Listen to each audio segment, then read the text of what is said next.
I don't know what it is about chairs that compels people to constantly reinvent them by creating these batshit insane ideas one after another. It seems every month there's a new horrible chair design.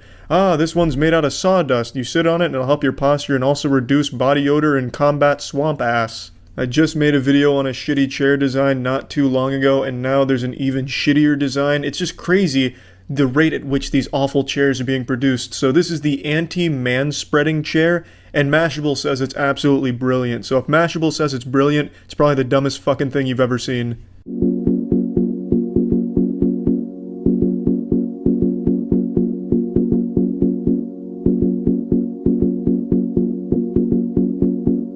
It's basically a timeout chair from middle school. I'm surprised they don't put a dunce hat on the guy that sits in that. Just look at the way he's sitting. He looks depressed. He looks very scared, shy, like he's about to get beaten by his wife over there. Banging his knees together and his balls are fucking constricted, and if he moves around it's gonna be like a Newton cradle in his nutsack. This is just not a very comfortable sitting position for most men. If you took his pants off right there, it'd be looking like Homer Simpson strangling Bart Simpson if Bart Simpson was his nutsack. The testicles need room and the sack needs room, otherwise everything gets strangled and uncomfortable. That being said, the men that flail out their legs are obvious douchebag assholes, but it's not just a man problem. Women do that same thing too. It's not exclusive to one of the genders. Anyone can spread their legs out, taking up way too much space. I don't know why all of a sudden it's been named after men. It happens for all genders.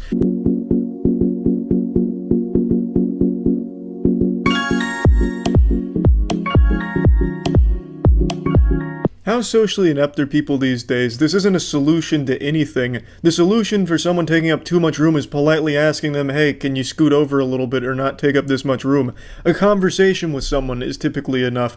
Unless you're squaring off with fucking Cobra Commander from G.I. Joe who happens to be man-spreading on your subway, then yeah, maybe he won't budge, but most people aren't opposed to moving their legs a little closer together if you nicely ask them to. But to say they need to curl up into a fucking fetal position, little ball sitting down like this chair makes them, that's not exactly considerate because that's super uncomfortable. The nutsack needs a little bit of room, which is why the legs typically get spread out a little bit.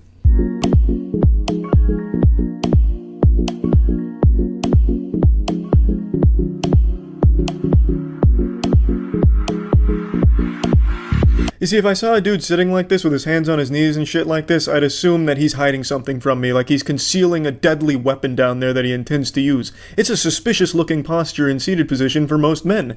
All curled over like that, looking all proper like they're at the bottom of the pyramid on a cheerleading team. It just doesn't make sense because no one's gonna willingly sit like that because it is uncomfortable. And also, this chair doesn't help with the issue of spreading your legs too far, both men and women, because you can just rest your legs on top of it. It's not that high. Unless it's coated with barbed wire and broken glass, it's not going to hurt you that much. It's just it's a useless invention. I don't know if they plan on selling this. I didn't bother looking into it more. I imagine they will try and sell this as like a novelty chair for someone who thinks they're fighting some noble fight against the man-spreading menace, the epidemic of legs spread out too far.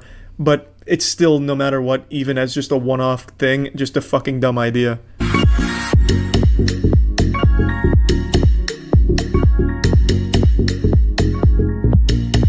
And this is where I get totally lost on what their idea is here. They make the kryptonite to their own chair with a man-spreading chair that teaches you to spread out further than you need to. I don't know why they say only women can use it. I don't see some type of biometric lock on it that's going to prevent a man from sitting on that chair and spreading out. And I don't know why you'd be teaching people to spread out if what you're trying to stop is the spreading out. I guess they just want the women to be the one to spread out, which I don't fucking get at all. If I was a woman, I would be genuinely offended and insulted that this product exists because it treats women like they're too fucking stupid to know how to spread out. So instead they're going to charge you money to buy this chair, to put a little fucking wood block where your vagina is, so that way you spread your legs out. Fucking charging you money for man-spreading training wheels. It's embarrassing. I just really don't get it. Again, I don't know if this is something they're trying to sell or not, but my god, even the fact that they invented these two prototypes is just insanity, just straight fucking lunacy.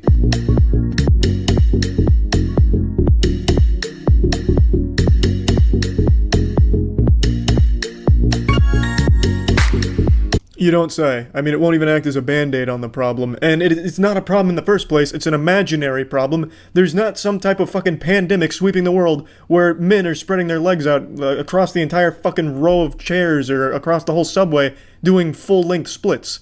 You can ask someone to scoot their legs in closer if you need the space. I don't think there's going to be many people that are rolling up their sleeves ready to fight you because you asked them to scoot their legs a little closer in. It's fucking ridiculous. And also, Mashable sucks. I hate this trend where they bold random letters. So they bolded forever and manspreading. It's like they're subliminally trying to send me a message telling me to keep manspreading forever.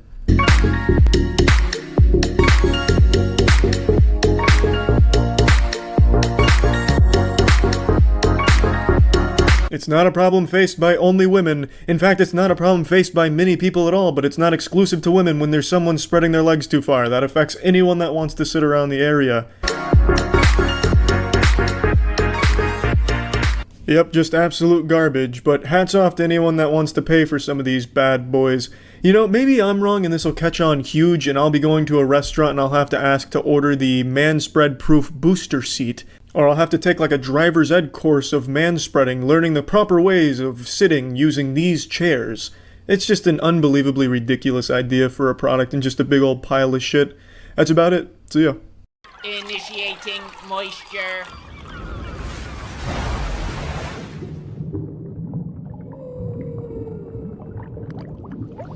There's no genre that elicits more audible sighs and eye rolls harder than zombie. The zombie games, zombie movies, just that craze where everything was zombie inspired for the better part of 5 or 6 years, where it really overstayed its welcome in an oversaturated genre, burnt out the majority of people on zombie shit as a whole. But now that that craze has been dying out for the last few years, Zombieland 2 comes out and it's 10 years after the first one, and the first one really wasn't a massive success by any means. It was well liked by a lot of people and it had a decent enough following, but it's not exactly the most eager enthusiasts in the world for Zombieland. You don't have them like scratching at the fucking neck for 10 years waiting for their fix for more Zombieland.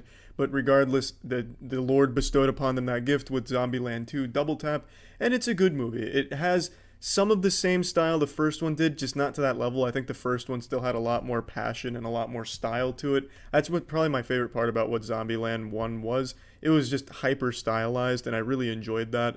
But this does have it in doses, not quite to the same extreme. This movie just felt more driven by sending a message, you know, what it means to be a family and have a home in a post-apocalyptic shithole.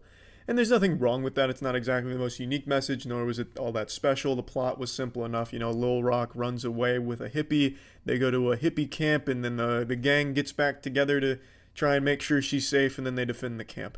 Simple stuff, nothing to complain about there, nothing great about it either. It's just this movie felt like the emphasis was more on some family shit, kind of a whole movie dedicated to fan service. Like, we know you guys liked them in the first one, here they are again doing their shit in this one. Nothing wrong with it, it's just kind of uninspired. Where I feel this movie really lacks is in its comedy department. I feel the jokes miss more often than they land. I just really... the whole movie feels dated. It feels like a lot of the humor doesn't really makes sense in the context of the movie, and it just doesn't work very well in its favor. For example, one of the first jokes they make in the movie is calling dumb zombies a homer, as if Simpsons is really something people care about these days. Simpsons has such a negative connotation around it as a shitty show that's overstayed its welcome in and of itself. So calling them a homer isn't exactly like the best joke ever, and all the zombies do is clap at butterflies and stuff, you know? Homer shit. It's just kind of a weak joke to make, and it's not like an overly reoccurring one, but that's kind of the theme for a lot of their jokes. It's like the lowest shit from 10 years ago translated into a 2019 movie. Elvis Presley plays a major role in the middle part of this movie. Just the idea of Elvis Presley and Elvis Presley related locations are a huge centerpiece to the movie for a decent chunk of it. And that's another thing. That's some shit you joke about with your friends in middle school. Elvis died taking a shit on the shitter. And that's like that whole idea of Elvis is big in this movie. It just feels low. Feels like there really wasn't a lot of effort to try and make you laugh. Sometimes a joke does land, and more so when they go to the hippie camp. But until they get there, and until you get into that area, everything just kind of falls flat. They introduce the most generic character, you know, that dumb girl oh, hey guys, oh my god, oh my god, oh my god, to be like a really annoying dumb girl, not smart at all. And that's her comedy, is just being dumb, but not even like clever stupid, just like, oh, you're old. Oh, is that your dad? Because your dad would be old because you're kind of old, so your dad would be super old. Your dad, right? Because he's old. It's just the comedy really just didn't work for the majority of the movie. And that's the biggest complaint I have about it. When they're killing zombies, the shit is still stylized and it's still nice, though it doesn't have the same flair that the first one did. That it is still intact, and you can see they still have that charm to it. I also really like the visuals in this one, probably even more so than the first one. Like, I really like Babylon, which is their hippie camp, the pacifist group. I also like when they take over the White House and make that their home for a little while. Shit looks really cool on the inside. It looks like something I would have wet dreamed about as an 8th grader. They got toys and shit all over the place. Basketballs, swords, blades, all kinds of cool little utensils in the White House. There was a lot to like from a setting perspective and visually. And characters, I think the characters are still great and they're still as good as they were in the first one. It's just they didn't have strong writing around them when they're making jokes, unfortunately.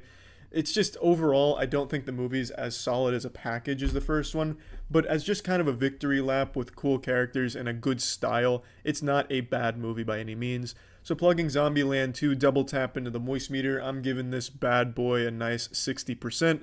It's worth seeing if you've seen the first one. It's always cute to revisit characters, especially after this long a period of time, just to see what they're doing. Even if it isn't the most inspired, nor is it the best sequel, it's still a fun movie to go to. And that's about it. So yeah. Boy howdy, do I have a wacky update for you. If you're standing up, you're gonna want to take a seat. This is big. This'll wake your grandma up. I posted a video earlier today giving you the aftermath of the r/art Reddit mod meltdown and how apparently the entire mod team had resigned, basically turning in their badge and gun saying, you know what? We're done here, bucko. All because one greasy ghoul on the moderation team let his ego spiral out of control because of that small crumb of power he was given as a moderator on the subreddit. And he just went ballistic. He lost his mind, lost his marbles, but could never lose his virginity, and it was just pure pandemonium. He got called out, couldn't handle the criticism, and then it seems like the entire mod team disbanded because of it. But I just learned, because I was reading the comments on the video, that Dolan Darkest had posted an update to the story that actually paints a very different, even more pathetic picture than what we thought happened. Because their post just says, we out, you win, we all resign. But what if I told you that's not the whole story? What if I told you that was a big fat lie? The calls coming from inside the house. It turns out that the real scoop here is even more degenerate than you could possibly imagine. Like, I don't even think fanfic writers would have come up with something this embarrassingly pathetic. So, big thanks to Dolan Darkest for uncovering this, because it is unbelievably comical. This is a truly special crash out that undoes 15 years of professional Redditing. It's incredible.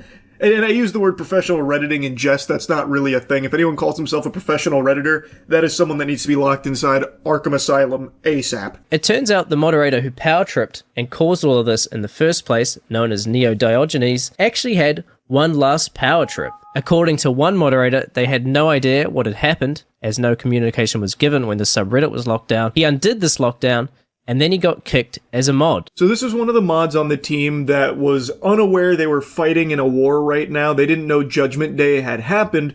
So they're saying, I woke up to a bunch of people DMing me about a situation I knew nothing about and responding to my comments in completely unrelated subreddits. I contacted admins, tried to contact the mod who had locked the subreddit through various channels, attempted to undo the lock, got my actions undone, then got booted as a mod. Now I see posts from meme subreddits I frequent and give my side. I haven't chosen anything lol. He then went on to explain that there can be unlimited mods, so he wasn't like taking somebody's space by being there and only did what he could to help out with some of the tools and things like that. And it was not like, constant updates what was happening there, which is why he was out of the loop. So Scooby-Doo and the crew pulled up here, and Dolan unmasked the mustache-twirling evil villain, and it turns out it was someone named Neo Diogenes, which, according to a lot of people on Reddit, is someone that has somewhat of a toxic history. I'm not overly familiar with Neo Diogenes and his reign of tyranny and terror. I have no clue.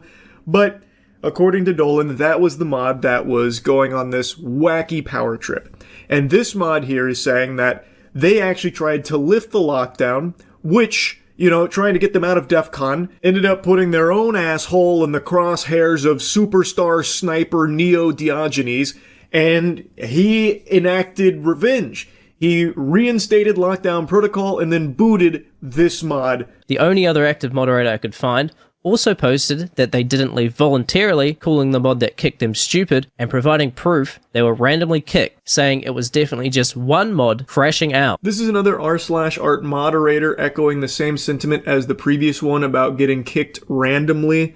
So basically, Neo Diogenes was purging. He was on a fucking crazy crash out, leaving bodies in his wake. I don't have access to any logs anymore, but I can post this as proof that I didn't leave voluntarily. You don't get these messages when you leave a subreddit on your own. I'm not sure which mod did it, but they're fucking stupid in any case. And then they posted the screenshot. The other message Dolan highlights from this mod is about how they believe it is one mod crashing out, which I think is the correct theory here. I think that's pinning the tail on the donkey. And keep in mind, all of this started because the person whose post they removed messaged him asking, "Are you really going to do this because I provided information?" That's what started all of this. Someone just messaged the mod loosely questioning their decision, like with the enforcement of their rules, because it was a bit of a stretch. And that's what started all of this. Someone dared have the gall, the chin, the strong chin, to question Neo Diogenes. Now, during Neo Diogenes' crash out, he actually left a bunch of unhinged, sarcastic messages, deleting them 30 minutes later. Comments such as, "You're right, we look like total shits. It's why we quit. Better to be done with all that because we obviously suck at everything. You won, we quit. Go and live life to the fullest, champ. Like I said, I'm boring." Looking at the message history from Neo Diogenes is just so sad. Yep, it's my fragile ego. For 15 years, all I did was, I'm assuming that says moderate. I don't know why it's censored. Maybe it's a joke. Maybe Dolan's viewing it as like a slur. And Reddit. Sometimes simultaneously. Holy shit, this guy's like an X-Men mutant. He's able to moderate and Reddit at the same time? What the fuck? I didn't know anyone could be so powerful. I was blissfully unaware that superhumans like this existed amongst us mere mortals. Wow, that's crazy talent. God, the tone of his messages is truly insufferable, just playing the world's smallest violin for his pity party and the wambulance showing up. Yep, that's right, it was a temper tantrum. I've learned my lesson, it's why I'm not going to be a mod again. I'm not cut out for it.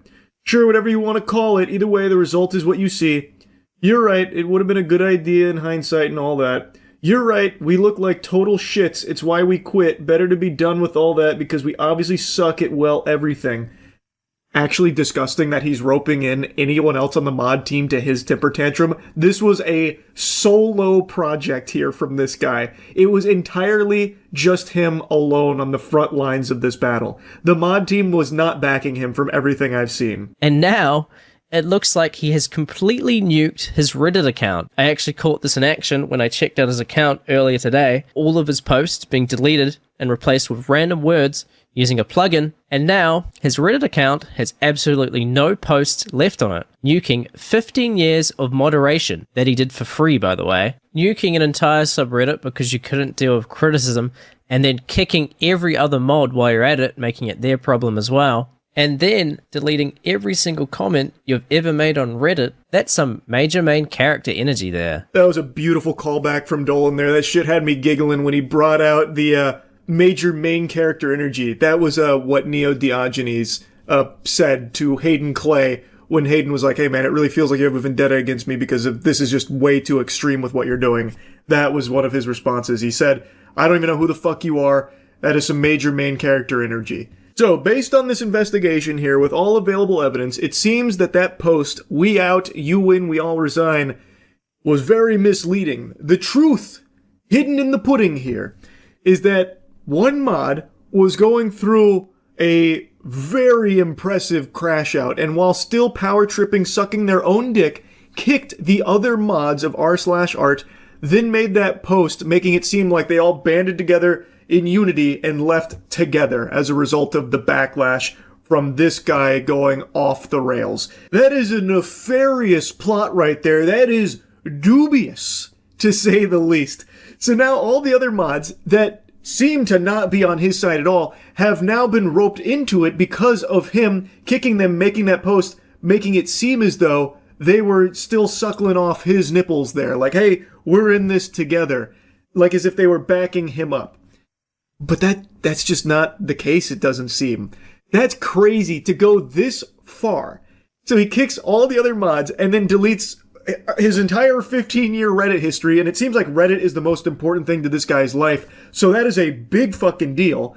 All because the guy whose post you removed dared ask for more clarification and if there was any wiggle room to maybe, like, instead of delete everything, just remove that comment that he believed was violative. Because someone dared ask him a question and try and, like, expand and question him, it started this crash out. That's unhinged. And I'm not exaggerating either. It was one message that set this guy off. They hadn't talked previously from what I can see. When that poster was moved, he just asked, hey, are you really going to remove it because I gave a little extra information? And immediately he goes into, like, combat stance. He's like, all right, it's time to get pugilistic. You ready for fisticuffs? I'm gonna maybe delete your entire post history. Would you like that? I could do that if you want. And the guy's like, okay, bud, calm down here. And he's like, okay, it's gone. Like, that's it. He took the smallest, most trivial nothing burger and blew it up into this. I just can't, like, it is a very special crash out. And also, my apologies to the mod team. I had no idea that he was using you like puppets in his game here.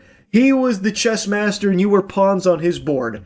I didn't know, and I apologize for, I guess, making the assumption that you were all, you know, fighting together here based on his posts saying that you were, or implying that you were. And I'm going to be super honest with you here, sports fans. It's hard for me to even be mad at this mod anymore. It has become, it's so fucking cartoonish at this point, this level of pettiness. I didn't even know somebody could be so petty. I didn't know that was possible.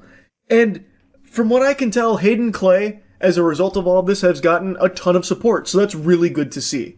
And it has just been a pretty incredible series of events to watch unfold here over the last 24 hours.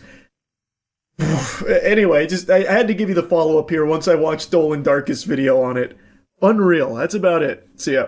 The new Running Man movie just came out, and I've seen a lot of people aren't loving it. It hasn't been getting the standard Edgar Wright glaze. A lot of people have been saying that it's just not amazing. I haven't really seen anyone call it, like, outright bad or anything, because it's not, you know, we're not talking about like a War of the Worlds level catastrophe here of a film or anything. Most people are just saying that it's kind of underwhelming and mid. And I've just now watched it, so I'm here to tell you definitively that's kinda right. It's far from a bad film. It's just a very standard one. Like, it's very generic. It's an action film that has some very good action sequences, but it has quite a lot of problems, and if you are someone that's a big fan of this director's work, if you are an Edgar Wright superfan, I would wager my left shoe that this will probably be towards the bottom of your list of his movies. This is a shockingly studio-safe production, it feels like.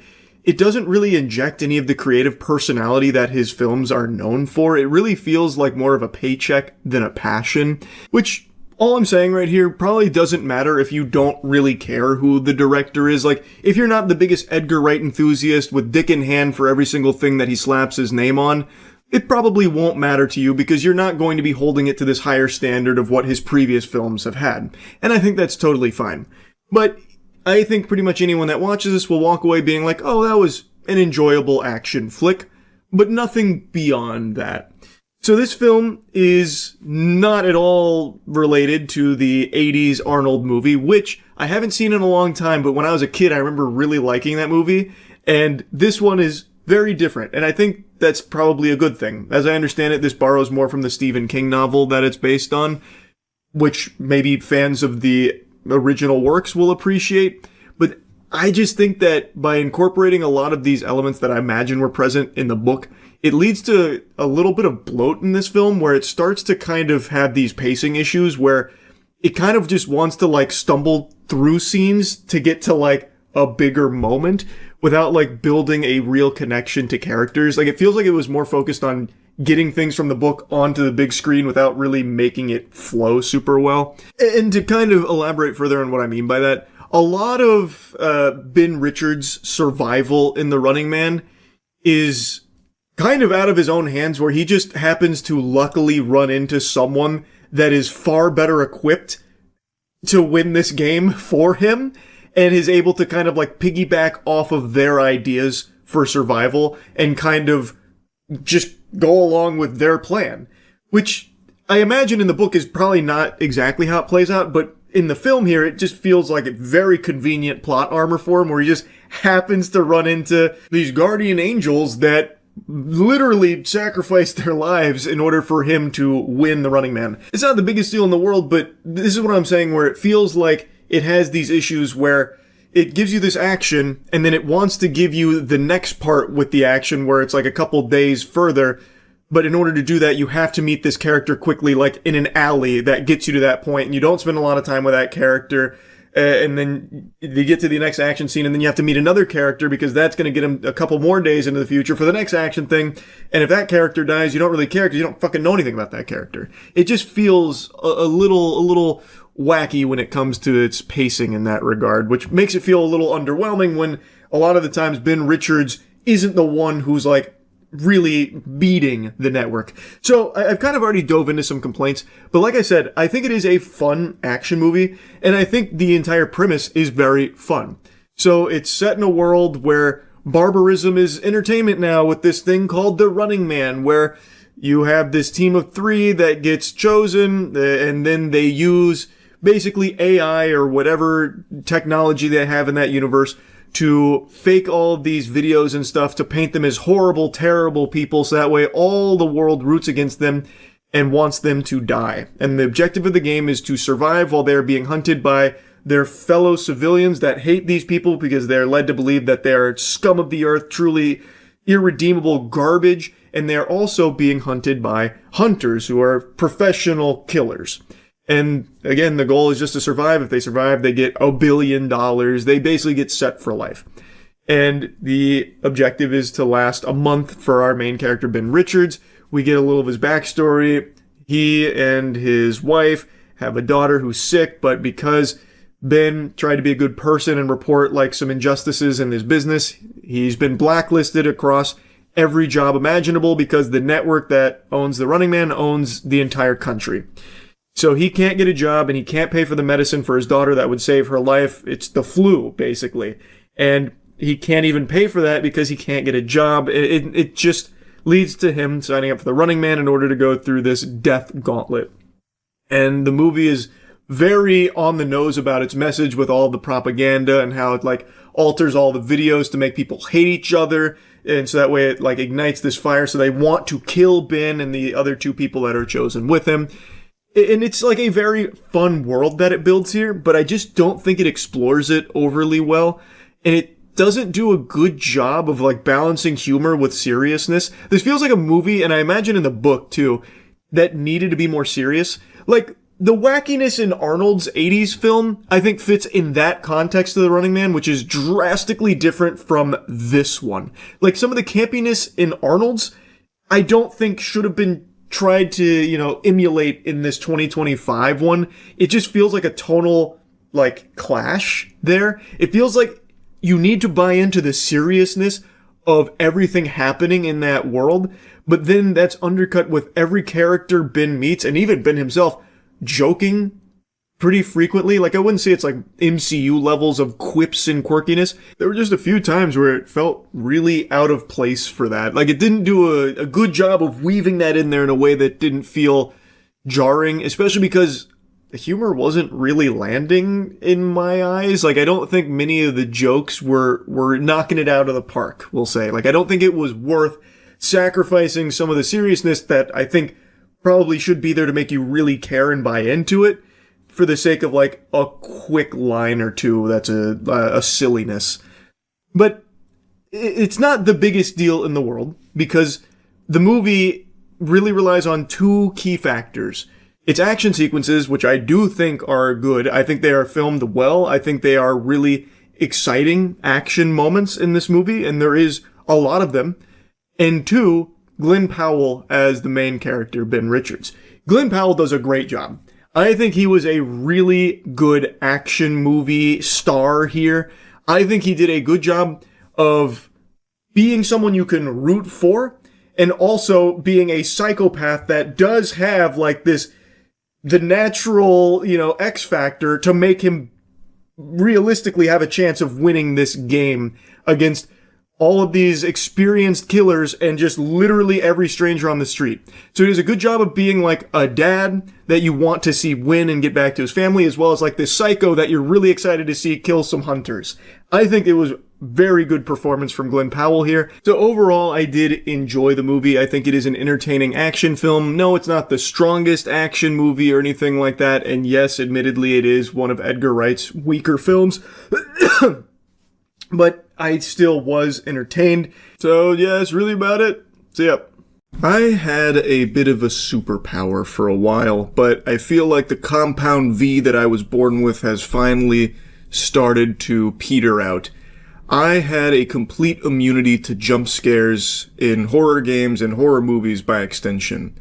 It was something I was quite proud of, but it seems like in my old age now, it's running out of gas. About a week and a half ago, I played a game called Who's at the Door, and I got startled by something in there. And it shocked me to my core. Not the actual jump scare, but the ability for it to penetrate me and get my defenses down, where I actually did one of these at a jump scare, like I sat on a fucking whoopee cushion. And you could write that first one off as a fluke, perhaps. I mean, that game was a banger. Maybe it was just a really well done, well executed jump scare, but I'm ashamed to report it's happened again. For my gaming channel, I just played another horror game called Dreadflats. This game's got a lot of hype, a lot of glaze. It was a good game, and it has now joined the extremely small list of games that has successfully jump-scared me. I just wanted to show you some highlights from it. Also, go check out my gaming channel, Moist Critical Gaming Official. I'm playing every game ever made, basically. It's been so much fun. 10,000 USD to spend 3 nights in a haunted building. Would you dare? Yeah. I 100% would do that. That's very easy, actually. In fact, I've done it like 5 times. Not even for money, for free. For the love of discovery of science, to try and prove the paranormal is real despite me not believing in it even slightly. I'm the host of a paranormal channel. I've stayed and filmed in countless haunted places. Ghost stories, urban legends, just tales to scare the weak-minded. Sounds like I'm playing as myself. This time a fan paid me to film at an apartment building. Place where people vanished without a trace. Let me see. The fan's key is for room 204. Go there first. It'll be my base for the next few days. Sounds good. Room 204. Luggage deployed. The fan said he was too young when he moved to remember much about it, only that many people vanished here. This torn newspaper clipping is the only clue online.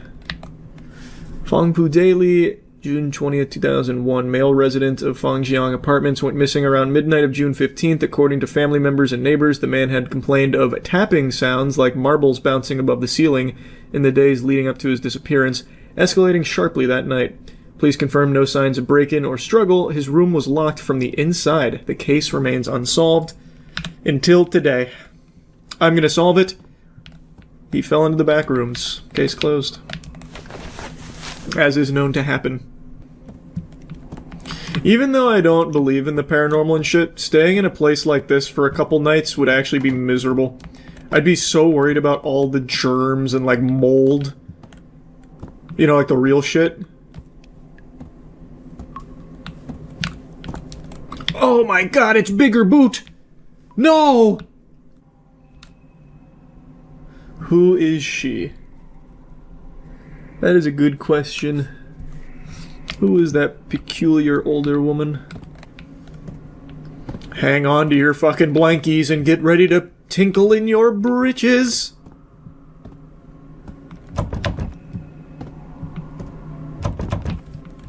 Everything's locked. Oh. Hello? Taking a peek in the glory hole. There's a key on the table. But how to enter here? Maybe like Rainbow Six Siege and we sledgehammer through.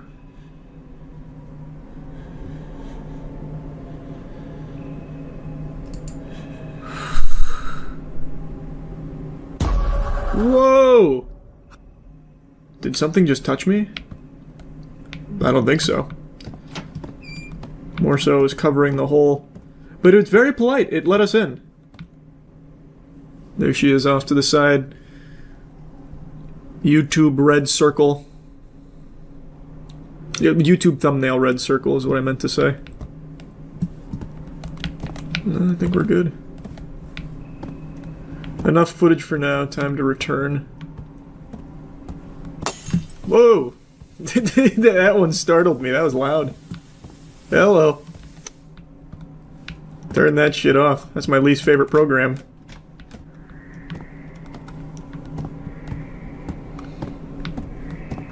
Good evening.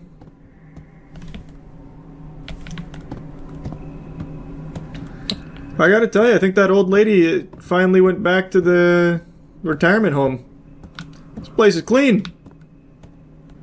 I feel like I got smaller. Did I get shorter? Wait, she actually did hit me with a shrink ray. It sent me back to Wumbo. No! What are you doing here? Sorry, got something on my lips. What was that? Not a what, a who? And why is she here? Playing a horror game with the lights on. It's Weenie Hut Jr. shit, hold on.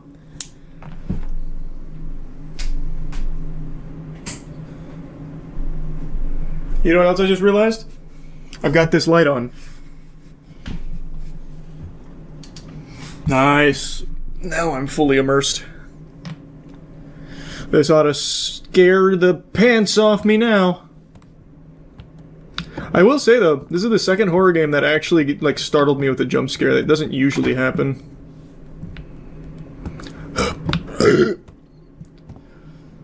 I also think it's because I've made the games significantly louder than I usually have them for the sake of these videos.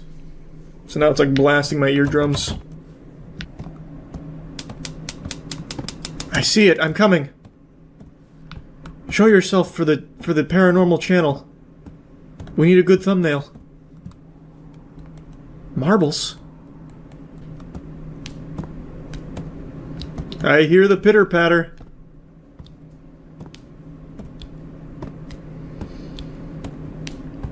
Zoinks. Still locked. There's been a sound behind me this whole time. Yeah, I know, I checked, there's nothing there. The sound's behind me again. Is she here this time? Yeah! I'm gonna flick onto her. Yeah!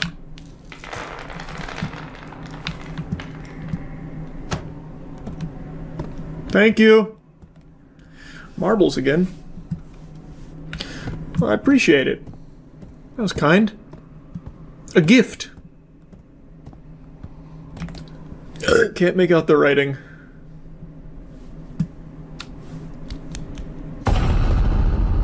Okay. Why would he do that? I'm a resident of this apartment, same as him. Oh, jeez. What was that noise? There's a burglar! Quick! Give me this. I'll gather the evidence. He's in the kitchen making food for me. It's a generous burglar. It's a chef. Oh. Time to sleep. I'm probably gonna have another dream.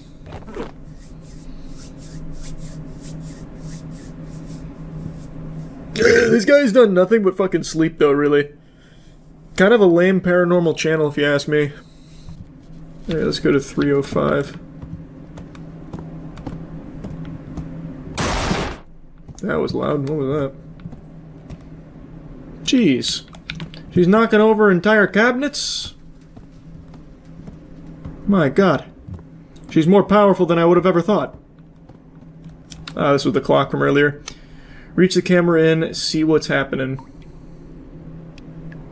No, she's gonna take our camera and start vlogging! The door's stuck.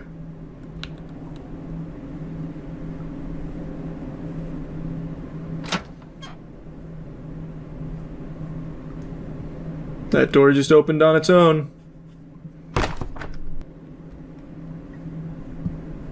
Oh, that was nice. She knocked over the wood. This bitch is knocking over everything, my god. Why is the light on? Whoa!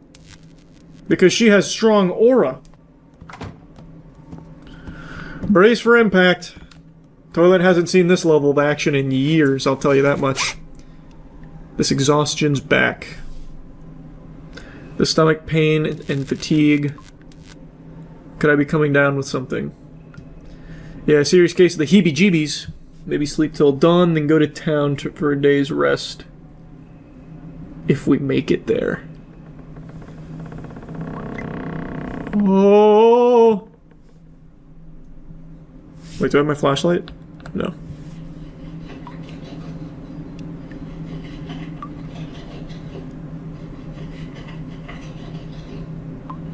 Jeez, this sound. Don't come in.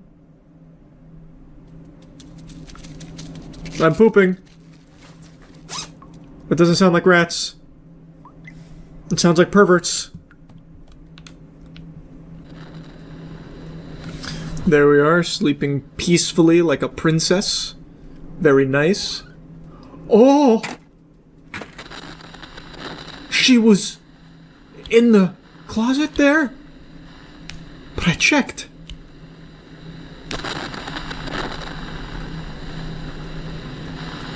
Oh, I vanished.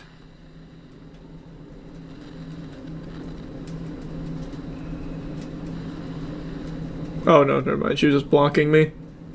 Why did she do that? She really likes to just be under the bed.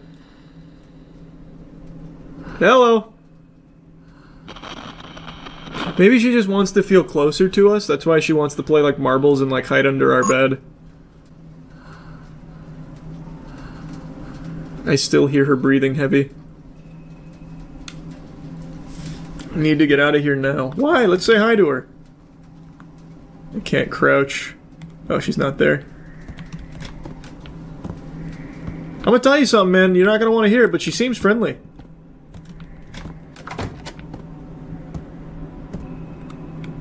Damn, she's blocking the exit. I'm assuming I don't want to get touched by her, right?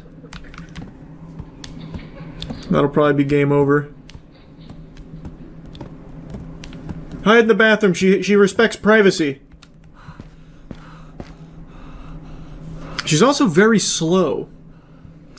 I feel confident I could run by her. It's blood. That's why they're giggling. The blood is making them laugh. Oh no. Why? Ah. Am I being dragged away?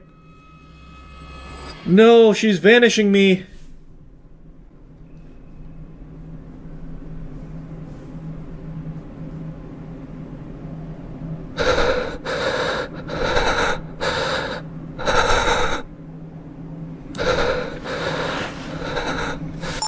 This footage is gonna go fucking crazy, though. Our paranormal channel's about to go ballistic.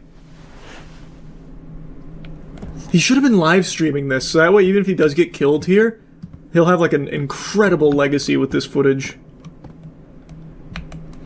I saw it with my own eyes. The monster devoured a guy who then reappeared somewhere else. Jesus, why am I like struggling to read? Who then reappeared elsewhere. When I found him, his body was already twisting. From what I've observed, the monster is blind. Hiding behind cover and holding breath seems to work temporarily.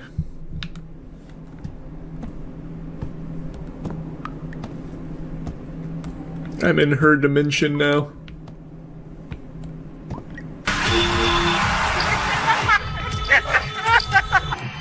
Okay, looks like I blew it.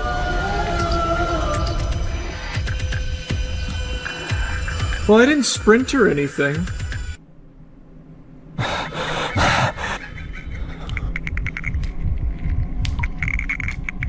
Don't make a peep.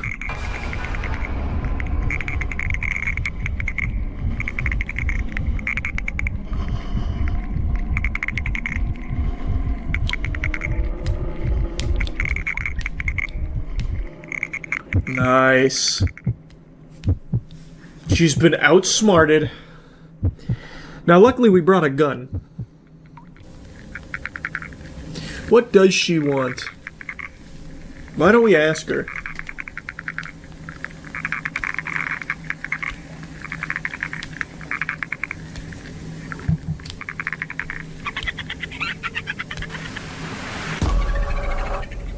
She knows about cameras. She's familiar with technology. All is lost.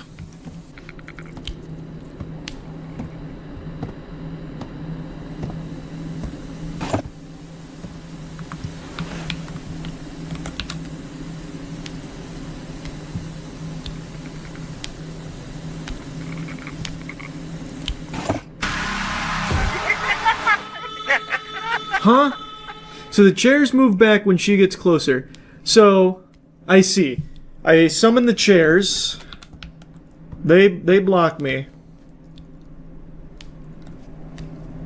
And then I need to wait for her to get over there. Oh, she's addicted to television. Oh, shit.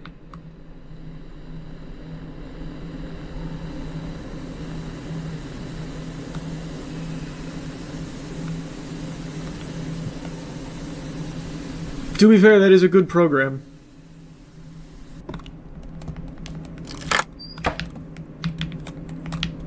I gotta go back, I gotta back. No! Oh, what? Okay.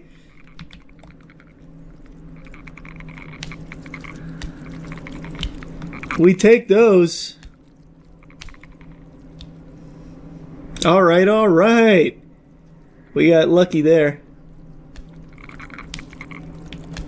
I'm just gonna wait until she goes all the way across. Why'd she come back in here? This feels like a different route she's running.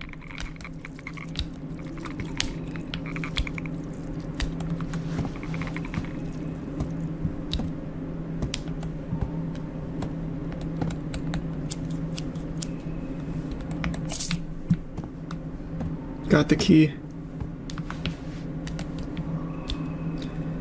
Close.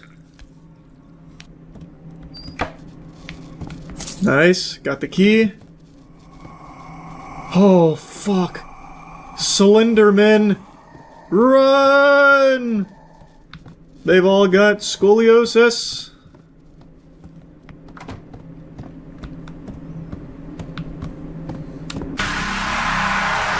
We gotta punch it.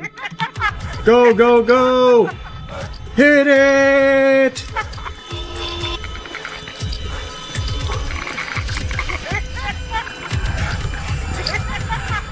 Nice, quick reflexes.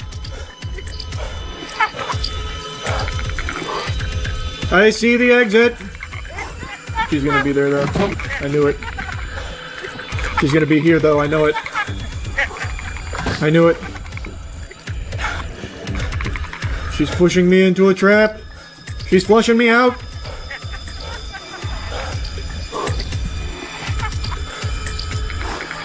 I won't let her stop me from escaping. You best start believing in ghost stories, Miss Swan. I'm in one. Nice, I made it back. Other common traits among them: hearing marble sounds, starting to feel something staring from the corner, frequent nightmares, beginning to notice, the eerie old woman only visible to themselves. The more they focus, the closer it gets. Fear manifests it. Destroy all records. How to purge his existence from my mind. Tried every method. Nothing worked. Surgery? Yes, surgery. The last resort.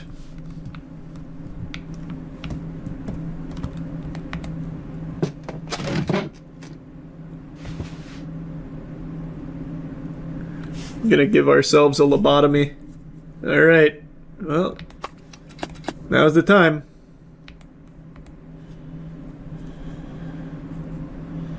It's the only way. Luckily, the old lady gave us all the tools we required.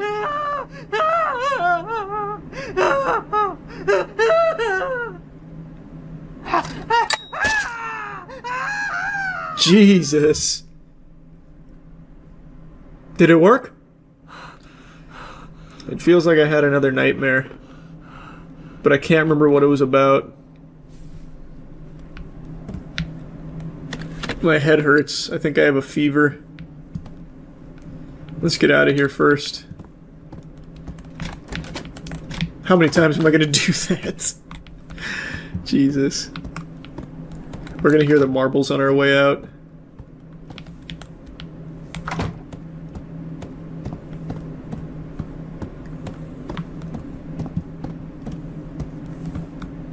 Alright. Yeah, the paranormal's a bunch of fucking baloney. Nothing happened. As expected. Just another boring, overnight paranormal experience. Oh, the old lady's gonna be jogging next to us.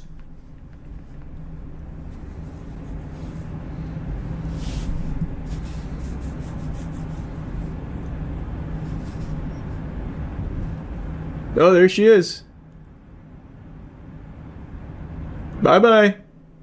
After a hospital examination, the doctor confirmed it's just a common cold, but I feel there's more to this. I keep feeling like I've experienced something, but whenever I try to recall, I get a headache, accompanied by an inexplicable sense of dread. It seems my subconscious is blocking me from remembering something. I've decided to destroy the camera's memory card. The deposit will also be refunded to the fans. I'm never going back to that apartment again. Yeah, so that fan was the one leaving those letters about, like, the surgery and shit. That's why they can't remember. And we did it to ourselves as well, the only way to save us from it. Unless...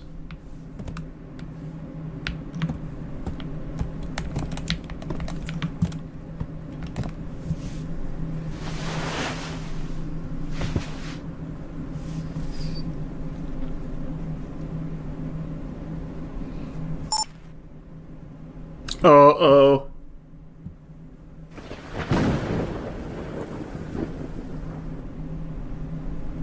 She's still under the bed. That was fun. That was good. I've been really into these horror games. That was a nice one. Yesterday I talked about a streamer who passed away while on stream. His name was Raphael Gravin, known online as Jean Parmenov. He was a French streamer who was once a gamer, then started doing more IRL content and teamed up with some real degenerates that mistreated him and abused him for a very long time. And then they did a 10-day marathon with Jean Parmenov where they strangled him, beat him, humiliated him. Some truly evil shit. And he unfortunately passed away while sleeping on that stream. You can see all of this. It's very, very hard to watch. I looked into this super deeply. Jean Parmenov was an individual who went through a lot of struggle, and he was a vulnerable person. And from what I can tell, this group with Naruto and Safane, these are big French streamers, they exploited his desire to be accepted by pretending to be his friend. And what they wanted for Jean as their friend was to let them beat the fuck out of him and treat him like garbage, dehumanize him, abuse him physically and mentally, and put him through torture on stream for their content because it was very popular content. It was all broadcast on Kick, and I speculated yesterday that Kick probably knew about it. Turns out they 100% knew about it, and Kick France would even make tweets about Jean Parmenov and the torture he was enduring. They were fully aware of what was happening. They even used him to push their merch. So, Kick France, it's not like they can just try and make the claim, this flew under our radar. If only we had known, we would have swooped in like fucking Batman and saved Gotham City from this degeneracy. They knew. They even were an active participant in encouraging it, clearly. So, They can't just play like the blissful ignorance card on it. Now, from what I read, that Kick Twitter account that was posting about it was run by a French agency, so maybe like Kick's staff didn't particularly know, but I find that kind of hard to believe that you would just let this agency have free reign and that never ever reports back to Kick itself. So I'm very confident they were aware of what was happening, but since these streams were so popular, they were big. Like, I knew they were very successful, but I didn't know how big they were. These were huge streams. And since they were so huge, I think they were hesitant to shut it down, and given Kick's history of just letting illegal activity go unpunished for a really long time, I think it's pretty safe to say that they saw the amount of eyeballs this was bringing, and they just let it ride. They didn't care that Jean Parmenov was literally being fucking abused on their platform because it was getting some big-time peepers on the platform. And I think that needs to change ASAP for Kick. This is a platform that's growing a lot, and as I've said this a lot, I think it's a good thing if Kick continues to be successful. Competition in the streaming space is crucial, but the way that they handle their own rules is laughable. It's just as bad as the way Twitch handles their rules. Kick is not shutting down illegal activity on their platform, and they need to. Again, I'm not saying had they shut down this marathon of abuse stream, it would have saved Jean Parmenov's life. There's no way of knowing that. But at the very least, you would have set the tone that abusing and fundamentally torturing a human being on your platform is not welcome, which I think is a good stance to take. And it seems like it's something that a lot of the streamers on Kick would also like Kick to step up and do. Again, I mentioned this yesterday as another example. There is a streamer who is still actively streaming on Kick, as of me making this right now, is literally live, who has fucked multiple prostitutes on stream, and includes one time where he fucked a prostitute on stream with a child in the room while he did it on stream, and that guy is still not banned. Kick needs to start actually taking crimes seriously, which I can't believe is something that even needs to be said. But anyway, I'm not going to rant about that any longer. The big update to today's story is a French investigation has concluded that Jean Parmenov's death was not the result of any foul play. According to a public prosecutor, there was a post-mortem conducted and he was found to have not been killed by trauma or a third party. The probable causes of death appear to be medical and/or toxicological. This is from Damien Martinelli, saying that further tests had been ordered, but ultimately they're concluding that this was not the result of all of the abuse and mistreatment that he endured for so long from these streamers that were beating him and strangling him and torturing him. 2 forensic doctors found no internal or external traumatic injuries or burns, only a few bruises and healed lesions. Medical experts considered that Mr. Graven's death was not traumatic in origin and was not related to the intervention of a third party. Graven may have suffered from heart problems and was undergoing medical treatment for his thyroid gland, the prosecutor added. There's a lot to unpack with this. Now, while his actual cause of death might not be directly related to all of the beatings and shit that he took from these fucking demons, I think it's inarguable that all of the stress and all of the torture that he endured probably was pretty bad for his already present medical conditions. I would make an argument, now of course I'm not a medical expert, that subjecting a human being with medical problems, as well as a couple of other things going on in the medical history, to the amount of beatings, strangulation, stress, consumption of dangerous chemicals, the sleep deprivation, and doing your absolute best to ensure perpetual misery of that individual probably exacerbates a lot of problems that could lead to their death. I would say that is something that most sensible people would agree with. I think if someone has underlying medical conditions, fundamentally torturing them is probably just going to make it worse. Even if the torture doesn't directly kill them, I would be shocked if anyone thinks that this means that those streamers' hands are clean. Like, oh, case closed. He didn't die from any of the trauma he experienced. Yeah, he had some bruises and all that, and yes, he was abused for so long, mistreated, and fundamentally tortured by these individuals, but his actual death, well, it looks like that was just of natural causes and had nothing to do with any of this innumerable amount of torture that we've bore witness to. Surely that was all just circumstantial, had nothing to do with any of that. They're blameless. These are just some saints here. These are angels, actually. These are just good friends of Raphael Graven who are clearly going to be mourning his loss just as much as everyone else. They did nothing wrong. It was just medical problems that they in no way was impacted by the abuse that he was subjected to for such an extended period of time from these individuals. I think all of the evidence that you can freely watch of all of the numerous, like, unfathomable mountain of clips of them just beating the shit out of him and literally like abusing him constantly, fundamentally torturing this man, would indicate that they definitely played a role in making his overall health worse. And we have the text messages from Raphael Graven to his mother that indicate how much stress he was under and how he felt like he was being held hostage by them, that he couldn't leave, and that he desperately wanted out. It was so bad with their abuse of this man that they actually had him on stream confirm that if he dies, it's not their fault. I had to translate this, but in a clip that's out there, they are saying, well, what happens if Jean Parmenov dies? They said, well, we're going to have to get him to say that it's not our fault if he dies. It's a result of his lifelong bad health, his bad decisions, his terrible way of living that led to his death if he dies. And he initially said no. He didn't want to say that. But they made him say that. They forced him to say that if he dies, it is not because of all of the abuse that they subject him to. Does that sound like the actions of an innocent party here? They knew that he was vulnerable. They knew that what they were doing could very well, like, end up with him dead, it seems. And then to try and cover their ass, they had him agree that if he dies, it's because of his own health problems, which he initially declined to do. But they kept insisting that he clears them. Like, it's fucking absurd to try and make the claim that all of these streams, the months worth of abuse, more than months, a long time of abuse they subjected Jean Parmenov to, had no role to play in his passing. It's craziness to try and make it seem like just because they didn't, like, fucking kill him on the spot on stream, that they had nothing to do with his death. Now, something I've seen popping up from some real fucking brain-dead morons here, huffing stupid juice, is that, well, he agreed to all of it, so it's his fault, can't be mad at the streamers. If that isn't the biggest load of fucking barnacles I've ever heard.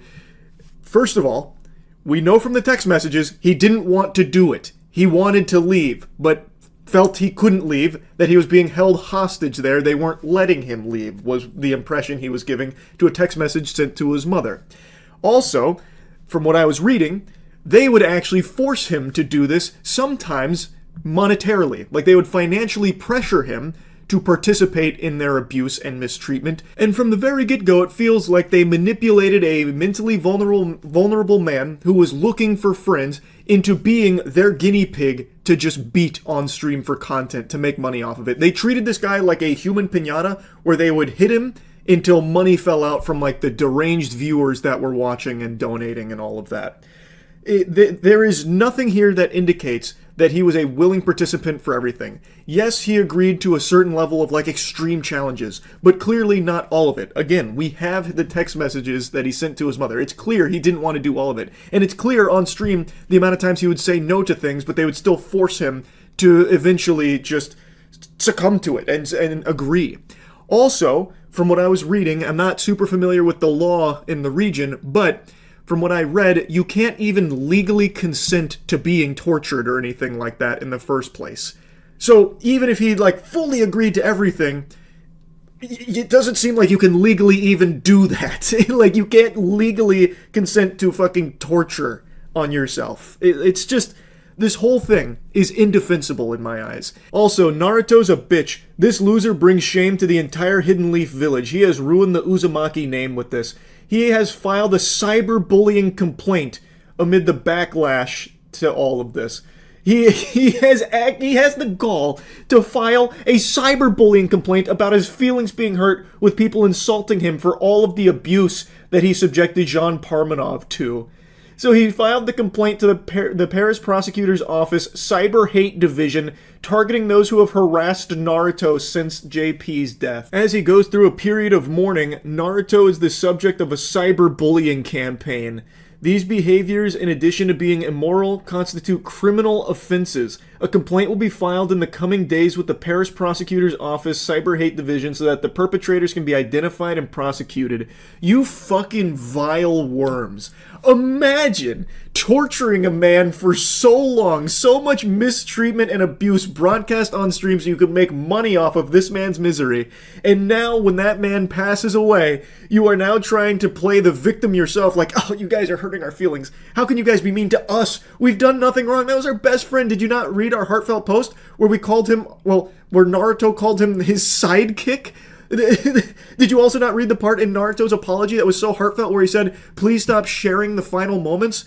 Oh man, what, did you miss all that? Because the final moments make them look so bad because in the final moments he throws a fucking water bottle at JP's lifeless body on the floor and then goes and slaps it to see if he'll be responsive only to find out he's dead? Because for the entirety of that marathon stream they were just abusing this poor guy? What? Oh my god, did you miss all of that? It's so clear how much they loved their best friend and you guys are being mean to them? That's crazy. Oh my god, what does the world come to? We need to identify and prosecute everyone who's left a nasty comment about Naruto and Safune. It's so fucking cringe. It's crazy. It is just craziness. This story has been so fucking gross, and I can only pray that they actually do face punishment here, because now I'm starting to worry that they won't. It looks like they might get away with it. I also learned that they'd actually been taken in by French authorities earlier this year about everything they were putting Jean Parmenov through on stream, but they were released the same day. And then it ultimately leads to what happened here, where they continue to do it because it looks like they're completely in the right legally over there in France, I guess, to continue mistreating this guy. So they go, continue to do it on stream, and it leads to a fucking tragedy with the passing of Jean Parmenov at 46 years old. This shit is so evil. Now again, all of this is happening in France, so a lot of the information that I get access to is through translations, so it is a little hard to keep up with everything, like, fully accurately, but I'm doing the best I can. It is just so sad. Like, this whole story of Raphael Gravin is just so sad, man. Like, it breaks my heart to see this kind of shit. Anyway, I just wanted to give you the update here.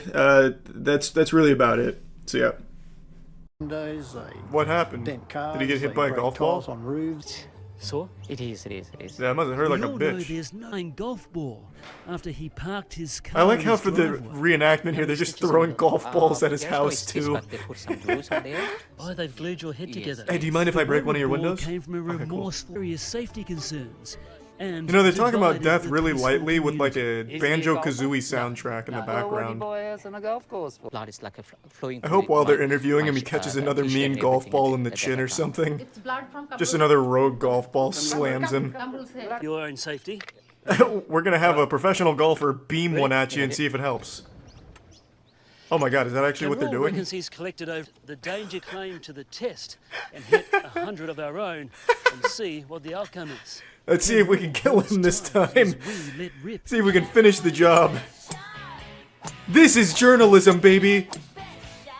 The story's about a man who caught a golf ball to the skull and almost died, so their solution is to see if they can hit him with a golf ball. And another 15 meters away from the tree-lined... Ah, now we're in it. Making cider, look! Here I am making cider! I'm making cider, look! Is this John McAfee in disguise? Cider. You know, I've never seen cider being made. Lovely cider! And... Damn, the Joker out here, alright. Is this an acting reel? Yeah, jack it down and there's the juice running out of the hole. When it's all said and done, he's making cider. This is the fine cotton affair. What the fuck is that statue? It's hard to Two explain geese just fucking? how big a scandal it was. John Gillespie, a small-time crook with hundreds of convictions who was about to try and pull off something really big. That's an intimidating name, John Gillespie. Your involvement. I regret ever. I wouldn't even need to meet that man to know he's As an evil. individual, he's only a... Was a lighter shade of Why am I brown, looking at known horse as assholes? Bay, but look, Just keep going. but off So they what was went this to guy's Brisbane's involvement? Eagle Farm race course. Is he one of the, like, the Real semen fine collectors or cotton something? Left waiting on home, the only challenger was Harbour Gold. If fine But luckily they had a Cotton's young sniper jockey on the wielded grassy a knoll whip that like took him this out. Nowadays, I can't believe that A bit of commotion fucking started. boring ass What was sports your like knowledge this of what still had even happened to the fucking paint exist. job? It didn't look good. Horse racing, baseball. It made us want to give our neighbours a Oh, is that hug. Weird Al? It's okay, buddy. It's about you. He just needs love. oh, Tweak on his your nipples. wings Put your tongue in his mouth. can hear you. Whoa, ACA's on the job. Tries to reclaim her home. They're gonna walk in and put a bullet in their fucking head. That's the ACA, baby. Scott, what have you got to say about Oh, the fact God. you're dating a 17-year-old ACA's on the girl? case already. Does the army know what you're doing, Scott? Damn, ACA's nuts. On every level. Oh my god. It actually says Coolsville. Bro, that's fucking awesome. Is that a real place in Australia, or did he just think that was cool? Missing man may have been baked into a pie. No. Damn it, I knew it. I told them from the get-go. I told them it was possible.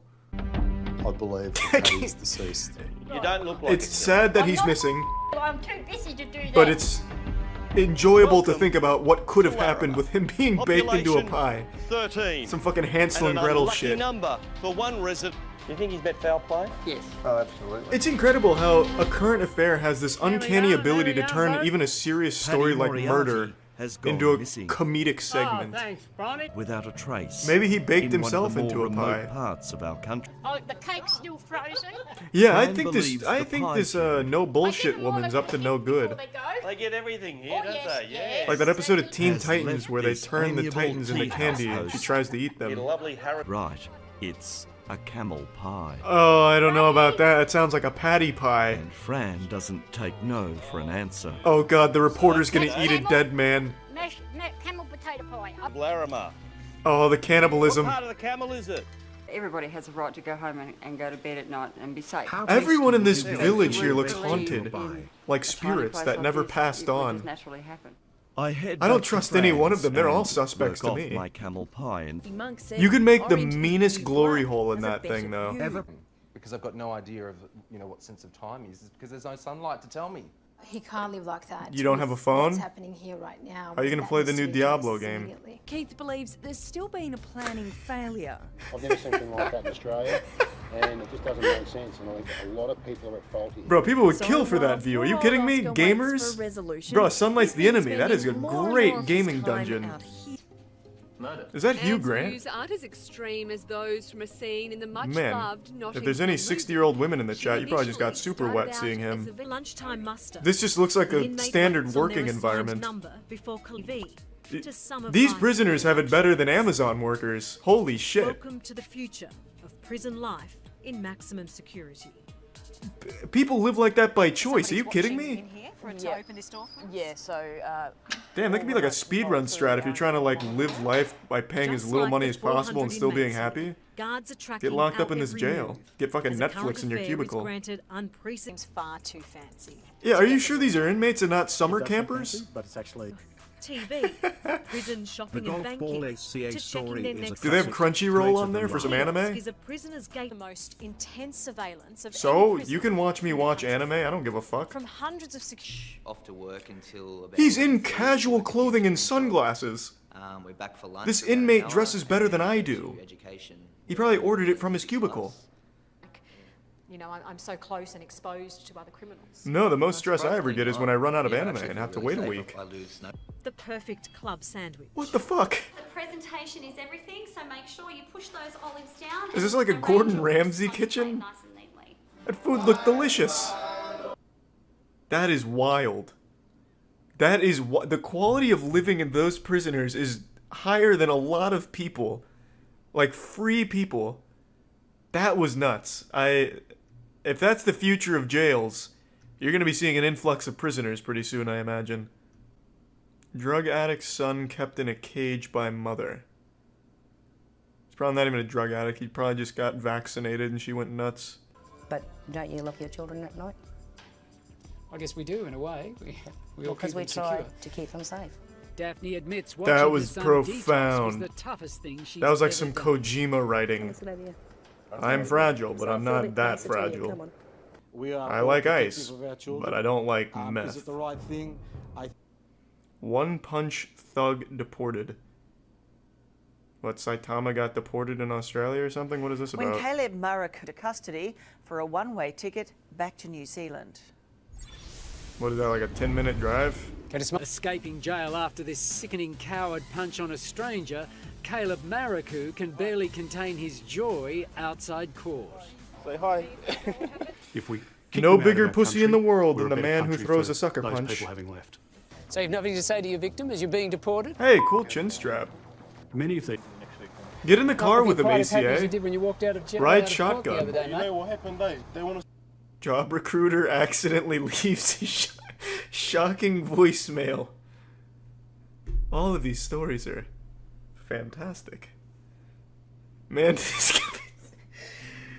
discovers he's powering neighbor's weed operation. Damn it, it's hard to choose, ACA. Why must your content be so good? Street, they turned up ACA knocked down the house and blamed the company for the story. on the letterbox said. So the lads went to work. They fired Like up fucking their 10-ton Mysterio digger from and Spider-Man just torpedoed framing through the front crimes of the home. to It look like folded heroes. a house of What's up, everybody? It's Critical. I'm playing Winnie the Pooh Home Run Derby, The Legend of the Fuck Owl. Let's do this shit. You may have guessed that that's not the correct title for this game. However, I've been fighting this owl for the last 2 hours, going on 3. I fucking hate this bitch. Just look at this pitch. Look at that pitch! It's impossible to hit. It's like he's trying to entangle my legs with a fucking bola. It's just absurd. It's the 21st century and Winnie thinks he's still living in the Mesozoic era. He's using a dinosaur dildo for a bat. Oh, well, yes, there we go. There's one home run. 18 more of those and I will have defeated this owl. Here comes number 2! Fuck you. Winnie needs to get his shit on his ass right now, because that was a good hit. Oh, get over. There we go, that's 2. Right-clicked. Little right-click here and there is always good for defeating an owl. Stay in. Stay in. There we go. That's 3, you son of a bitch. I've got you now, owl. This is just preposterous. Stay in. Climb, climb. There we go. There's 4. Let's make it 20. Here we go. Fuck. This owl just doesn't have feathers. It's made out of ass cheeks. It has ass cheeks for feathers. Ooh, I absolutely demolished that pitch. I bet you feel pretty shitty about that shit, don't you, shit owl? Damn it. We have got to blast a home run here. Here we go, out of the park, there we go. A little present for the tree in right field, looking for a souvenir. Alright, here comes number 7. Oh, get over, get over. There it is. His name's not Winnie. It's the home run bear. Oh, fucking shit. Damn it. Son of a bitch. I can't complete this now. There's not enough pitches. This owl just throws magic. It starts off as a normal pitch, but mid-flight the ball gets transmuted into anti-home run material. Go. Go. Go. Oh! Everyone's fucking... I don't even know why I'm bothering to swing at these. I can't get 19 home runs off 3 pitches. It's impossible. I just don't like this owl. This owl is not someone I would call if I wanted to talk to a friend. He's just not on that list of people. Oh, 12 home runs. That's actually not too bad. It's a lot better than previous attempts. Oh, go over. 13 home runs. That's not bad at all. That's pretty damn close. If this owl wasn't ass, maybe I could have completed this. But I'm gonna keep playing until I defeat this fucking owl. I'm gonna keep playing. The owl is getting better at pitching. He's getting better at pitching. It's like he's learning from shitting and shitting and shitting. I don't even have 5 yet. I don't have 5 yet. I didn't get 5. What the fuck? This is not anus shit time. This is baseball time. I can't even get 5 home runs now. This is like the 6th game in a row where I haven't even gotten 10 home runs. This is fucking ridiculous. Most owls can turn their heads 270 degrees in both directions. This owl can fuck itself in all directions. I'm gonna fight Eeyore. Get my confidence up, and then I'm gonna fight the owl again. Let me just fucking blast 9 home runs here. Oh, there's an excellent start. Fucking blast the ball behind me. Damn it, Eeyore. Oh, there we go. Go over. There's one home run. This is not making me feel any better about my batting abilities. I can't even get 3 home runs off Eeyore. Oh, there we go. There's 2. Alright, come on. Let's at least get fucking 5. That was a very good pitch, Eeyore. Give me another good pitch. There it is. Oh shit, stay in! Fucking terrible pitch! Awful pitch, Eeyore. Another shitty pitch! What the fuck are you doing, Eeyore? Give me a good pitch or I'm charging the mound. Go over. Son of a bitch, Eeyore! What have you done? I just barely defeated Eeyore. Perfect training for defeating the owl. I should be more than ready to defeat that bitch. Here we go. Let's see how my Eeyore destruction has helped me. Home run! There we go. Kicking Eeyore's ass has really proved beneficial. For what reason are you an owl? And why have you decided to take up baseball as your hobby? This owl needs some toilet paper because it's a dirty asshole. Wait just a minute. This owl is an asshole. This is impossible. This is just impossible. I fucking hate this owl. I mean, it's an owl. It's an owl and that's an owl. Perhaps if I was using a real baseball bat instead of the power supply to a flying saucer, I could hit more than 7 home runs.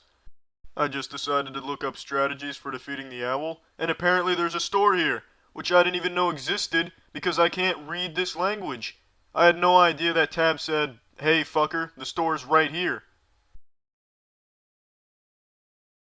This looks like a nice even spread. Hopefully this helps, although I don't see how it could hinder my progress considering I've made no progress in defeating this opponent. Supercharged designated hitter Winnie. Here we go! Terrific! They certainly enhanced my ability to not hit home runs. Oh shit. Oh shit! That's the furthest I've hit the ball yet. Yes, yes, yes. Just one more home run. Just one more. Go! Go! Sail! Yes! Yes! I've done it! I've defeated the owl! Do you still like to sing about the Moona and the Juna and the Springer? Oh, I'm just demolishing the pitches now, annihilating them. You will not be receiving the Cy Young Award this time. He turned Winnie's titties inside out more times than Winnie can count, but we finally defeated him. Who's next? 28? Goodness gracious. What the fuck? What the fuck? The ball disappears halfway to the plate. How are you supposed to hit that? Is this a legal pitch? This is bullshit! How are you supposed to hit 28? That's enough bullshit to feed bulls their own shit for centuries. If I get a home run on the remaining pitches, I will do this. Yes, go! Oh my goodness, say hi to the planets for me. The last pitch, come on, Winnie! Go! Go, it's sailing! It's out of here! Holy shit! I've done it! I've defeated him! Yes! You could deliver pizza for years and never see anything that close. Fucking hold a magnifying glass to something and it's not as close as that was. How the fuck are you supposed to hit 40 out of 50? Unless we're playing T-ball. Which we're not because he's throwing pepper. There we go. There's 1 out of 40. We're getting close. There is no possible way to hit 40 out of 50 of those. He combined every pitch up until that point. How are you supposed to do that? There's no way I'm going to be able to hit 40 out of 50 of those. Alright, well I'm done playing this. Well that's the end of this video. Remember to rate the video, comment the video, and subscribe if you want to see videos similar to this one. See ya. What's up everybody, it's Critical. I'm playing Raw Danger again. Let's do this shit. Now I know Stephanie is out to get me. I also know she's probably already robbed my house, taken a shit on my carpet, and slashed the tires on my car, but I also know where to go, so let's rock and roll. Well, I completely forgot about that. Oh fuck, scenery, watch out, shit! Oh, that was close. Alright. The first brick has been thrown through the window of tranquility, and Stephanie is the culprit. Just sit there and get your vagina wet, Stephanie, it's fine, I'll pull myself up, per usual. Good luck keeping up, Stephanie. I am faster than sound.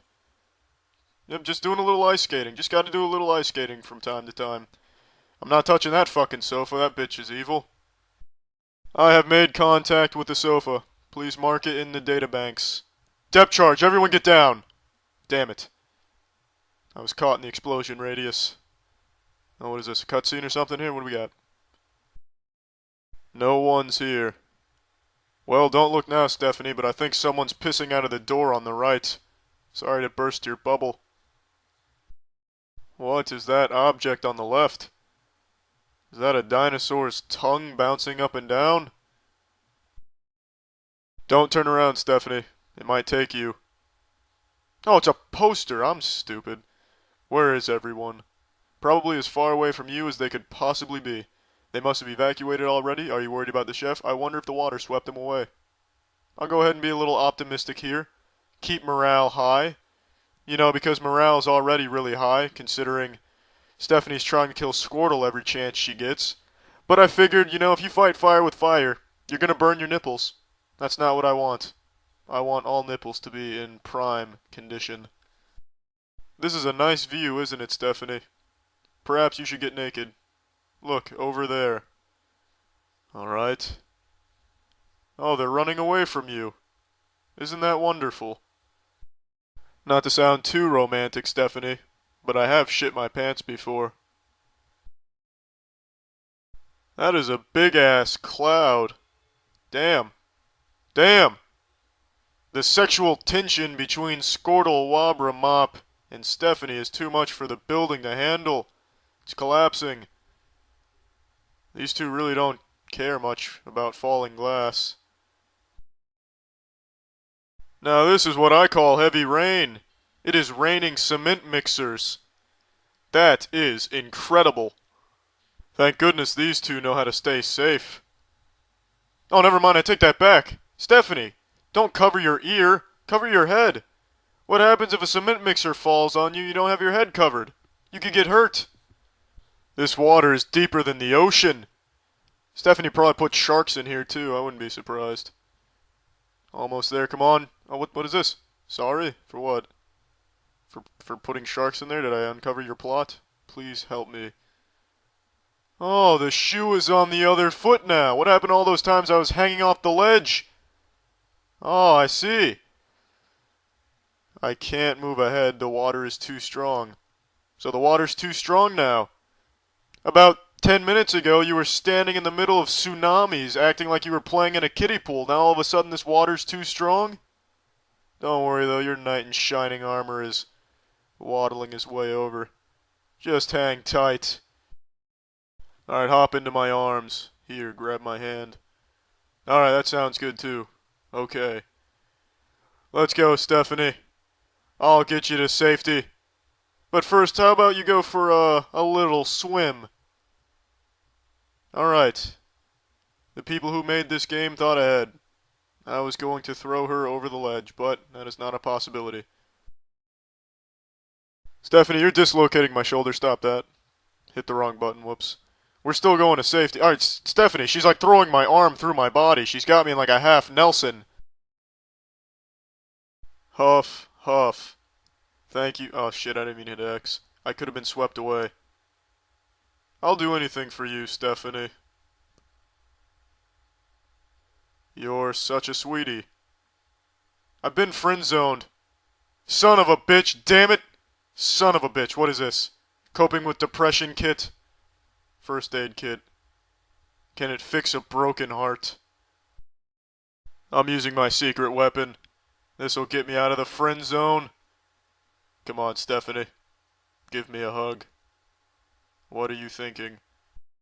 I'm thinking it's time for fucking, but clearly, you're not. That's a lot of people. Did they all have to go through what Squirtle went through? Well, that was extremely disturbing. Oh shit, Squirtle! Stephanie, run! Get out of there, quick! Oh, damn it. Hey, you two. You're safe. We were until you showed up, and we will continue to be safe unless you phase through this wall and stab us, you psychopath. Why can I not crawl through this opening? Is this sheet preventing me from doing that, or is There's like a force field there. Did you put a force field up there, Stephanie? Where is the water coming from? The shitter on the 3rd floor malfunctioned. Let me try hitting... It's covered with a sheet. Remove the sheet. Okay. Alright, we'll remove the sheet. Alright, so apparently a sheet was preventing a human being from crawling through this opening. That must be an iron sheet. Or Winston Churchill's Iron Curtain has been found in this game. That is complete nonsense right there. Come on, Stephanie. Hurry it up now. I moved the heaviest sheet in the world, and you can crawl through this. Hurry it up. Come on, come on. Stephanie. Get up. Alright, well, if you insist, we can do this now. Thank you, Stephanie. A worker for this facility has gone to check the safety of the escape route. Alright. Well, I found the chef and I found a bunch of people. So I think this is a good stopping point right here. Alright, well, I'm done playing this. Well, that's the end of this video. Remember to rate the video, comment the video, and subscribe if you want to see videos similar to this one. See ya. This is gonna be a nuts one. Holy shit. It's BDSM practitioner Hank. And it's Miniac again, baby! Man, if I were these people's neighbors and I looked out to see this kind of shit at 4 AM, I would be terrified. My house would be going up for sale the next morning. I feel like I'd be looking at some cult shit like I was cursed. Oh god, no, from the top turnbuckle. The Home Depot powerbomb! There it is. Where are you going? The match is up here. He's going to get his jackhammer. He's calling the police. What the fuck is he coming back with? A tricycle or something? Is he gonna scoot in on like a Harley? Oh no! Even worse, it's a moped! From out of nowhere!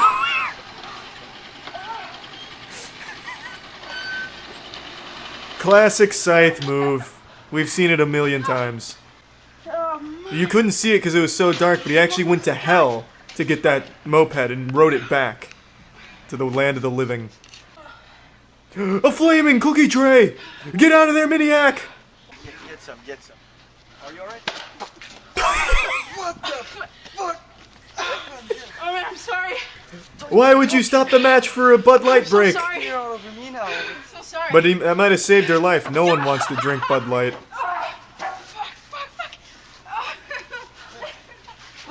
You're not on fire, Ricky Bobby. It's all in your head. No, don't waste it. No. Oh. Shit. Rest in peace, PBR. What a waste of shit beer. Uh-oh, she's gonna light the hockey stick on fire. Wayne Gretzky from hell. Use the moped again.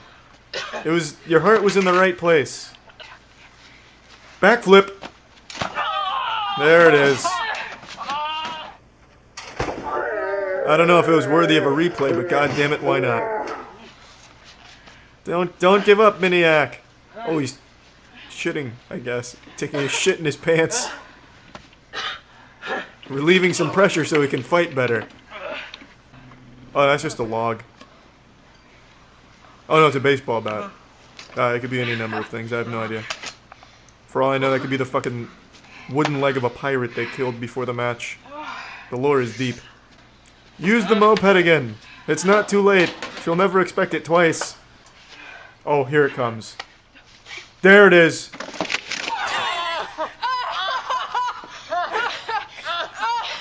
Well, only Miniac hit the table on that one. Your heart was in the right place though, Miniac. Do it again. But this time with the fragments of the table to try and impale him. What in the fuck is that gadget? A stick of uncooked spaghetti noodles? Can someone snap my boy Scythe's arm back into place?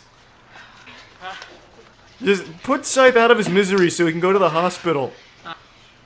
I know according to lore Scythe can't talk, but I feel like any minute he's just gonna be begging for medical assistance.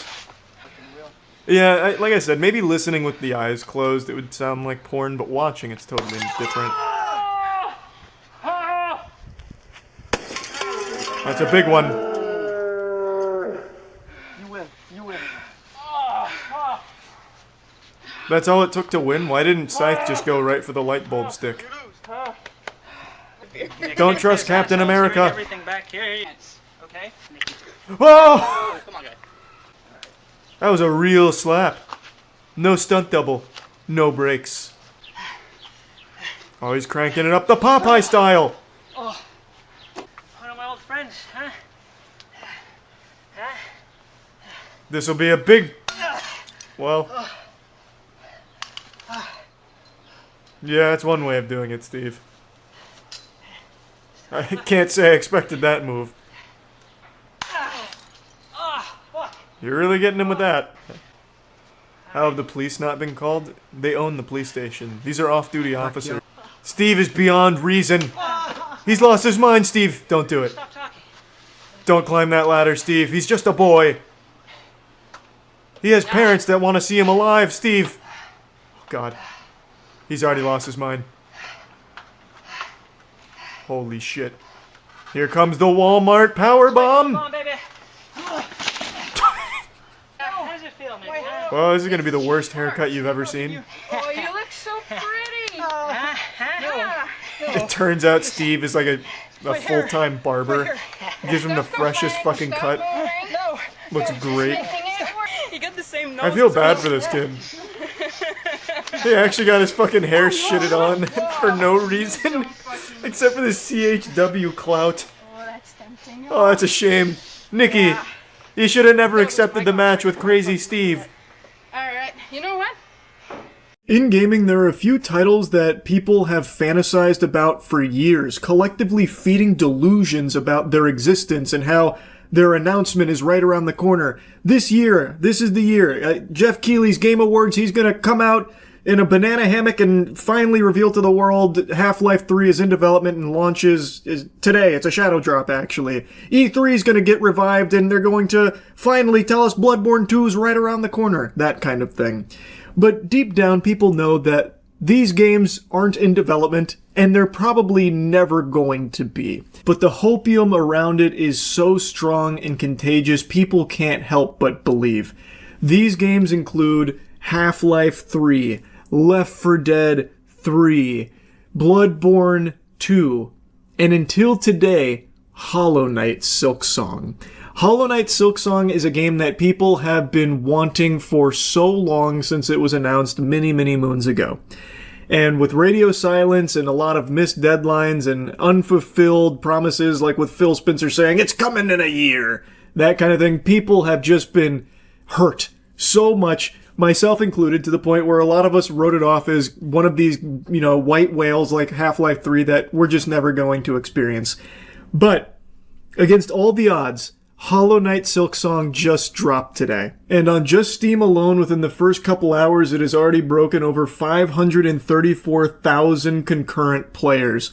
I can only imagine what it's like on console right now. Apparently, Steam, Xbox, and the Nintendo eShop all went down right when this launched. Presumably because so many people were, immediately trying to buy it because there was no pre-orders or anything. Hallelujah. Everything about Hollow Knight Silksong's launch, to me, is an absolute fucking grand salami. This is a home run. First and foremost, its price tag. It's $20. That's beautiful. I love to see that. In an era where every game seems to want to be 50, 60, 70, 80 bucks, even games that are only 2-3 hours long, or games you've never even heard of, like Fart Smoker Massacre or something, some fucking AA horror experience being $70 bucks.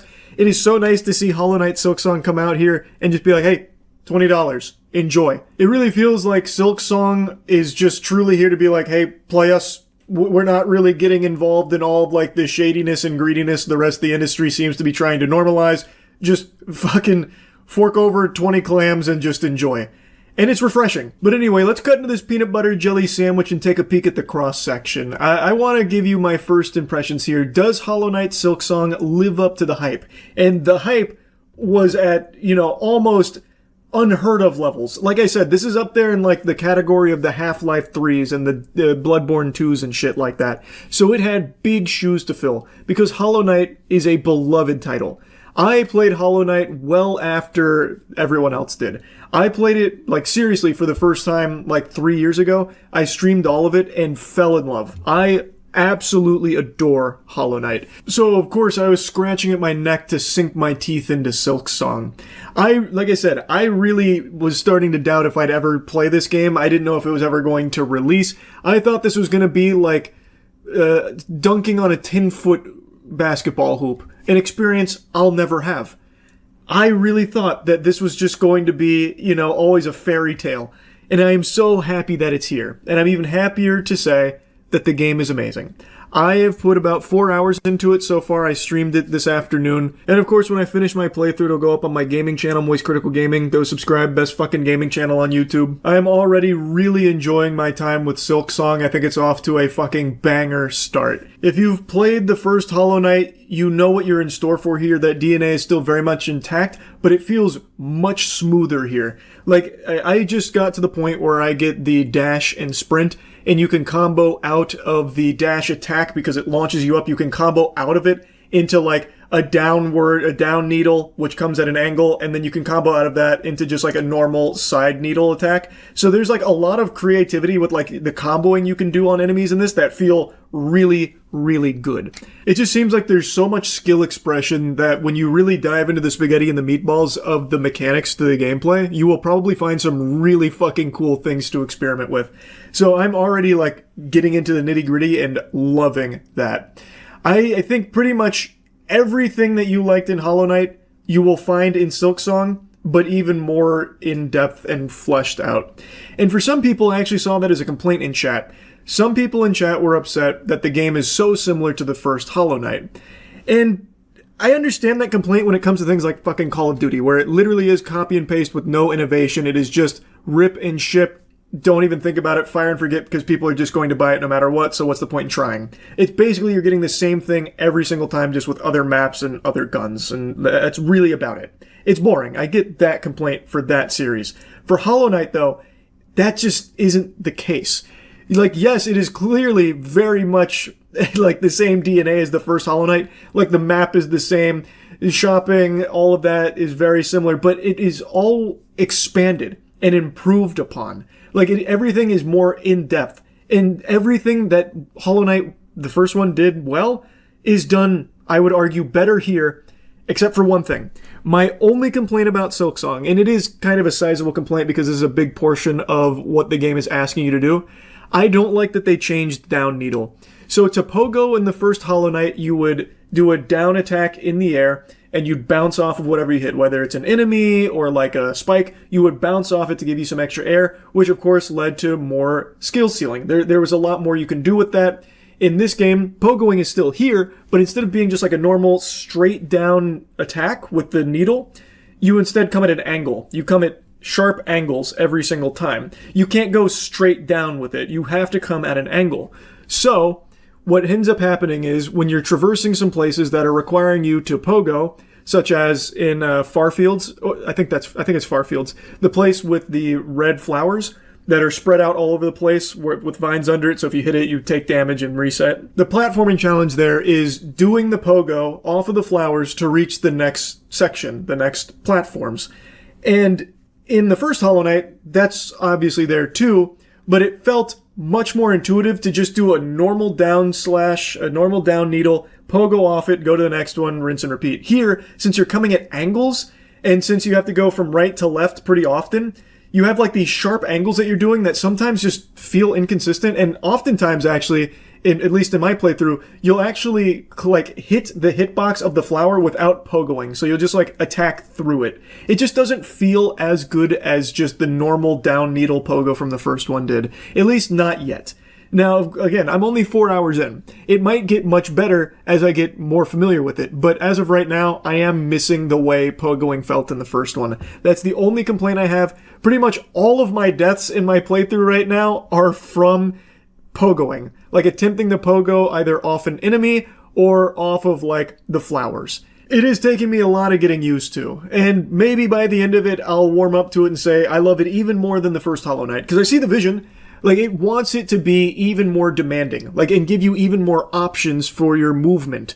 Like, I can see the vision, because sometimes I can string together, like, a really good set of pogos throughout the terrain and throughout the enemies, and it is beautiful looking. The way that you'll pogo into, like, a dash cancel or something, and then go right into the next pogo while still in the air, like, it looks really cool because you can combo all of this together. And I do see, like, there could be a lot of cool experimentation with it. But right now, like, I just feel like more often than not, it's become a headache, because I want to just do, like, a normal down hit and pogo offs or something, but instead I go off to the side, miss, and just go straight into the shithole and take big damage or just die. Like, I don't know. It's not that big of an issue, and again, it is still fresh, so maybe I just need to get more familiar with it. That is the only complaint I have about the game. Everything else, I think, has just been smooth sailing, and I absolutely love it. Every boss fight has been hype. Every environment I've visited has been nice. The characters are charming. The game's sound design is a slapper. Everything in this is exactly what I was hoping for a new Hollow Knight experience, and I imagine most people that have picked it up are probably pretty satisfied, would be my guess. Like, it really feels like it knows exactly what people wanted and just gave you more of that and more options with it.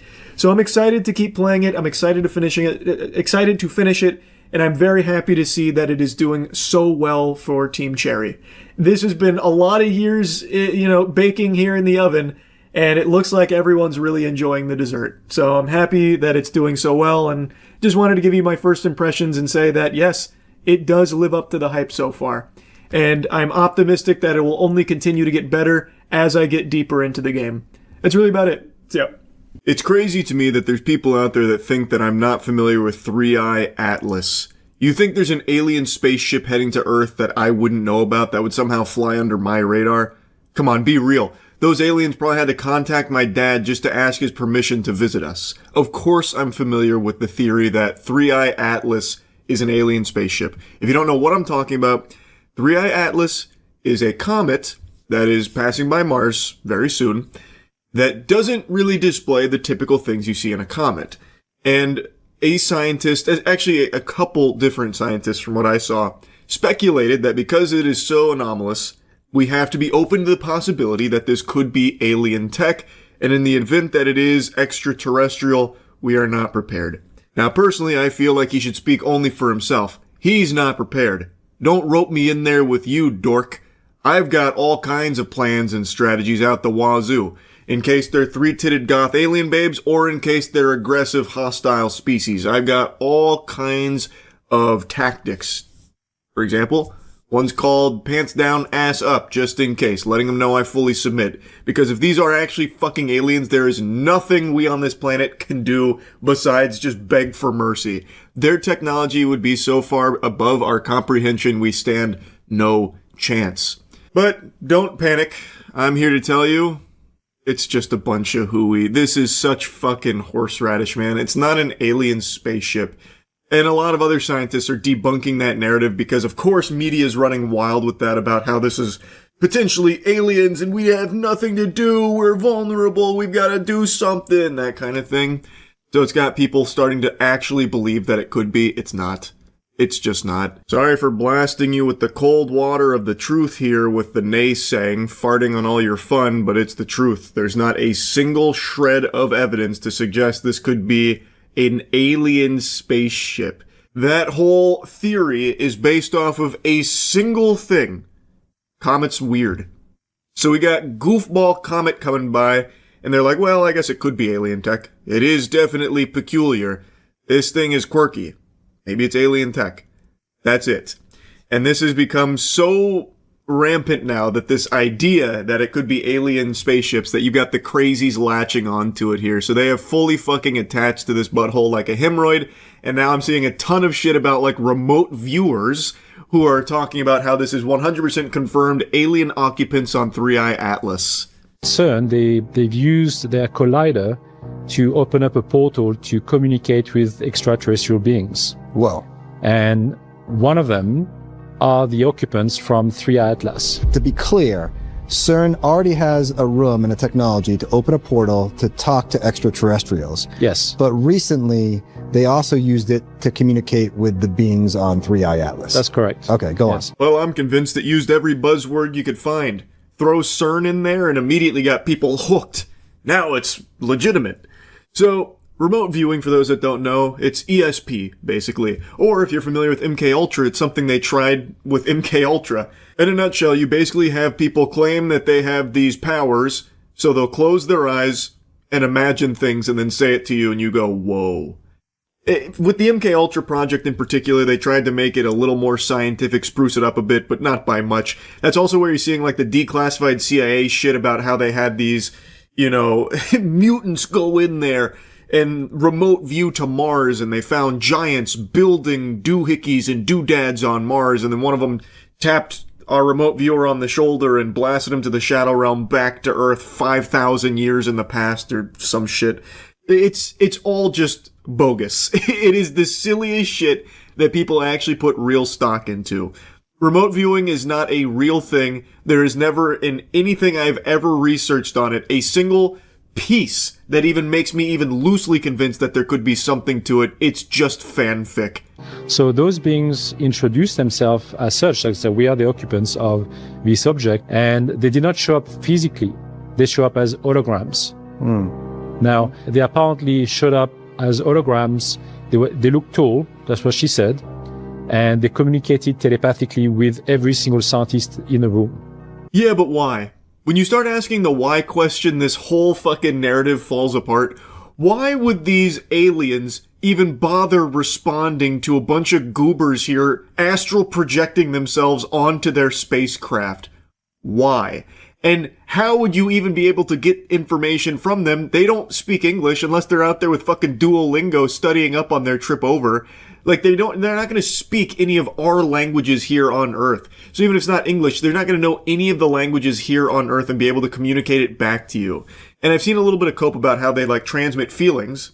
Okay? How, though? You don't know their feelings. They wouldn't know our feelings. There's no way you'd be able to somehow make a bridge and figure out what feelings are being transmitted. It's just so fucking stupid, man. But so many people believe this. Like, I've seen this video kind of popping off right now. And it's just some guy saying, yeah, so all of us, we were remote viewing, CERN, of course, with their portals that they're able to open. We were talking to the occupants of 3i Atlas, and they introduced themselves as the occupants of 3i Atlas, by the way. They call themselves Atlassians, naturally, no doubt. And, we had such an insightful conversation. We even played a game of chess. One of them even gave me an OTPHJ, and I really appreciated the work that he did on my wiener. Wow. And they all got the same message, which is that they are coming in peace. And they're just trying to come over here to gather all the star seeds of this planet. So when you remote view, did you pick up on that intention as well? Yes and no. I believe that the direct reptilians, will be coming to Earth, but as to know what the exact intent, that I could not really say. They're coming to sap the juice out of our 5G towers. We're flying too close to the sun, so now... he calls them the Draco Reptilians. Now they're coming to take all of our G's. No! But apparently other remote viewers are saying that they're coming in peace to take all the star seeds. If you're on TikTok, you're familiar with that nomenclature. Star seeds are people that believe that they are aliens inhabiting a human vessel at the moment. There's a little more nuance to it than that, of course. There's different degrees of star seeds. There's even a totem pole, like an upper echelon of star seeds that inhabit this planet and the bodies on it. It's a whole lot. That's a big old can of worms. Anyway, though, this sounds a lot like Rapture for the star seeds. So we've got... the galactic hall monitors or whatever coming in here saying, we're just here for your star seeds and then we'll leave. So they're gonna rapture star seeds and skedaddle? But why, though? Why even bother making the whole trip out here?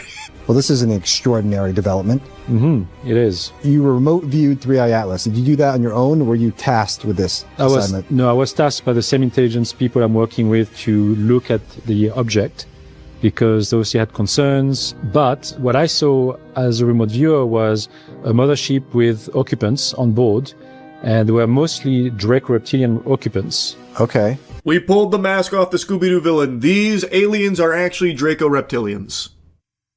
I've been saying it all along. I knew from the get-go, you cannot trust the Draco reptilians. They're always up to something fishy. They're always scheming, those Draco reptilians. I also love how the guy he's talking to just takes all of it at face value. He's like, wow, this is an incredible development. I knew it. This is incredible stuff. Wow, Draco reptilians, that's amazing. Extraordinary. So you saw them? Wow. Yeah, no, I'll just take you at your word. I believe you. It's just so crazy, man. He's just spouting gobbledygook, and people just accept it. For some reason, there are people that actually put stock into this whole remote viewing nonsense. That's what, I saw as a remote viewer. And that was corroborated by other remote viewers seeing the same thing. That's correct. Yes. The ship and Draco. That's correct. One of them is John Vivanco, who is also a known remote viewer. Mm-hmm. And he announced it publicly as well. And other people from the Stargate program as well. So they basically all came up with the same idea. Well, can't argue with that. That's pretty irrefutable. Other remote viewers confirming what the others are saying. We now have a group of people all saying the same thing. They closed their eyes and saw Draco reptilians. We need to take this more seriously. I think I've been clowning on it a bit too much, but that right there at the end, that sealed the deal. It's Draco reptilians and 3i Atlas heading our way, and we've got to get ready. Now, I'm not overly familiar with Draco reptilians, but I'm gonna go take a nap and remote view, see if I can learn anything in my dreams about them. If I find any of their weaknesses, I'll be sure to share it with all of you, but just start preparing the best you can for the arrival of the Draco reptilians. The remote viewers are trying to warn us. They've already touched base with them on 3i Atlas all the way out there in the cosmos. So, yeah, anyway. Pretty cool shit. That's about it. See ya. What's up, everybody? It's Critical. I'm playing Beast Boxing Turbo for the PC. Let's do this shit. I'm gonna pick new game, since I've never played this before. Tell that to your chemistry professor. Tutorial. Absolutely preposterous. Do you think me the fuck, sensei? I don't need a tutorial, and you know it. You can take this tutorial and asshole it to block it. What the fuck? Cheap shot, he just socked me in the nose when I'm reading the directions. And his damn undercooked hamburger hands are half the size of his entire body. Before there was shit, there was this guy. He is the epitome of nose shoved into beehive. Prepare to fight. I must have finished the tutorial. I'm fighting Pigless, my mentor. Student versus teacher, human versus pig. Who will win in this showdown? Ancient Egyptian pharaohs used to place bets on matches just like these. The only difference? Pigless wasn't in that shit. What the fuck is this abomination? This costume sure works and nobody suspects that I'm a human. That's supposed to be a disguise? You're not fooling anybody with that. It looks like somebody's anus just sneezed and you wrapped yourself in its corporeal form. Good luck getting past security with that, 007. This dude's torso looks like a face with a handlebar mustache. Round 1, I think you mean round, you're done! Lightning fast jabs right off the bat! Shit, the hands are on fire, somebody grab some water right now! Never mind, go ahead and take your seat, Poseidon. The fire was extinguished by repeatedly clobbering Porky Pig's cranium. Roy Jones Jr. is scratching his head at that remarkable speed. That was incredible. Let's get ready to rumble! Your telephone is ringing. It's my fist calling to punch you some more. You can't handle this. No, that was a good strike. But I've got the combos, the uppercuts, the jabs, the haymakers. Alright, I need to reload. Ran out of stamina. There we go. Oh, you can't handle it. When I'm finished punching you in the chin, you won't be able to tell if your titties are spitting liquid or if you're just washing your hands in a sink. I'm just bopping them with these partially filled water balloons. Sneak attack. You didn't even block. It's over. KO. Heebity-deebity, that's all, folks. There it is. There it is. If somebody asked me, where's the KO, I'd say it's right there. You can't handle it. Oh, shit. Alright. Now he's putting those dinosaur nipples he's got on his hands to good use. Your lead is temporary. Yes, fucking ferocious left jabs. You will not be able to sustain much more punishment from these punches. Shit. Almost out of power for the punches. Just walk into the punches, please. Fuck, there is no power left to these punches. It doesn't matter, they can still bring the noise. Fuck it, I'll just let the power recharge. Pigless, it seems you've won the lottery of powerful punches! I've gotta wait for the power, and then I punch him! Damn it! This is a much closer match, shit. Hey Pigless, I saw a commercial on TV last week that you might be interested in. According to that, you can now buy jabs to the chin for $9.99. Victory sold separately, bitch. Are you ready for more punches? You're not ready for more punches. Oh, there we go, KO! 2 rounds. Absolutely destroyed Pigless. Looks like he went to the how many punches can you endure buffet. Just absolutely dominated that match. Coins earned 147. Can buy a fucking blimp with that much money. Time for the next fight. What the fuck is this creature? Looks like a fucking mutant metapod with boxing gloves. Oh, what the fuck? That's the end of the demo? I guess so, the game just closed. Alright, I'm done playing this. Well, that's the end of this video. Remember to rate the video, comment the video, and subscribe if you want to see videos similar to this one. See ya. That reminds me, have you seen that scalper clip of the guy who grabs a box right from the employee before they stock it, and then once he reaches the counter, he begs another scalper for one-piece TCG packs? I have not seen that one. That sounds on par for pathetic scalper behavior, though. For it. Seriously. I'm good. Nice. But you cannot do that. Yeah. Come on. What do you mean? I'm gonna pay, I'm gonna buy it. Buddy. I'm gonna pay for it. Okay, you're not allowed to take that box. Okay, You can get what you want inside it, but you can't take the box. Alright. Yo, could you not touch my... Yo. Can you not... This guy has the gall. Can you not touch my box? Brother, you just took this off of the employee's dolly. And now all of a sudden he's claiming ownership of it. What a loser. Normalize taking shit from scalpers. First come, first serve, bro. Yeah, but I was there first. Yo. Watch yourself, bro. Watch yourself, bro. I can hear this guy's a dweeb. Watch yourself. What are you gonna do? Cry to mommy about it? The chutzpah. Wow. What a dork.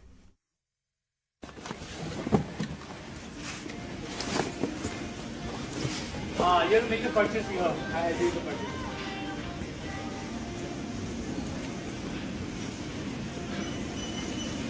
Fucking insane.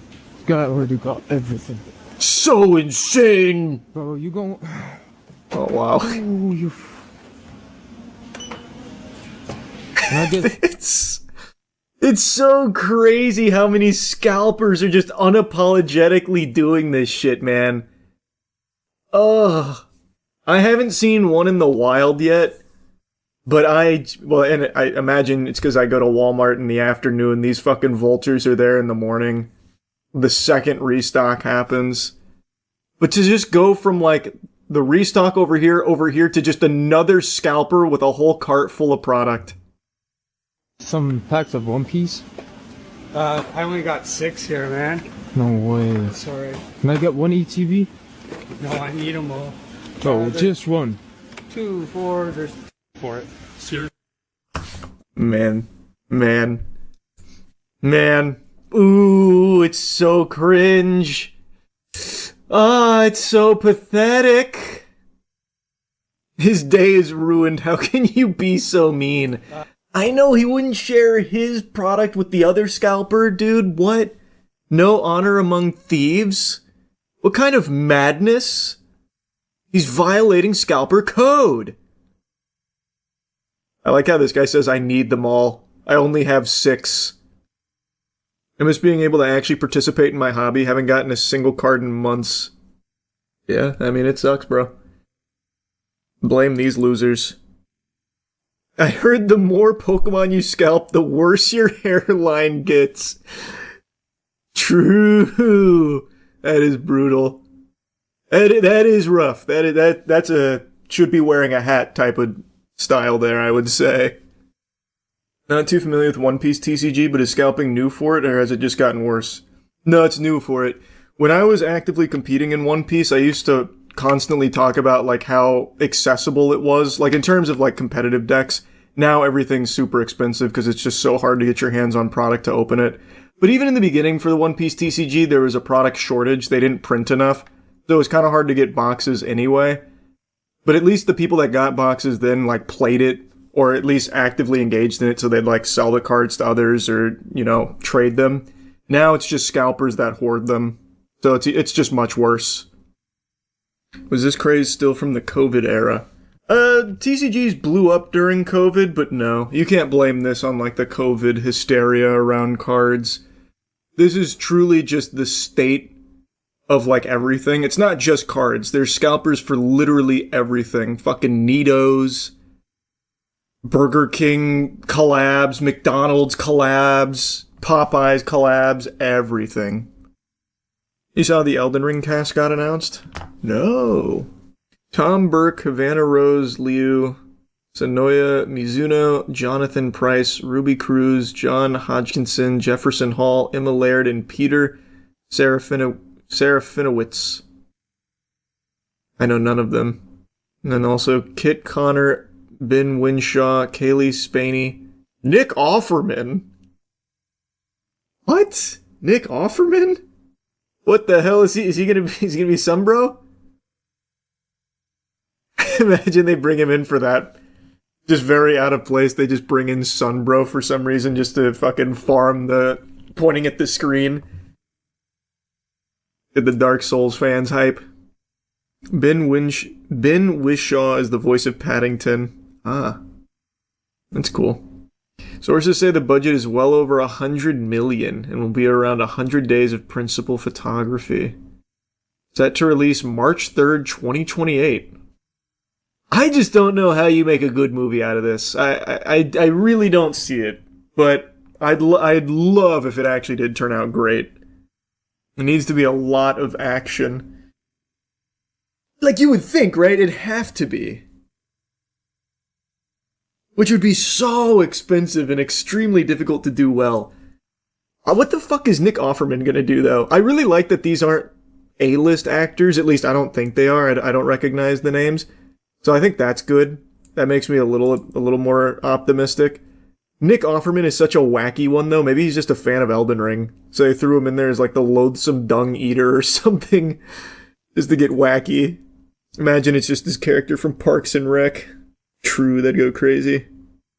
Hey Denkin, Nick Offerman is a crazy-ass actor when he locks in. I don't think he's a bad actor, he just feels like such a weird fit. No Tom Holland, Jack Black, Timothy Chalamet, or Chris Pratt. Box office bomb, here we come. I know, right? No Zendaya either? Like, this has no chance. No one's gonna see a movie without any of them. They also announced the cast for the new Netflix Gundam movie. Did I know they were doing that? It sounds like vaguely familiar. Netflix and Legendary have kicked off production on live-action Gundam movie, adding 6 to the cast. Jackson White, Nanzo Anazi, Javon Walton, Alexander Rudinsky, Ida Brooke, and Jason Isaacs. Character details under wraps. As previously announced, Sydney Sweeney and Noah Centineo lead the ensemble. Oh my god, this feels like those AI casting videos. Dragon Ball Z live action cast revealed. Tom Holland, Sydney Sweeney, because they only know like 5 actors. Pretty cool. I bet Sydney Sweeney loves Gundam. She's probably a big Gundam fan. Michael Mando's also confirmed. I don't know Michael Mando. Who's Michael Mando? You seem excited. Oh, wait. That's this guy's name? This guy's great. Oh, that's cool then. That's actually cool. Sucks they didn't cast the Hunger Games legend. I know, I can't believe I didn't get a call from the Netflix casting team for the Gundam series, or the Gundam movie, whatever it is. What a shame. What a shame. Don't they know I was one of the top-ranked players in Gundam Evolution? Look up the Gachi Akata's author tweet on piracy, pretty open-minded from someone in such an anti-piracy industry. I've spent the past few days researching the circumstances in different countries, including financial situations. I understand that for many people, pirate sites are the only way they can read manga. I also understand that prices can be higher overseas. I've even seen people saying, don't bring this issue up. But if we do not speak up now, the value of Japanese manga and creative works built through the sacrifices of relentless efforts and those who came before us will be wasted. I've also seen people say, reading for free doesn't hurt sales. That's not true. Free lowers the value of things. Once people grow used to getting something for free, they stop looking toward legitimate versions. I also understand that people who truly love a work will still support it properly. We pour ourselves into creating so readers can enjoy our work. Compensation matters, of course, but more than anything, I do not want to see its value diminished. To help people who cannot afford to buy it or who do not have access to it enjoy these works, Ando and I have been discussing this for a long time and exploring many ideas. Cannot share details yet, but we're working on it. Publishers are making efforts as well. Sorry it's taking time, but please stop hurling accusations like you are racists or saying misguided things like piracy is free promotion for you. That's always fucking delusional, by the way. I'm a big advocate for, like, you know, piracy to a certain degree, but that claim of its free promotion is just baloney. We will continue doing everything we can so everyone can enjoy manga, and I ask one thing in return, please try to understand our perspective and our culture as well. That's an interesting take on it. Especially in the manga industry, right? That is interesting. I would argue Freddie Wong uploading the torrent for his movie got it way more attention. Yeah, there are extenuating circumstances like that, but those are fringe cases. How many people who watch the Avatar leak are going to now go buy a Paramount subscription to watch it when it drops? Probably very, very few. It's not free promotion and it doesn't lead to sales or anything. But there are certain cases, like with Freddy, where it does help. But like I've always said, for things like Godslap, right? I don't care if people pirate it instead of buy it. That's fine by me. At the end of the day, if someone really likes it, they will support it probably at some point. But that's not going to be the perspective for everyone. And in cases where you get a better product through piracy, like where, a work gets things taken out of it or it runs poorly because of whatever else, they shoehorn into a game, but pirating it gets rid of that so it runs better. You've just made a better product for piracy as opposed to the official one. There's a lot of different nuance to it. Lord Gabin has the right idea. Give the customer something better than piracy. I always quote Gabin on that. He famously said piracy is a service problem. And he's right. To an extent. That is a big component of it. Think about how difficult it is to watch some shows now because of how many times they change streaming hands and licensing. Whereas if you just pirated a show, you get the whole thing. No headache. Sometimes in better quality. Yeah, sometimes in better quality. I've been doing one of these in a while, and I used to do them all the time. Many of you may remember way back many moons ago, I used to do an annual video, a yearly roundup of the most common questions I got asked that year, and answering them all in one big video dump. But it's been a long time since I've done that, mainly because I started streaming daily, which means I was answering the same 50 questions every 4 minutes, so there wasn't really a ton of questions that were going unanswered. But I wanted to give a little mix-up here, hit you with the shake and bake, because there is one question that for actual years I have been asked probably above all else. The only thing that comes close, maybe second place, is why am I so short? Which is a question I've answered 3 times now. I mean, again, it's not a question for me. You gotta ask the man upstairs. I don't know why God made me this short, but I don't mind being fun-sized. Can't change it. Is what it is. But I'll be right back, though. I have to excuse myself to the little sailor's room. Alright, anyway, and that question is about the gym. What is my advice for anyone looking to get started with gym going? A fitness journey. And it's a question I always enjoy answering or just diving in on. The subject is just something I'm very familiar with. Maybe you know, maybe you don't. Maybe go fuck yourself. But a little bit of lore on, my academic career When I first went into college, I had a digital arts major. I wanted a career in animation.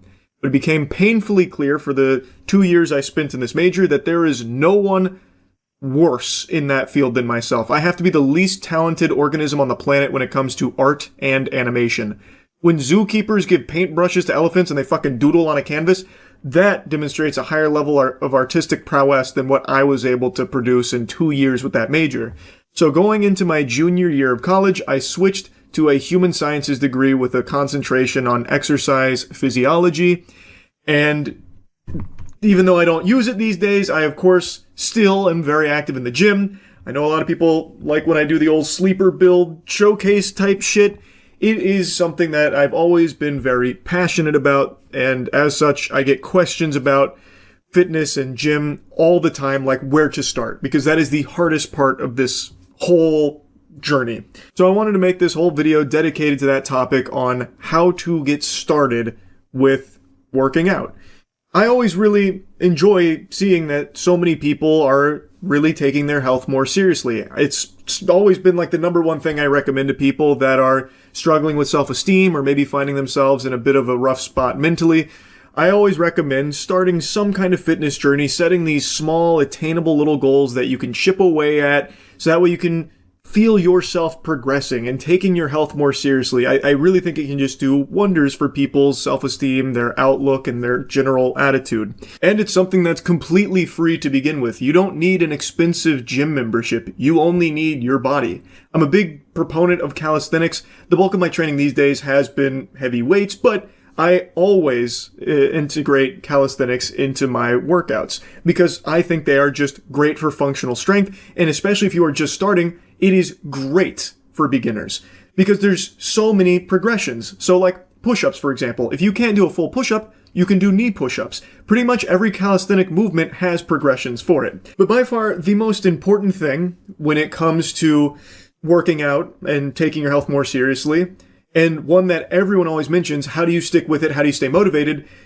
I believe it's routine. It's not easy to start for a lot of people. It's very hard to stay motivated. It's hard. It is difficult. But if you can just grit your teeth and bear it for like a week of sticking to a schedule, it starts to become easier. It starts to become routine.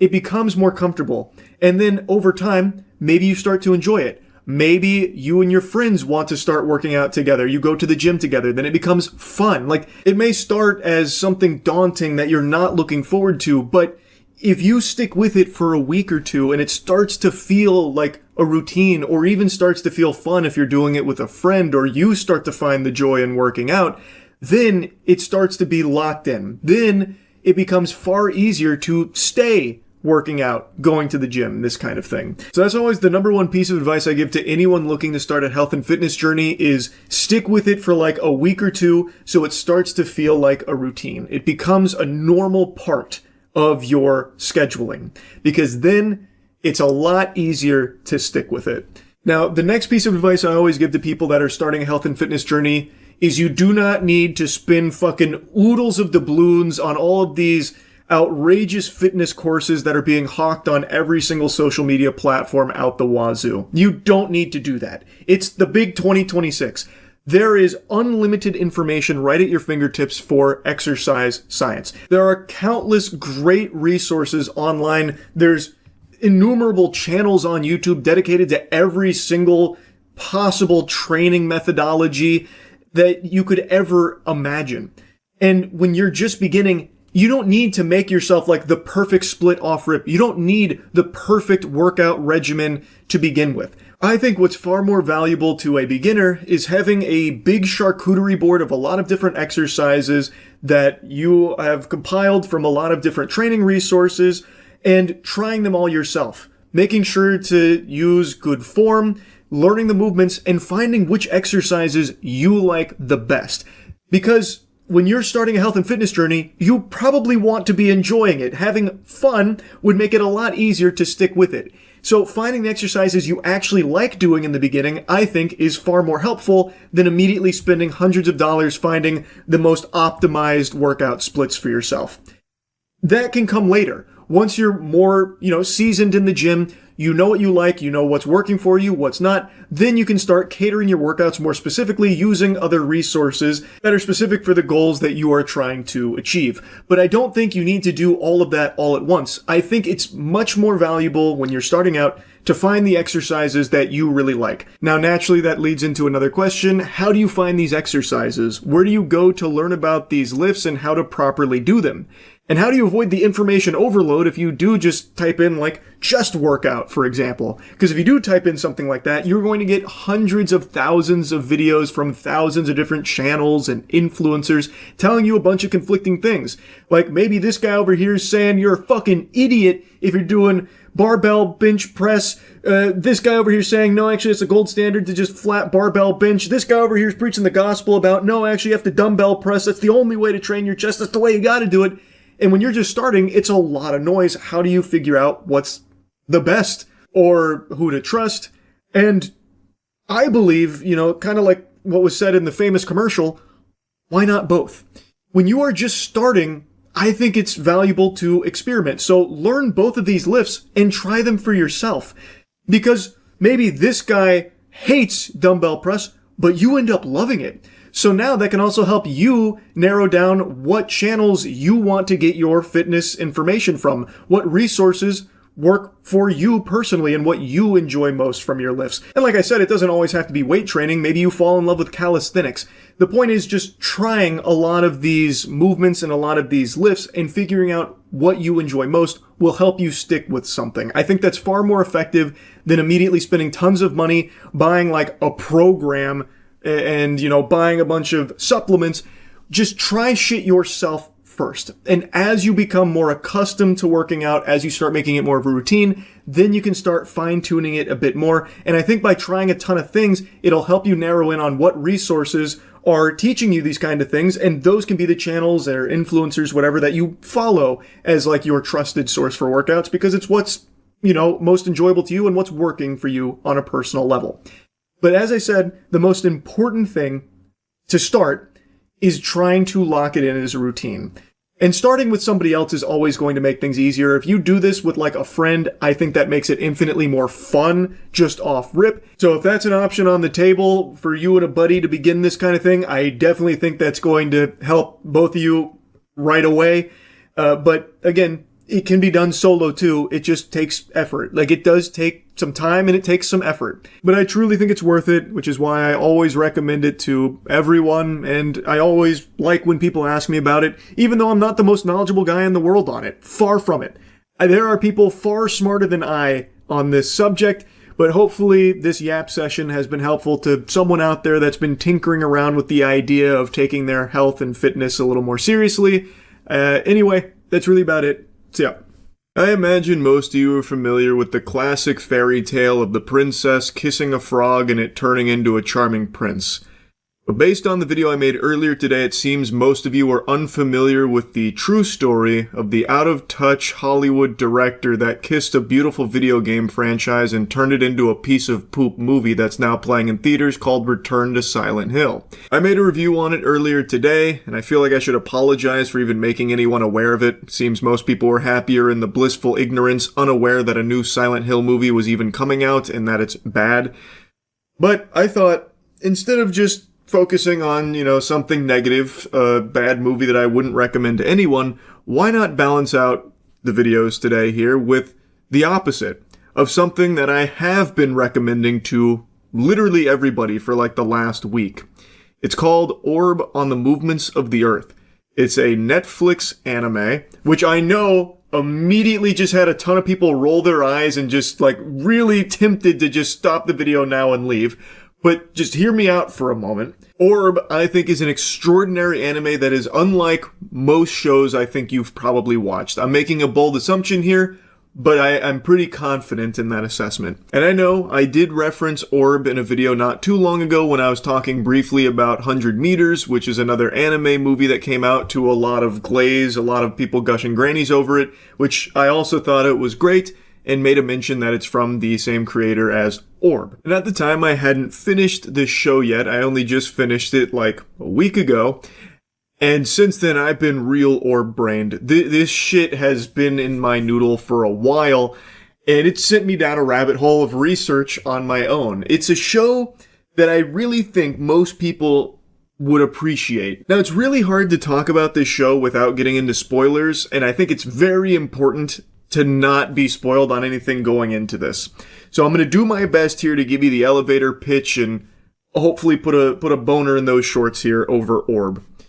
So the show is set in a time where there is an accepted view of our life on this planet as well as our place in the cosmos. Geocentrism, where it is believed that Earth is the center of the universe and all of the cosmic bodies overhead, the heavenly bodies, revolve around us, Earth. And in this time period, faith is, of course, of paramount importance. So to be conducting research that goes against accepted doctrine from the church in regards to geocentrism is viewed as blasphemous and will have you labeled a heretic.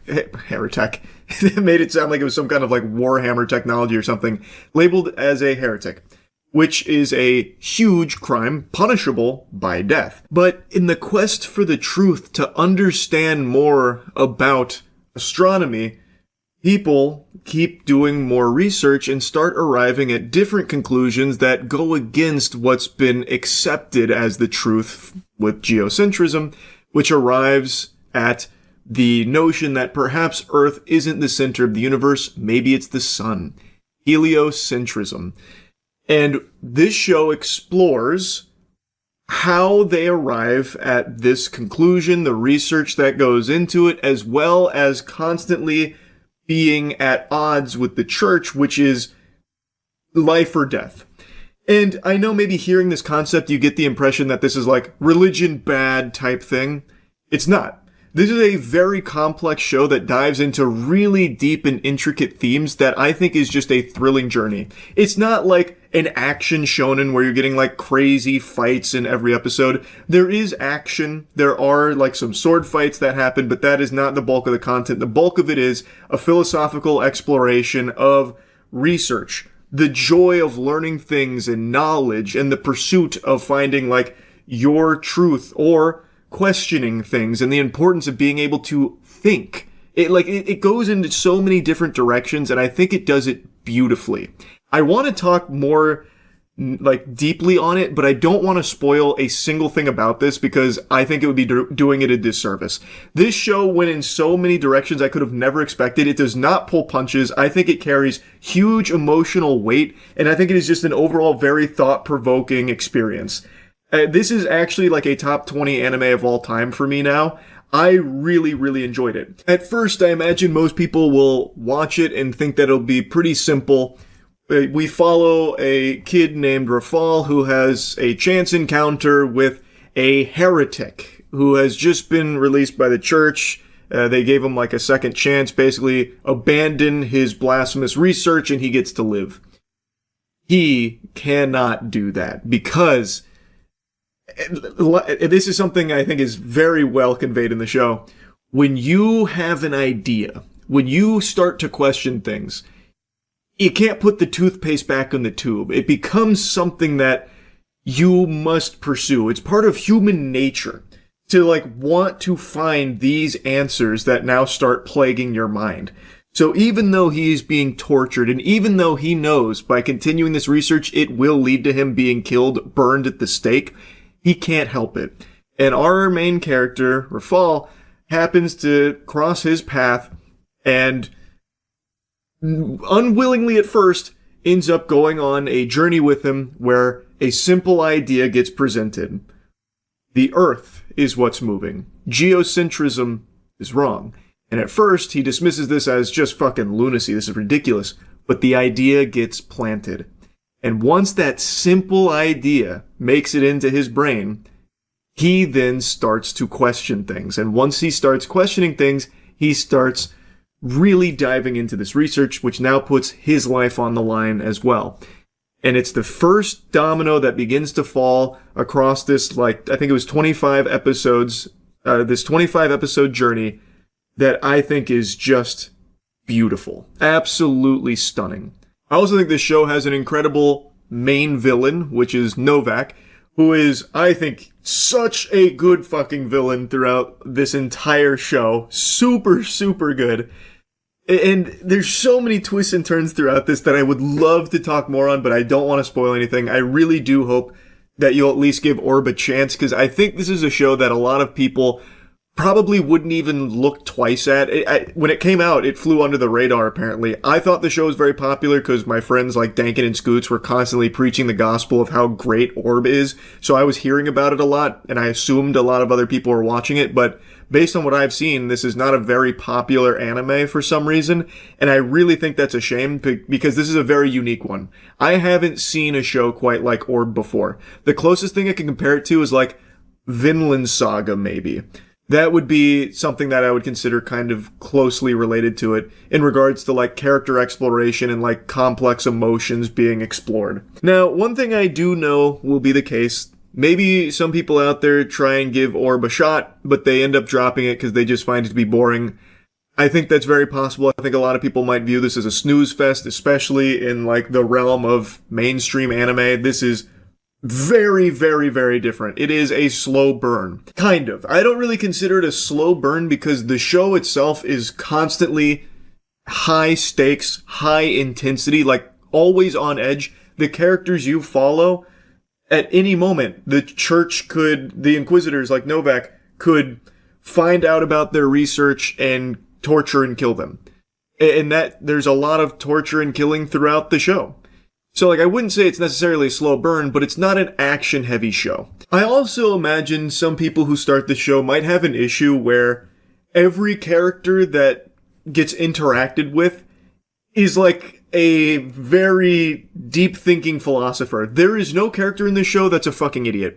There's no character that is stupid. Every character, when they are talked to, if they have a single second of screen time, they will give you a philosophical speech. And I think some people might find that to be a bit overbearing, because I'm not exaggerating. There's no dumb characters here. Anytime a character has something to say, they have a lot to say, and it's always like pretty deeply philosophical. I actually really liked that. I was very intrigued to hear each character's unique perspectives on things. I liked that, but I think some people might find it to be, like, too much. Which, I guess I could understand. But for my taste, I actually really appreciated that. Also, I've got to mention how good the opening is to the show. It's a very creative opening, by the way. I haven't seen an anime opening do what this show does.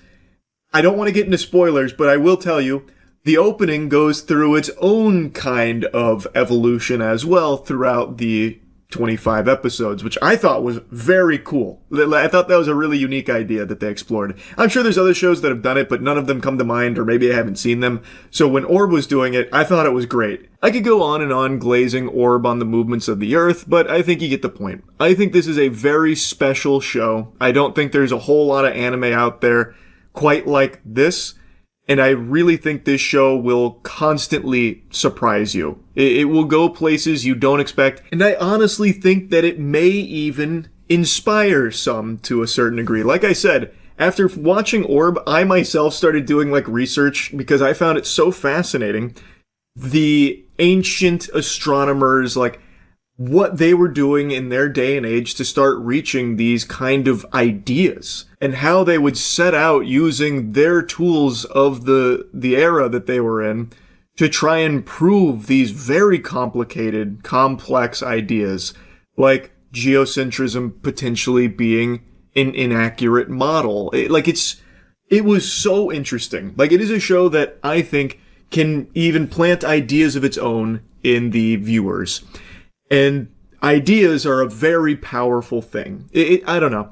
I really, really liked Orb a lot, and I think a lot of people would. Maybe they just haven't heard about it, so this is me just letting you know Orb on the movements of the Earth fucking slaps. That's really about it. See ya. With our modern technology and our advances in the scientific field, we're able to understand and explain a lot of things that occur in our universe, yet there's still one very human phenomenon that eludes all possible rational explanation, and that is fetishes. Fetishes are a lot like nipples, we all have them. Now my personal belief is all fetishes are totally fine as long as no one's getting hurt and everyone has consented to the activity. It's totally consensual across the board. You know, whatever 2 consenting adults or even 5, 10 consenting adults want to do behind closed doors, totally up to them, totally within their right and totally fine by me, just as long as all parties agree to it. You want to stick G.I. Joe action figures up your buttholes while getting pepper sprayed for sexual pleasure? Be my guest. That's fine by me. I personally wouldn't come because of something like that. That would be like some shit I'd see on 24 for some advanced torture shit, but to some people that might be pleasure. And for those people, that's fine with me. Now, that being said, if you're gonna put your fetish on YouTube, well, I think it's totally fine to make some jokes about it. Today we'll be exploring the wild and wacky world of clown fetishism, honk honk, and it's a fucking doozy. I can't show you half of the clown fetish videos I found on YouTube because a lot of them are just genuine porn. I watched an uninterrupted 5-minute porn scene between 2 clowns that had nudity. I don't know how half of the clown fetish videos are still on YouTube, maybe for educational purposes, or maybe YouTube's jerking off to it themselves, I really don't know. But I can show you a few of them that really capture the fetish in essence. Hey, Daddy. I've missed you. Where have you been? I want to be your boyfriend. No, this is not a sneak peek into the upcoming It Chapter 2 movie. This is clown fetishism. I've been having a hard time debating with myself whether or not the video is real or a parody of clown fetish videos. It's really hard to distinguish for sure because a lot of clown fetish videos are very similar to this, just with nudity and a couple other people and nipple clamps. So it's really hard for me to deduce whether or not this was a genuine attempt to tease clown fetish enthusiasts to get them ready for action, or just kind of taking the piss out of clown fetishism. I really don't know for sure, but god damn it, it's definitely worth sharing regardless. Daddy, do you like my hair? Is my hair pretty? Do I look pretty for you? Hey, Daddy, I know what you want to do. Do you want a balloon animal?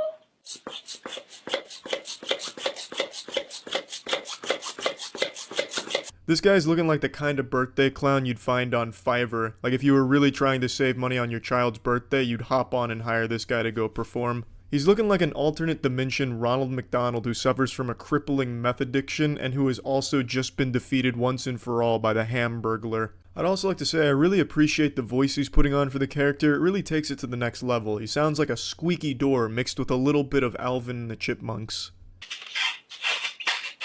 I just wanted to remind you how beautiful you are. Well, if you haven't filled your pants with cum yet, it's probably safe to say that you don't have a clown fetish, but I'm no expert, so I'm going to keep exposing you to these Rorschach paintings, and maybe you'll start seeing more clowns and more sexual awakenings within your own body. This next one is just from another clown fetishist, and she actually does something different.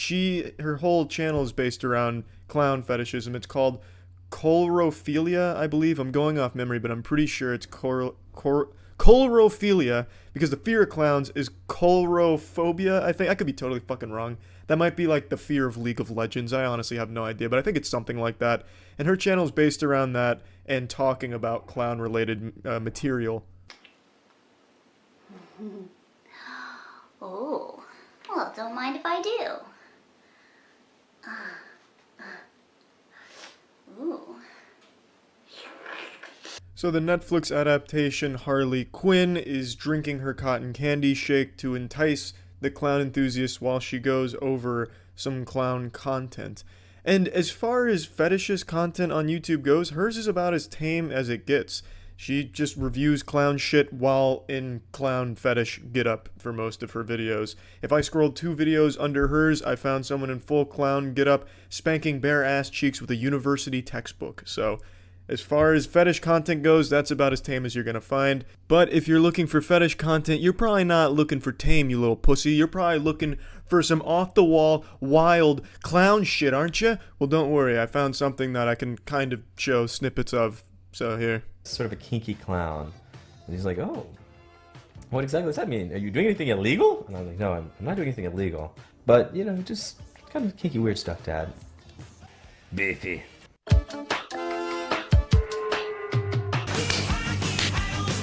That was Ouchie the Clown. Ouchie the Clown's kind of a pioneer when it comes to the fetish. He even worked with some of the greats like Penn and Teller. I don't know if they're clown fetishists themselves, but they definitely collaborated on slapping some ass cheeks around and clamping down on some tits. These are the only three that I could find that I could even show on YouTube in any capacity, which is a fucking letdown. I was hoping there'd be more that I could show, but almost none of them are gonna fly. So unfortunately I can only show you these three, but I've seen probably like 10, maybe like 15. No erections, so I don't think I have a clown fetish, but I guess you never know, maybe I haven't met the right clown. But I actually hypothesize that clown fetishism is going to be on the rise in the next year or so, because the clown emoji is so widely used all over Twitter and the internet in general. It's the newest big internet trend or meme, you know, here's your clown card, you left your clown shoes, clown clown. So, you know, you never know. Maybe it's a sexual awakening across the globe, and maybe clown fetishism will become the new norm. It'll be weird not to fuck while dressed as a clown. You never really know. It's just a theory, a game theory. I just wanted to showcase the fetish. That's really just about it. So yeah. Do you have a drawer full of sharp knives, but prefer to cut your bread with a doorstop? I'm Anthony Sullivan, and this is why I masturbate. It's the edge of glory, mankind's first step into space colonization. Behold, a credit card. You can buy things with a credit card, I'm sure you knew that. But did you know you can sell things with it as well? Such as murder? This device is so advanced, I'm shitting my pants. Here's the secret, it's the erect nipples. This sad kiwi doesn't stand a chance. This orange is having a bad day. Fuck whatever food this is. I'm slicing and dicing this celery's whole family. Oopsie, I grabbed the shitty knife. Edge of Glory can turn that shitty knife into a titty knife, giving you perfect slices. It also has super suction. I wouldn't shove this pineapple inside of my wiener hole if this was the last pineapple on Earth. Prior to the Edge of Glory's existence, you had to pay tomato prostitutes in cash, but now you can force them to accept the credit card for sex, otherwise, they will face certain death. Give a tomato a false sense of security. When it thinks it's safe, throw it on the fucking knife. The Edge of Glory can fuck chef's knives, fillet knives, paring knives, and peeling knives. Stand back, I'm Anthony Sullivan. Do not try this at home. This is a knife on a grinder. How does that taste, bitch? There we go. Alright, now let's see how it cuts. It can't even cut a fucking orange. But if we put it to the Edge of Glory, we can cut through the perception of time. An orange is not even an opponent for this Edge of Glory enhanced knife. It's just too easy for an Edge of Glory knife. Look at this brutality. You could be paying around $160 for a very small piano, or you can pay $10.99 and get your own Edge of Glory. But wait, I can get even hornier. I'll throw in a 3-piece knife set. Now I bet you're asking, Sully, what can I do with 3 knives? The possibilities are endless, you son of a bitch. You can cut, peel, dice, fillet, fist yourself. It's a $20 value that you're getting for free. Control your body fluids. 'Cause I'm doubling this fucking offer. That's right, the offer is doubled. Go wild. That's 2 times the Edge of Glories, which means you can slaughter 2 times the number of pineapples. It's a huge value for $10.99, asshole. If this deal doesn't put you on the edge of your seat, then you are on the edge of bullshit. There are few things as skin-crawlingly embarrassing as bad freestyle rap. It is this unmatchable cringe that I derive immense pleasure from experiencing. I love watching bad freestyle rap, and I'm sure you've noticed over the years because I've made probably like 20 videos now covering some terrible freestyles, and I just saw one from, I guess, like a corporate club get-together on like a rooftop. I mean, I'm imagining it's like a rooftop bar or something, for something called the Amador Club in San Francisco. San Francisco, it's like you're on a trip, you got the rip when you hanging out with the rune like you high on the mushrooms. What? Because this is what we do, it's the love, it's the gift straight up from the God above when you hanging with your friends at the Amador Club, right? And when you got this, it's a flash, it feels like you've got this blush, you're so hot like it's the gold rush, because when you're here, you got the AI, it's so fly. And what's AI? A rune's intelligence, that's what we come in. I was so sad that it cut off abruptly here. I want the director's cut. There's like 5 people filming on their phones. Someone has to have the full rap. Oh, it's so delightful. He's hitting this shit au natural, a cappella. This guy is dropping the stinkiest bars with his whole chest, full confidence, not even a single iota of a beat, very seldomly even hitting a rhyme. He can't even accidentally string together sentences that flow. It is perfection when it comes to shitty freestyle rapping. He even said, AI so fly. Come on, that is divine, god damn it. I love this shit. This guy's up here and he's like, I wonder how it even got to this point. He's probably like, guys, Amador Club, gather around. I want to show you something. I got some bars for you. I might just fuck around and fart some poop with it, dry rubbing my cock until it starts shooting glue. Like, how do you even get to this point? Everything about this just tickles me. Like, he's not doing anything wrong. He's not hurting nobody. He's just up there having a good old time, and I'm here having a hoot and a holler at it. Like, I think it's very fun all around. It's ultimately harmless, and it puts a lot of questions in my noodle. Did he, like, practice this? Was this, like, a premeditated freestyle thing, or was he just, like, you know, maybe he had a couple of brewskis, maybe butt-chugging a bit, and he's like, you know what, guys? I'm gonna try a little something here. I'm gonna go for it. And, like, I just recently watched 8 Mile, and it's time. Clarence has some real good parents. Amador Club! Like, I just wonder how it gets there. And I'm just enjoying being able to watch him work his magic. That's all. And you know what's even more impressive, and I think adds a nice cherry on top of this cake? These people paid to be there. So I looked up the Amador Club, by the way. $50 a month, 50 clams a month, and this is some of the socialization you get. This is part of the experience. At least I think they're all part of the Amador Club since he, like, addresses them as such, but I guess it's entirely possible they're just kind of patrons that happen to be there too. Like, maybe they were just sharing space with the Amador Club, because it looks like they're at, like, a rooftop bar or something. But no doubt, since he is directly saying Amador Club, there are some members here. I can't fully wrap my head around what it is. The concept eludes me, and the more that I read about it, the less I understand. This just sounds like some real, like, bougie California money-wasting type shit. A new club in downtown San Francisco might assume it to be a highly exclusive establishment given the ornate box beam ceilings, gleaming marble counters and walls, bespoke furniture, and elegantly arcing light fixtures. But membership in the new social club that opened this month at the base of the historic Bank of Italy building at the corner of Montgomery and Clay Streets is a relatively affordable $50 a month, and the general public is welcome for breakfast on weekdays from 7 to 10:30 a.m. $50 a month and they're calling it relatively affordable. Oh my goodness, it makes me sick to my fucking stomach. Oh my god, that made my voice crack. Evan Crow, owner of the bank, says his goal is to create a non-elitist place for people of varied backgrounds to meet and do things with each other. If you don't want to do that, then this probably isn't the right space for you, he said.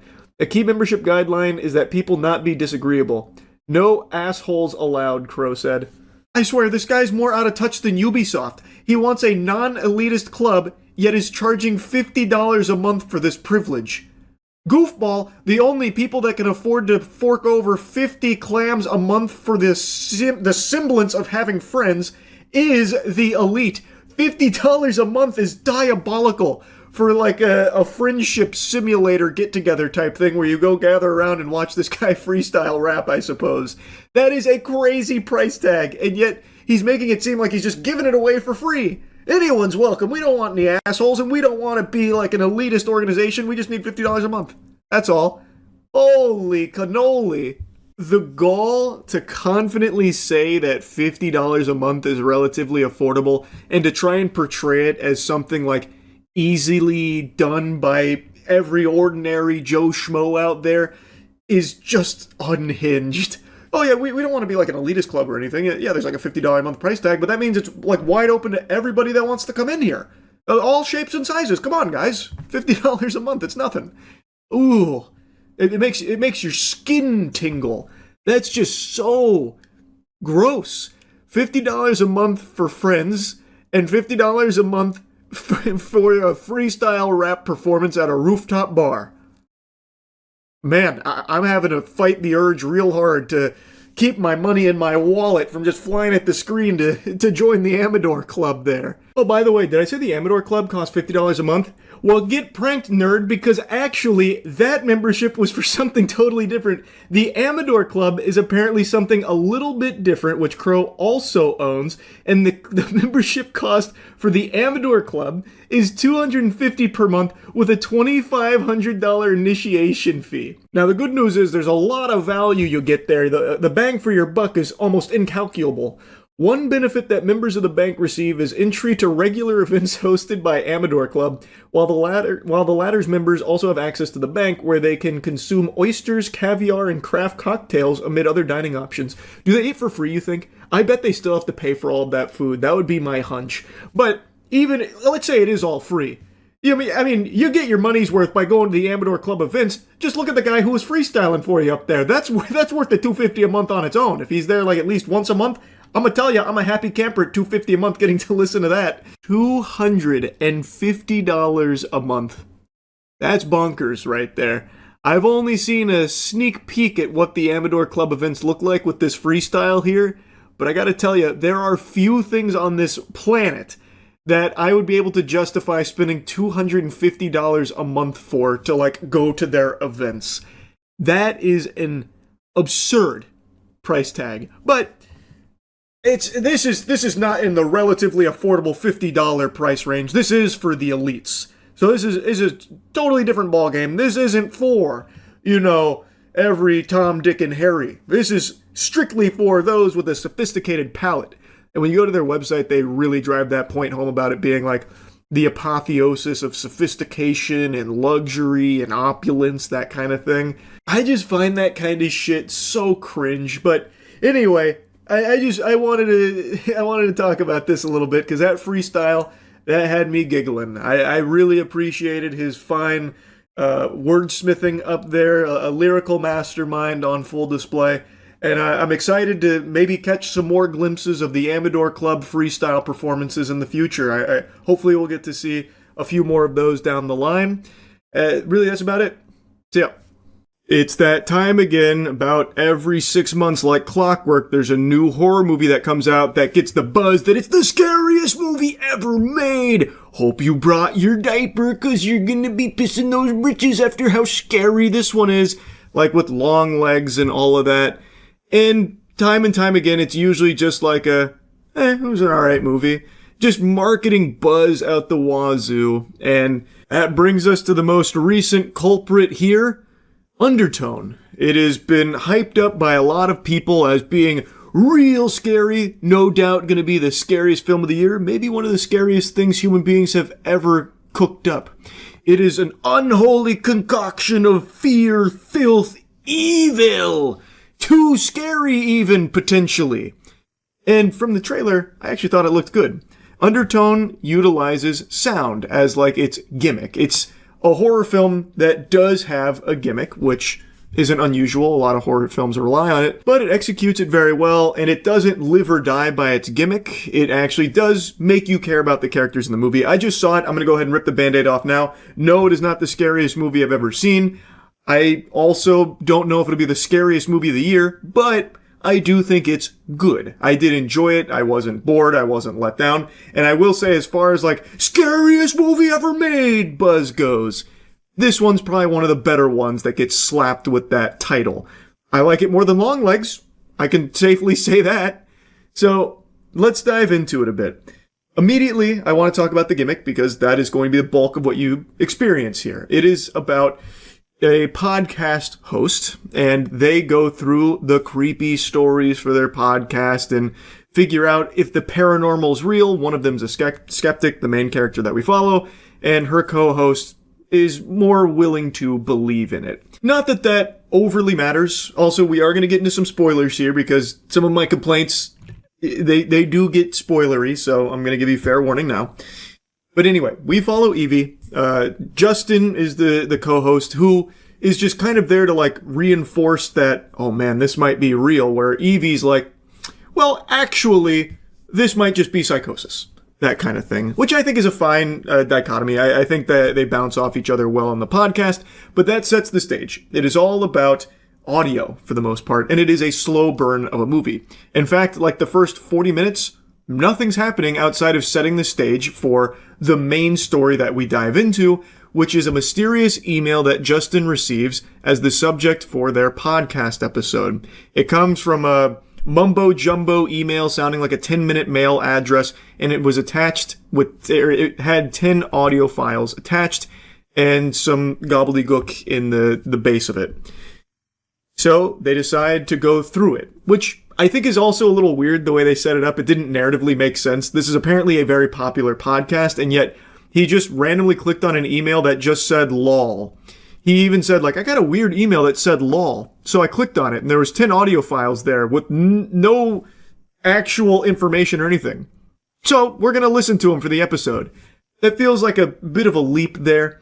But anyway, it then dives into these audio files, and we learn about two characters in these audio files, Mike and Jessa.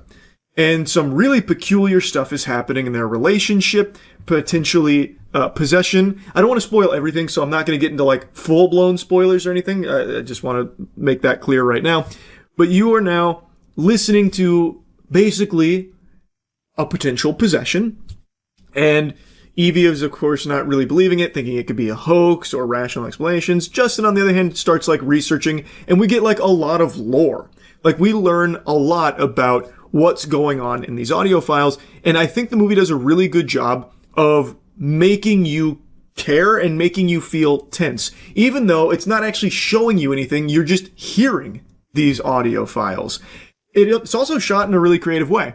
It's not just static shots on Evie. The camera's always slowly moving, and you see like maybe some things in the shadows, or maybe like some of the things you're hearing in the audio maybe aren't in the audio file, but it's actually in the house Evie's in. It does a really good job of playing with audio as well as using some good camera shots that make things interesting and eerie. Like, I do think it's shot well, and I think they utilize sound very well, and I really wouldn't be surprised if they actually hid things in the audio that only certain people will pick up on, or if you like run it backwards, which was like a core component of this movie where they run certain audio things backwards and it tells them more of the story and more of like the haunted shit.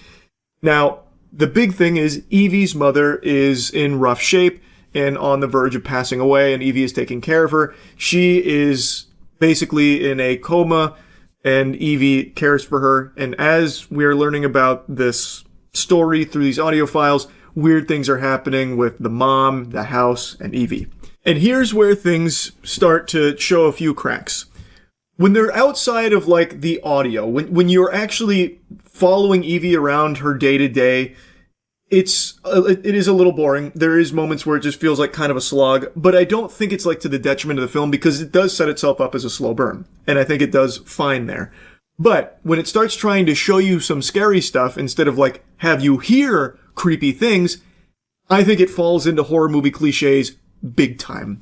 Like, it uses some of the most standard shit that you've seen in horror movies, just tropes out the wazoo, like the classic teapot, or Evie likes to draw with crayons, so then she drew something weird. She drew something scary out of the crayons. What?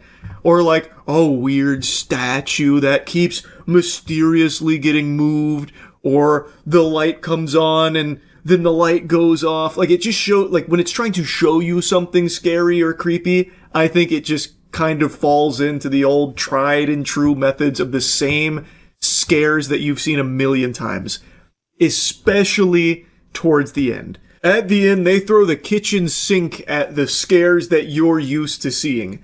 So as shit's popping off and they're receiving phone calls on the podcast from people like laughing because it's the bad demon going, ha ha ha ha ha ha, ho ho ho ho ho ho. You shouldn't have listened to all the files. Are you dumb, you doofus? You listened to all 10 files?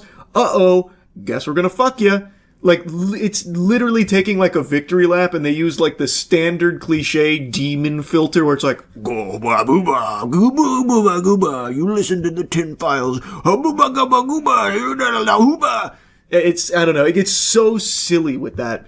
The movie is by far at its best when it's utilizing sound, because I think it actually does a good job at that. And I really appreciate that it wasn't afraid early on to be slow and have these really slow camera shots where you're questioning yourself if you're seeing something there or hearing something there or not.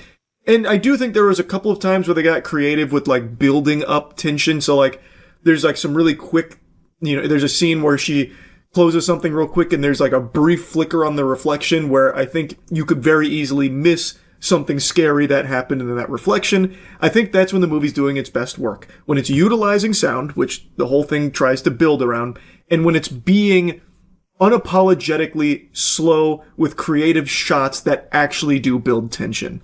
And I do think the movie does a good job of making you care about Evie and her situation, so you want to get some kind of resolution, you want to see what's going on, and I also do like the lore they set up, but it really feels like someone got cold feet and felt the need to have like a couple of cheap jump scares that I don't think were very effective. The jump scares in this kind of fall flat, and the need to throw in like the standard spooky horror movie visuals. So like at the end, there's a creepy face on the TV and it's making some loud noises. There's the demon voiceover going, ah, ha, ha, ha, ha. That kind of thing. Like it just, like it ruins its own momentum of being like methodical with its tension. And it just kind of blows its load into this giant bukkake of like generic horror visuals. But that's not to say I think everything about the ending sucks. I actually love what they did at the very, very end of the movie. They have like this 10-ish minutes, maybe 15 minutes of doing like the standard horror movie shit. And then like the very end, the last like 2 or 3 minutes is actually only audio. It's only audio to deliver the rest of the movie. And I thought that was great. I thought that was a really good choice. And if it didn't have that wet fart for 10 to 15 minutes before it, I think it would have stuck the landing much better. But even still, I do like the decision they made at the end there. Though I think a lot of people will be disappointed that there's not actual closure. It's very open-ended. But for me, I actually like that more, because then you actually think about it. You don't get spoon-fed what happens. You hear things that happen, or you hear things you think happen, and you play it all out in your head. So you are imagining things. And this is something I've said for a while. The scariest thing isn't what something shows you. It's what you convince yourself of. No one's going to scare you more than you will.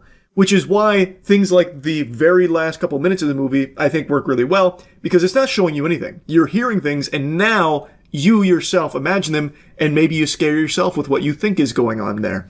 I just thought that was smart, and I really like that, and I really wish it didn't have the 10 to 15 minutes worth of, like, haunted house shit that they decided to throw in there.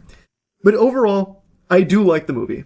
I think there are a little too many horror movie cliches, but I do still like the movie. I thought the performances were solid, too, to really sell you on the characters and what was going on. So I did enjoy the movie. Is it the scariest movie I've ever seen? No. Is it a good horror movie? Yes. Now, it very well could be the best horror movie of the year. Who's to say? I do think it is strong.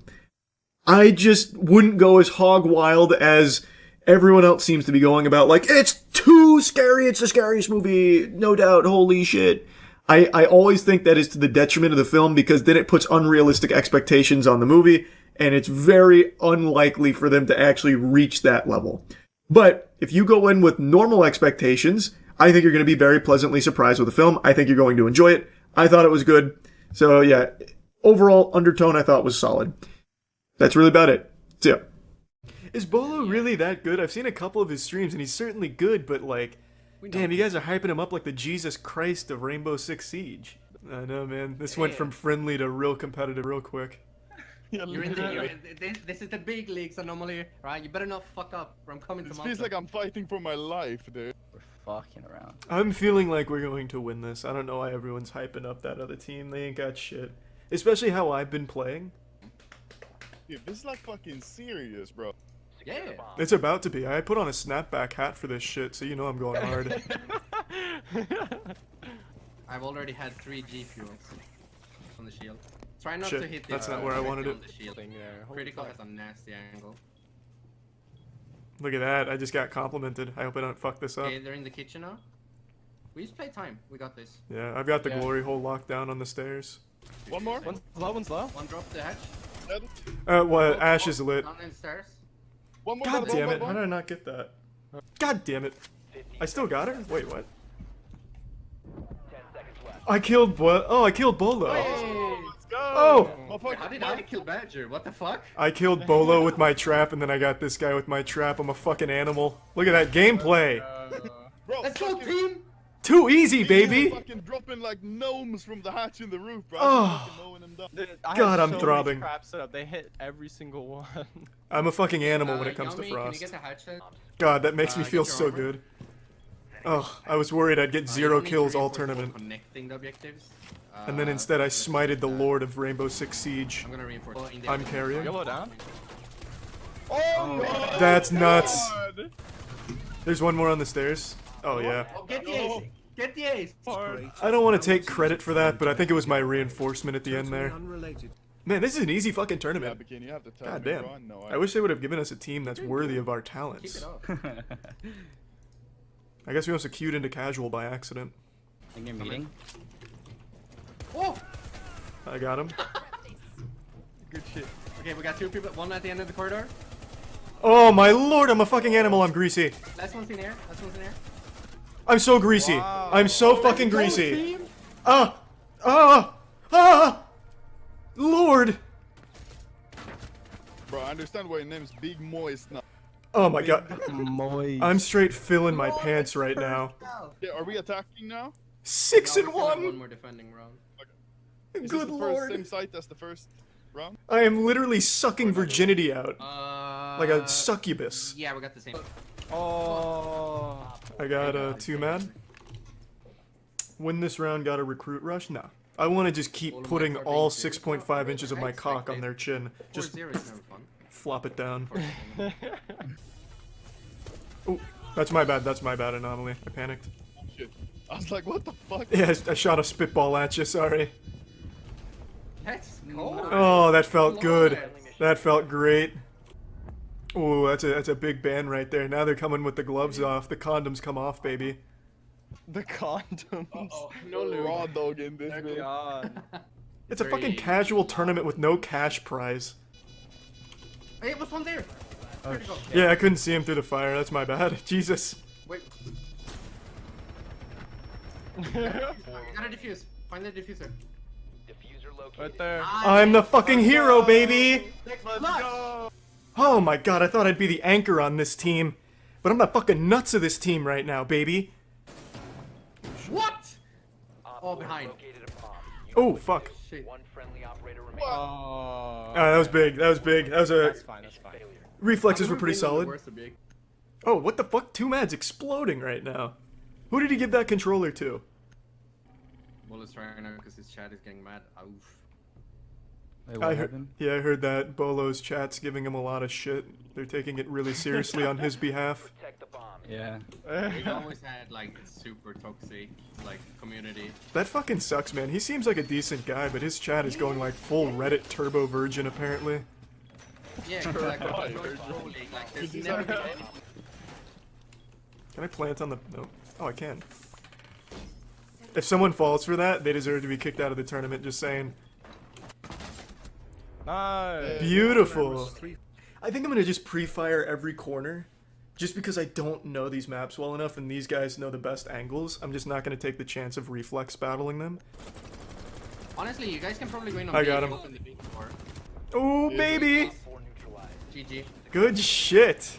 Wait, we Let's won go. like Yeah, I think we move on, right? It's best of 3 maps. Hey, we won. How the fuck did it take them 3.5 hours to finish the last one? Yeah, what the fuck, dude? That's. What kind of fucking wet noodle fights are happening for 3 goddamn hours? Yeah, it's kind of easy to be honest. Yeah, that's kind of what I was thinking. Bolo just got cancelled because of us, though. His chat's gonna go nuts. He fucking used insta quits. What the fuck? Man, that was supposed to be a friendly match, but his chat just ate him alive. And he wanted to meme and have a good time. He so only they- tried one round and he shit on us though. I know. Yeah. Yeah, it's just so fucked up, Yeah, man. He his just chat wanted to is have really fun. toxic. Bolo punished his chat with 10 ads for being dicks. Perfect. I don't know why they have to be so fucking mean, man. It's The next game, we should this be- tournament doesn't even have a grand prize or a prize at We're all. gonna be playing. It's gonna be harder because Anthony's not gonna meme. He's gonna sweat his balls off, and he's scary. We'll fuck him up. Let's go. I remember hearing similar things about a former TSM pro named Bolo. Yeah, literally. I know, man. This has just been an absolute steamroll for this tournament. We have just been powering ass down. We could also, like, You're right, you're right. Now my confidence is wavering, and that's why I'm fumbling now. Alright, gotta go back to full throttle, hard testosterone mode. I can try and get there. Yeah? Where the fuck was that? Skylight? It is time to carry, that's right. Big boy diapers going on again, and I'm filling it with cum. I don't know why I'm playing so bad, I gotta step it up. Yeah.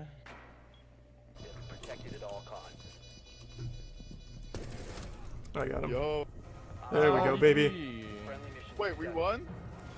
Oh, fuck. At least I didn't finish with a fat 0. Yeah. Thank God. If I finished with 0, I just wouldn't have been able to sleep tonight. Let's go. Okay, we only have one game left. That's right, I did better than Jameski. Fuck yeah. I need someone to open. Oh, thank God. I didn't go killless. Woo! Finally. Let's go, guys. I think. See, that's if how my I kills play the first best. Couple rounds would have counted. I would have dropped double digits. I really just need to stay roaming instead of plant like a little pussy boy. I'll take it, whatever, Alright, fuck so it. I'm normally scoring. Wait, so we won everything? Yeah, we just won the tournament. We just won the tournament.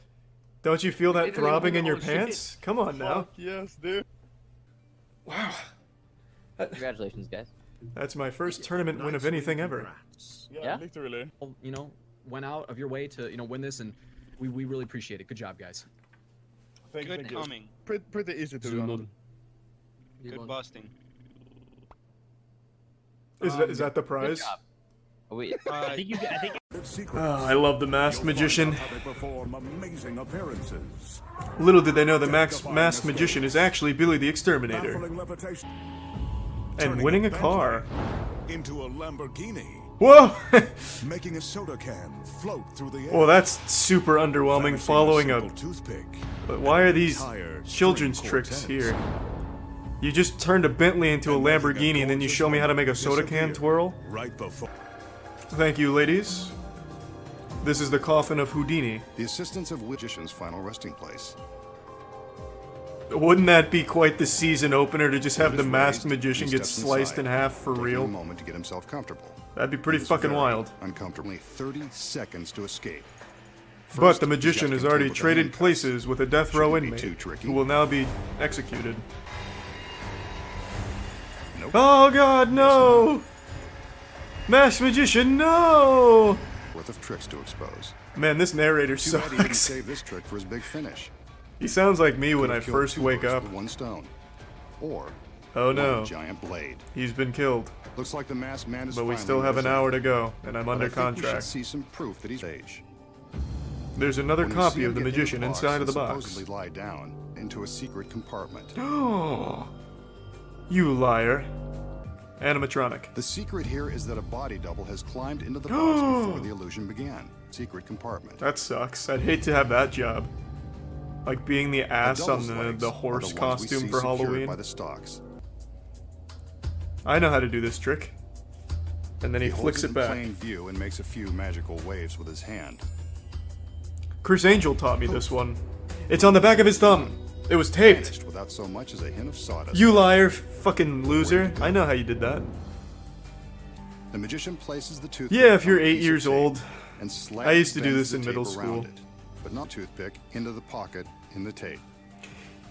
This action Well, is something normally I would do if concealed I by the actually fingers of had his right magical hand. powers is I would do all of these tricks, but do them for real. So I'd set it up the same way, but then I'd actually make the toothpick just fucking Now, vanish, and I'd slowly blow open everyone his away. hand So you can see They wouldn't the believe of me, the and I pick. could totally keep it a secret like it's a There trick, it but is, it'd be real magic. Stuck along the backside of his thumb. That'd be like From some the real front, meta shit that only you can't God see a and I thing. would laugh about. Vanishing a Bentley turns into a Lamborghini. Can you turn a Jetta into a Lamborghini, or does it only work with a Bentley? Asking for a friend. The magician is visible above the top of his This hand. is where one man commits the cardinal sin of Takes the scissors revealing how and magic cuts tricks are straight through performed. the short loop. Imbued with the When he power of separates the Satan pieces, and it appears capitalism, the long rope has been he sliced breaks in the two. laws for the sake of money. Pretty sneaky, if you ask me.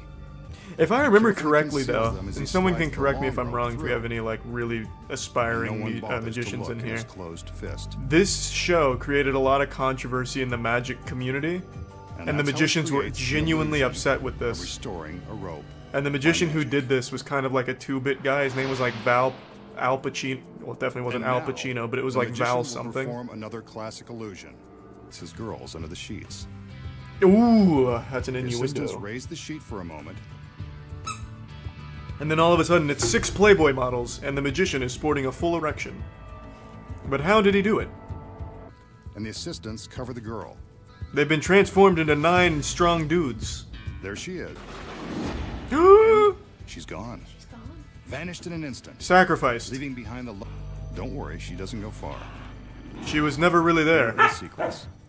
This black headpiece.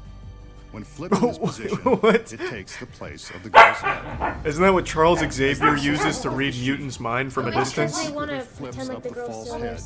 We can see that it is actually hollow, allowing plenty of room for the girl to... Ah, yes. Plenty of room, With they her legs say. on one side, the girl is able to arch How her comfy. back and squeeze into the other half in the platform. What a great gig for minimum When the wage. magician pulls back the sheet, And how he makes an orchestra disappear.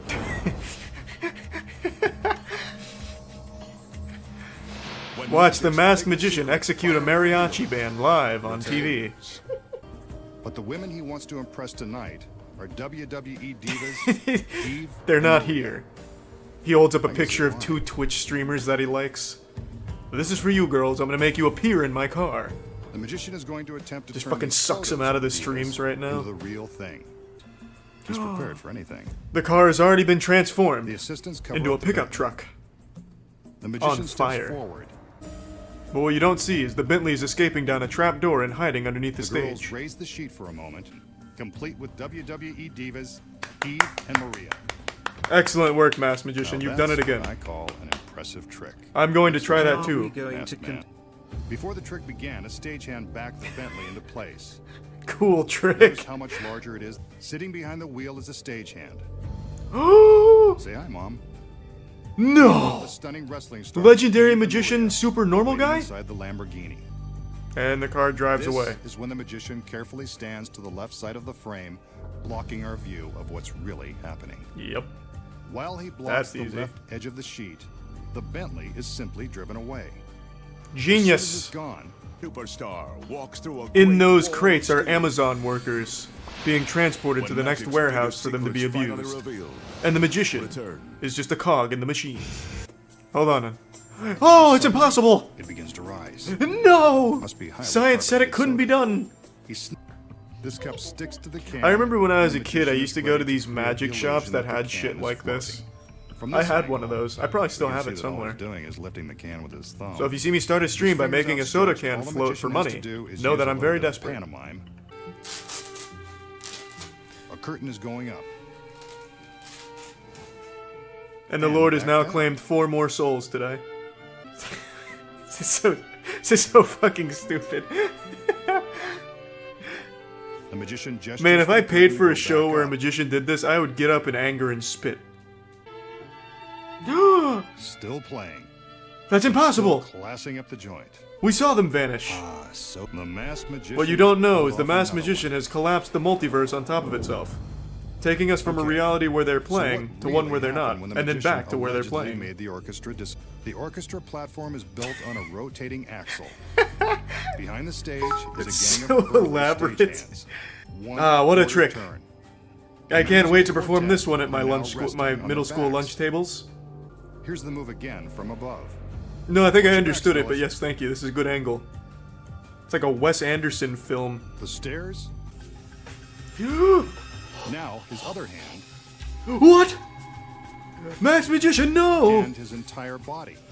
Oh, it's just like an Ant-Man and the Wasp. Is it possible that he's mastered Houdini's secret of dematerialization? No, he's mastered Flash's appears secret as of though he's vibrating really fast. But the doubters in our Oh god, no.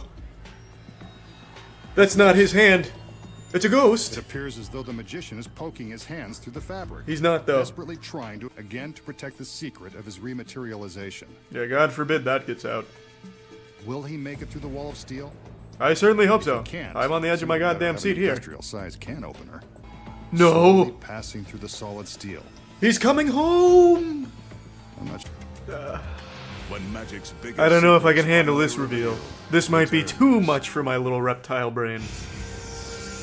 We just The saw secret is masked we used magician 9 take on masked these giant magicians. shipping containers. And we really did break him down particle by particle and assemble him on the other side.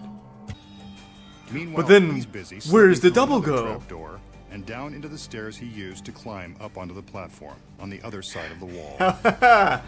Whenever magical assistants are wheeling It's stairs genius! around, you can be shit by the light. This is But from the pathetic. front, Yikes. It appears he's passing right through the steel. Well, it's effective. Next, he climbs back into his secret That would hiding place mystify a so that the 4-year-old. cube is empty when they form. His Man, if assistants I are was a distracting successful us with their magician own and this sleight is the of kind hand. of shit I had to do, Remember the cloth I'd panel be they held against embarrassed. the steel containers? When Charlie, you how look did you do that closely, trick? you can see I that curled only up into a one ball of each underneath a assistant's set of arms is stairs visible. made out of plastic and asbestos. That's because their other arms Oh, cool. are hidden behind the panel, with their hands pushing on the fabric. The effect of the hands pushing on the fabric is so startling, the audience doesn't even stop to think it could be the assistant's hands and not the magician's. The idea never even crossed my As soon as mind! they get the signal that the magician is safely inside the Magic! platform, Mind they remove freak! the panel and attach the shades to the cube. Oh, good lord! He's mastered the art of flight. I love cryptids. I think most of you know that. I've made a lot of content covering cryptids. I even went on a full-blown cryptid hunt using the latest and greatest in cryptid catching technology in North Carolina when we hunted the, what was it called? The local cryptid there, the Jim Gooble or something like that. The Boojum. That's what it was called. We were hot on the tracks of the Boojum out in the dense forests of North Carolina, really trying to find that disgusting bastard, but unfortunately slipped through our fingertips out there and then summoned coyotes to scare us out of the forest and we ended up leaving. We didn't even camp out there. Point is, I like cryptids. Now, do I believe they actually exist? Dropping the sarcasm, no. Absolutely not. But I really appreciate the people that do believe in them. It is so fun to watch content from true cryptid believers. Unfortunately, now the community's been hijacked from people just fucking farting out AI cryptid videos all over the place, unfortunately.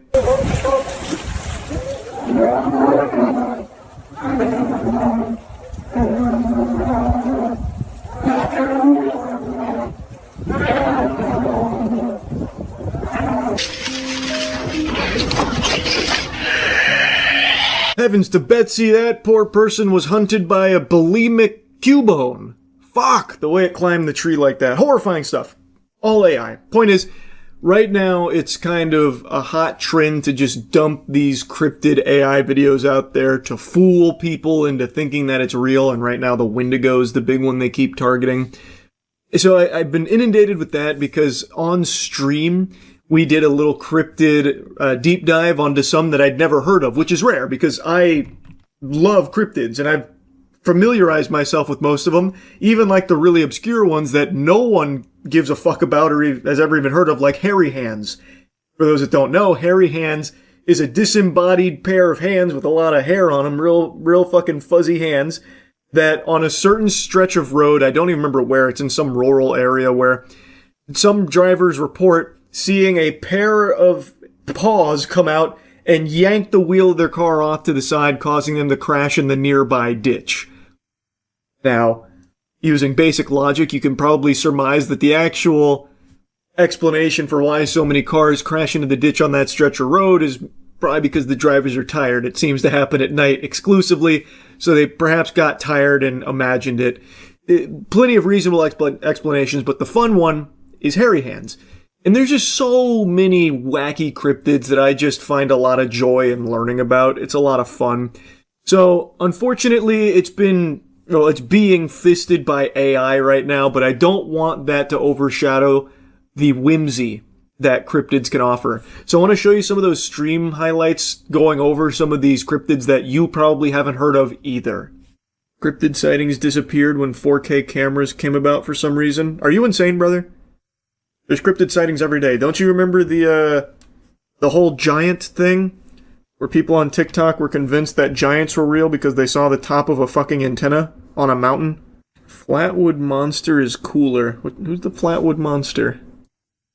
I do not recognize this at all. The terrifying true story of the Flatwoods Monster. Give me the cliff notes. West Virginia's Flatwood Monster. The Flatwoods Monster.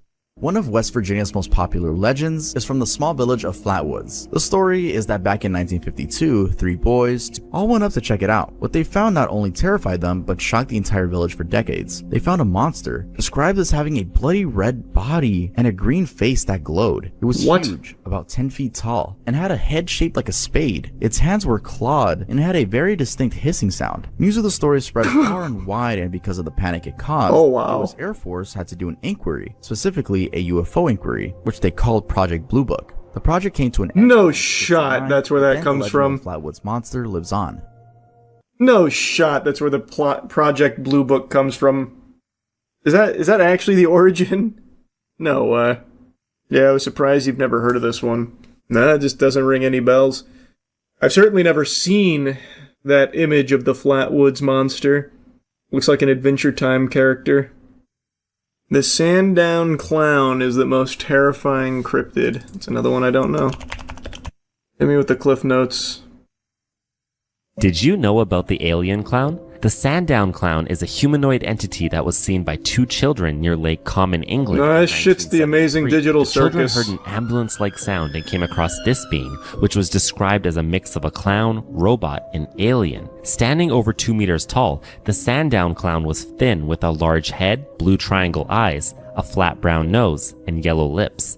It had a tall pointed hat, a red and green clown suit, and wooden antenna extending from its body. Despite its appearance, the Sandown Clown was friendly and spoke to the children for almost 30 minutes. It spoke through some kind of microphone or speaker system. It identified as Sam and claimed to be all colors and non-human, providing cryptic responses to questions about its nature. When asked if it were a ghost, it is reported to have answered, "Well, not really, but I am in an odd sort of way." After this encounter, that's deep. the Sandown Clown vanished and has never been seen again. Whether it's true or not, the tale of the Sandown Clown is another odd mystery of our world. No, it's not. How is that an odd mystery? Some kids lied.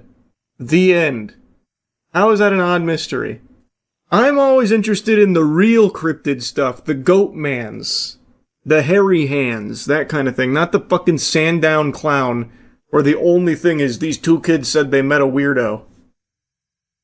That's not real cryptid shit. That's fraudulent. That's stolen valor. These I spit on. This is a bunch of hooey. Black Knight Satellite is no stolen valor. What the fuck is Black Knight Satellite? That sounds like a character from My Hero Academia. Lots of people believe in the abstract theory of alien life, but some people believe aliens have not only visited Earth, they actually placed a mysterious device into orbit above our planet thousands of years ago that they used to communicate with humanity. Sounds crazy? Here's a look at the mystery of the Black Knight satellite. In 1954, the New York Times ran an article saying that Dr. Lincoln LaPaz had discovered 2 satellites orbiting the Earth. The reason this was news? In 1954, no country had managed to launch any satellites yet. Whatever LaPaz saw, it was enough to worry the Pentagon for a while that the Russians might have beaten America into space. LaPaz later said he made it all up, while the Army said no such satellites existed. Okay. Still, many people believe the satellites were there, but Time magazine announced it was just an innocent piece of space junk. However, thanks to declassified documents, we now know that it was a cover-up, as it was actually an American spy satellite doing reconnaissance on Russia. But is that just another layer to the deeper cover-up of the Black Knight satellite? Probably. This isn't even a cryptid, by the way. You have provided me with something that's not even a cryptid. Unless the Black Knight satellite then came down to fucking Florida, grew legs, and now haunts the forests of Apopka or something. Puckwudgies are my favorite. They're pretty creepy and believable. Know of them? Puckwudgies. Are we making up words? We're fully in fucking Poppy Playtime Society now? Puckwudgies? Holy fake cryptid fan. Is this something that's blowing up right now? Puckwudgies?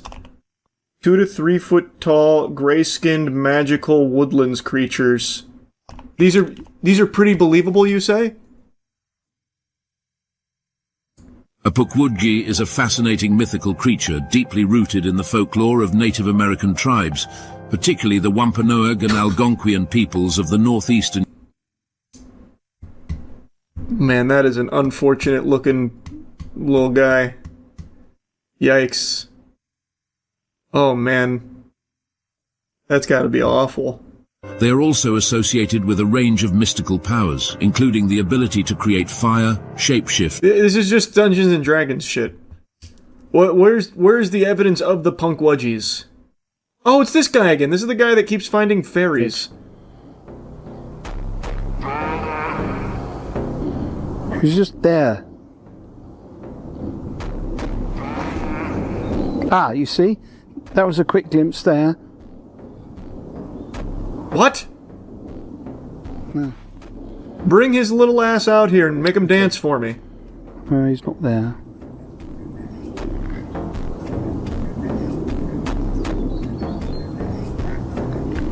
Oh, sorry about that. He was doing. Oh, there he is. Okay.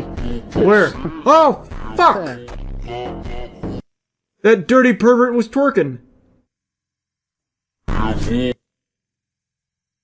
Oh my god. Alright, well, maybe Punkwudgies are real.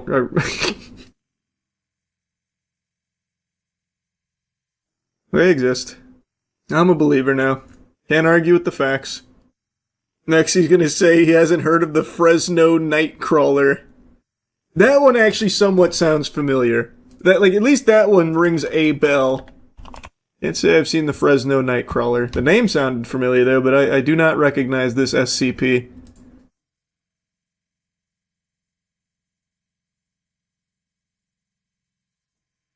Wow.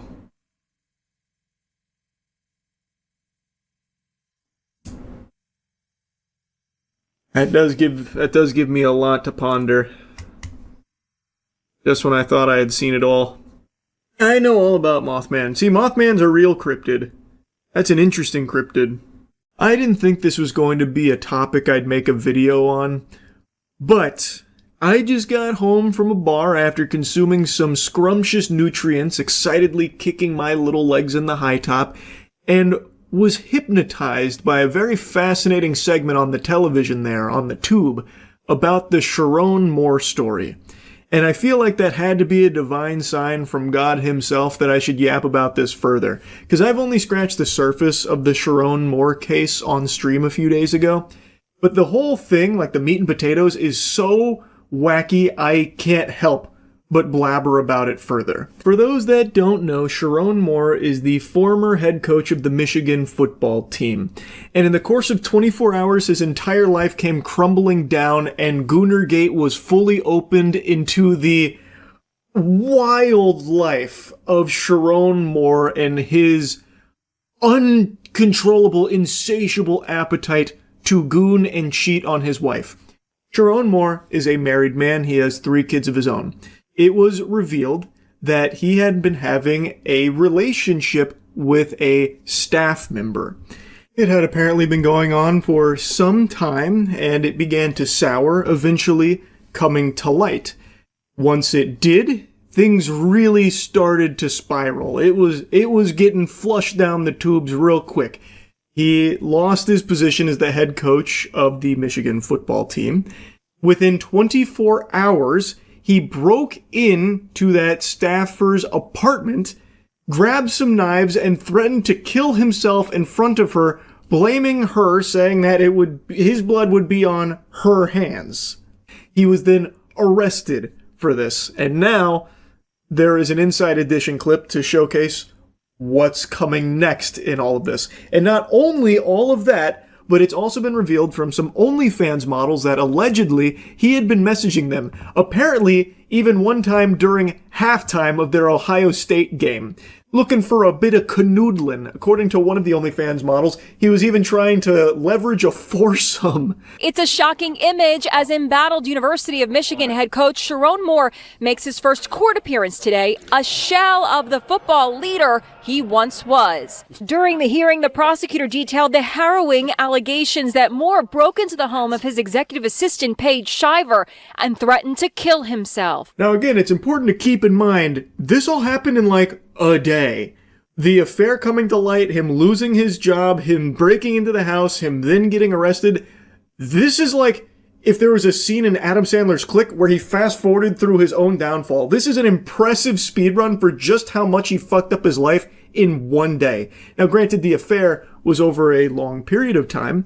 That was a conscious decision he made over and over again to cheat on his wife, betraying his wife and also his entire family. That didn't happen in just a day, but everything else did. He came to her apartment, barged his way into that apartment, immediately then proceeded to a kitchen drawer, grabbed several butter knives and a pair of kitchen scissors, and began to threaten his own life. I'm going to kill myself.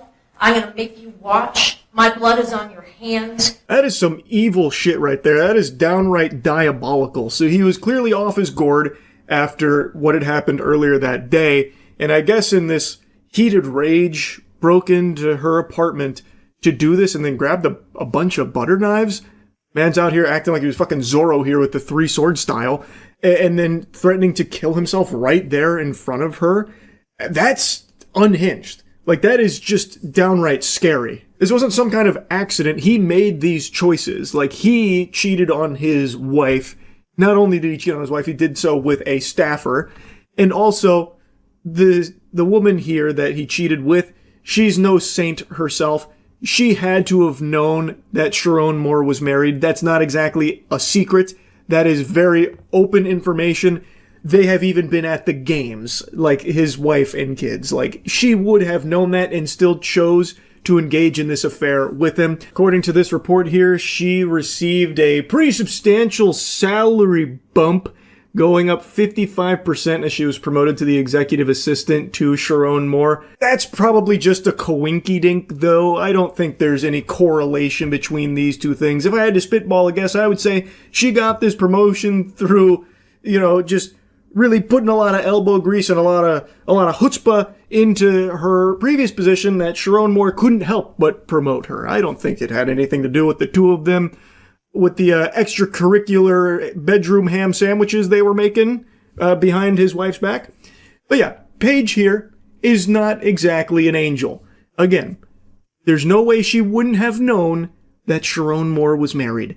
That was not a secret, and even if he tried to lie about that to her, all she had to do was type his name in on Google, and you're immediately bombarded with pictures of his wife and his kids at the games and stuff. She probably even met them at some point, if I had to guess. Like, it's this whole thing from top to bottom is just sad. My heart breaks for his family. That is just the ultimate fucking betrayal. He has been charged with home invasion, stalking, and breaking and entering. Bond was set at $25,000, and he will be required to wear GPS monitoring. He was also ordered not to have any contact with the woman. His lawyer, Joseph Simon, spoke to a crush of reporters. Do you know where he's going to be able to stay after this? Is he going to be able to go home? I'm just going to not answer that question. Fair enough. Can you answer my question, please? How many OnlyFans models was he DMing to try and fuck? Please, any comment on the number there, because it seems like a very high quantity.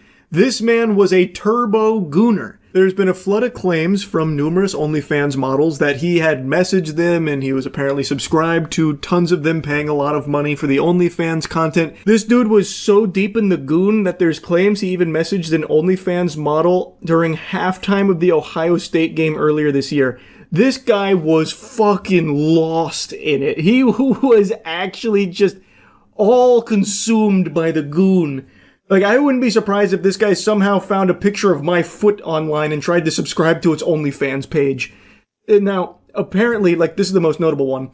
It comes from an OnlyFans model named Sorty. She claims that he paid for all her videos on the site, even offered her season tickets to Michigan football games in return for one-on-one interactions, which she declined. Apparently even extended an invitation to the championship game in Houston in 2024. There's additional claims about a foursome he was trying to set up with more OnlyFans models. It's just completely out of control. And watching all of this unfold has been nuts. Because like I said, all of this happened basically in a day, and now we're just getting fed even more information for just how much of a fucking gooner loser this guy was, that betrayed his family and ruined his whole life. A very promising career as Michigan's head football coach. And it's extremely hard to feel bad for him because all of it is his own choices he's made to cheat around behind his wife's back, to break into that woman's apartment. Like, all of that Like, how do you feel bad for him when he's doing this kind of evil shit? Anyway, I just had to talk about this after seeing even more on Sharon Moore while eating tonight. So yeah, I just wanted to yap on it. That's about it. So yeah. What am I? Is it this?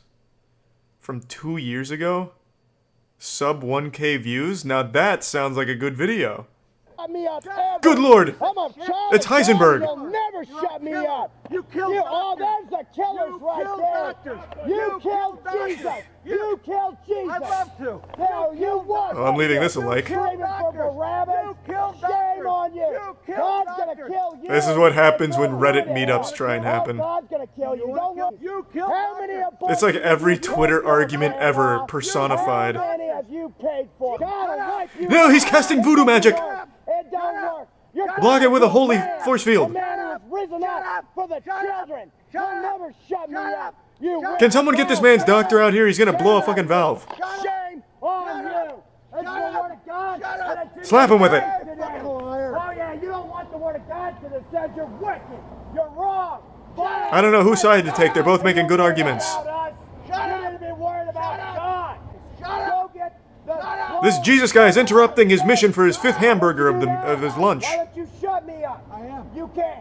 You never will. You and your sin. I'm not afraid of you. Kiss! You need to be Fucking make out in holy and unholy matrimony. You need to fear God. I love children. I love women. I love my brothers and sisters. I love it all. Oh God. You love your penis. You love no! that you do. He doesn't love his penis. You'd have to be gay to love your penis. That's why you're upset about this. No. You don't want the No! I hate my penis. Tell him to shut up again. Yeah, thank you. Scream. Wicked. Twisted fucking nipples off for saying that kind of shit. Wicked. Kiss my ass. Wicked. Make him kiss it. I wouldn't say that. There we go. Much better. Probably some homeless. Now we're getting in the groove again. Look at those demons. He is annihilating him right now. Never gonna happen. Fucking hero. Never. Oh! The Bible says the fear of God. You shook the hornet's nest and you're not gonna like what comes out. The Bible's in your ass. The Bible called you No! Show him where the Bible really is. You killed Dr. Even that car in the background just stopped to watch this. You piece of shit. You ugly piece of shit. Take him over your knee and spank him. Put the discipline of Jesus right in his ass cheeks. Shame on you. He lost. He's walking away. He lost. How many times is he gonna walk away and come back? He's like on a runway fashion shoot. I know who you are. This guy looks like Fred Durst, the Jesus guy, not the old guy. The old guy looks like he was just late to bet on some horse races. You killed doctors. Shut up. Yeah, take that! Ah! He's not only killing this Jesus man, he is killing Jesus himself with those shut-ups. Call him gay again. You ISIS supporter. Don't take that. Turn around for the 5th time. Turn around. American old fool. Turn around. No, he lost. Murderer. I hope he comes around in like a fucking golf cart and sweeps their leg. Yeah, that'll teach you. Now that is how arguing should be. Nice and civilized. Good points on both sides. I just learned about another TikTok prankster facing multiple years in the slammer for absolutely trash pranks of just being a nuisance to society and harassing fast food employees for their content, treating them like props, like subhuman objects for them to be exploited for his content. This is the story of Heston James, who right now is looking down that soggy pipe of potentially 9 years in jail, which is a substantial amount of time. That's more than, like, actual super criminals that do unforgivable, unfathomable, heinous evil. But they are really coming after this prankster in particular, and I've seen on TikTok there's a huge movement about how his pranks are, like, harmless and stuff, because he's apparently the guy who, like, did screaming in department stores or something to annoy the workers, which is cringe garbage, but I guess ultimately harmless, and that's what they're saying he got arrested for? It's not. Also, that mentality can suck my whole cock. Yes, it is harmless, no one's getting hurt or anything, and it is a step up from the average TikTok prank, which at this point is just assault, so it's better than that, but it's still a pile of garbage. You are just bothering and making the days much worse for just normal, hard-working people that are just trying to get by. And he knows, and these pranksters know, they can't do anything back because they're not allowed to. They will get in trouble. They might lose their job, and it's very difficult to find a job these days. They don't want to lose their income. They need it to survive. So he goes in there and takes advantage of that for his content. And the content is at the employee's expense. The joke is pointing and laughing at the employees for their reaction to the screams and shit. It's humiliating them. That's not fair. I think that shit really sucks. He got arrested for the pranks where he would go interrupt businesses with hordes of his fucking clowns, his circus troupe that he brings with him, and just spends a handful of minutes taking over their job and berating them, saying how bad they're doing, so we're from corporate, we're taking over, and just harassing these employees. Just normal, everyday civilians just trying to go about their day, doing their job. And this guy just comes in to make it worse, which is all pranksters ever do, just this fucking miasma, this plague that sweeps through and is just a scourge to just the normal, everyday person. So he would go in with a bunch of people and like take over their job, doing this exclusively to just normal employees at normal businesses. And one of them even got a bit physical where they went to like Pep Boys. And some of his goober-ass friends, I guess, were like bumping into the owner to push by him, and then even getting like a little handsy, taking things and using things on cars while they pretended to work on the cars at the auto shop, and actually putting themselves in danger, like getting underneath the car while it was still like up, so they could have actually just died there as well. So contrary to the misinformation they shit down your throat on TikTok about Heston James, where they're trying to like fight for justice for Heston or whatever, his squealing in department stores wasn't what got him arrested. It was these pranks where he actually went and harassed the employees directly and even allegedly got a bit physical and put people in danger doing it as well. That's what he got taken into custody for and what he's facing the charges from. And if I'm being honest, I do think 9 years is too much for what you're about to see, but I do think a precedent needs to be set because pranks are completely out of control. TikTokers hear the word prank and basically just go out and harass and assault people for pranks for the most part. One guy even poisoned food. Like, I already talked about that guy. I'm not going to regurgitate. But one guy thought pranking was literally poisoning food that could have killed people. That was the prank, by the way. So something needs to change. I do think he should face like serious punishment for it, but I think 9 years is too much. You see the EW body cam of the TikTok prankster? I actually have that up right here, because that was in the recommended when I pulled that last one up. So I have not seen this. I assume this would be the body cam of the AI pranks guy, but I don't think it is, just based on this. Come on, everyone, come on. Everyone, good work.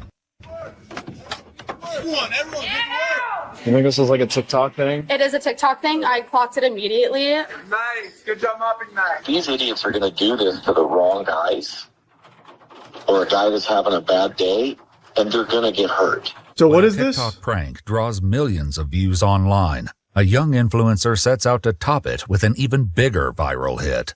But after one stunt... It's crazy how every TikTok prankster literally looks exactly the same. Every single one of them looks just like this. They must be made in some kind of like cringe lab or something. With an even bigger viral hit. But after one stunt spirals into chaos and violence, the attention it brings... Jesus, even the people that he brought with him look exactly the same. Oh my god, they're all clones. Jesus Christ. It's like when Obi-Wan Kenobi went and met Jango Fett. Holy fuck. Into chaos and violence, the attention it brings is not the kind he had in mind. After the manager Emma reported an unusual encounter at the restaurant. A Lovecraftian horror experience. Tell me what happened. Cosmic being came through. I had a customer. You think this is like a TikTok thing? It is a TikTok thing. I clocked it immediately. And yeah, it was just like harassing and just getting in the face and stuff. Your personal sizes have been lacking, so I'm here to make sure you guys are staying in check. Get out my door. So I'm gonna clean house. Go ahead and bring in the guys. What is going on? What is up with the frames here? Why is it so laggy? These are my workers. How many times did the police download this TikTok? It's all fucked up. They deep fried it. No, you have to let get out of my store. Mom, I need everyone cleaning. Doing a great job, sir. Hey, Nice. Good job mopping that. I need workers to check that the chicken's all right. No. Get out my store. Let's pick this up. We get the napkins we stopped over here. Man, there really is only one good TikTok trend, and it's the Scientology raids. It's just always shit like this, and it's always to fast food employees. Genuinely, every single time. What fucking losers, man. What a shame. Got you, boss. They're touching like literally everything. The group of fake workers all appear to be dressed in Chipotle-branded hats and t-shirts. Emma claims that business was disrupted by the group's behavior, some of which was captured on video by an employee and customer. Double B, what do we do? Double B, come on. I just don't even understand who could laugh at this. I genuinely don't even see where it could even be misconstrued as humorous. It's just lame. And it was getting millions of views, apparently? Even by TikTok prank standards, it's just boring. Like, it's just extremely boring. Oh my God, no, get out of my store. Wait, I'm my store.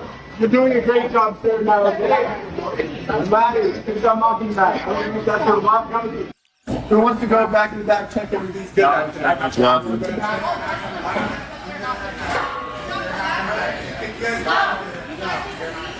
Alright, everyone, we quit! Just play it, man. Let's go!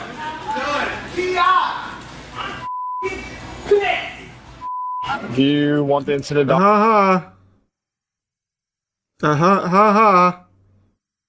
this shit sucks so much ass. Like, it's just an unskippable cutscene you just agonizingly have to wait for it to finish so the TikTok prankster gets its content. Fuck me. It's so awful. I think they meant if they were there. That's what I mean. Like, if you were in that scenario, all you can do is just sit there and just wait for it to end. There's no entertainment. It's just disruptive and annoying. It is so nothing that I couldn't even see myself getting angry at it. I would just be so annoyed. I'd just be sitting there bored. Like, you took an average day and you made it slightly worse. And now the workers have to spend their time dealing with it, and so now she's got to get everything under control again now. Like, it's just so ass. It's all clout chasing. They want to be hated because they want the attention even if it's negative. Well, I know that, man. But that's what I'm saying. Like, I don't even hate any of them. They're just lame. Like, I can't even muster enough ire because this shit is so ass. Like, you can't get mad at a pile of dog shit for stinking. He's been going around a whole bunch of different stores. The TikTok account @TerraClout is owned by 24-year-old Heston James Cobb. On both TikTok and Instagram, Heston gained a following by pranking employees at It's crazy that this is just a different guy than the last prankster I was just shitting on.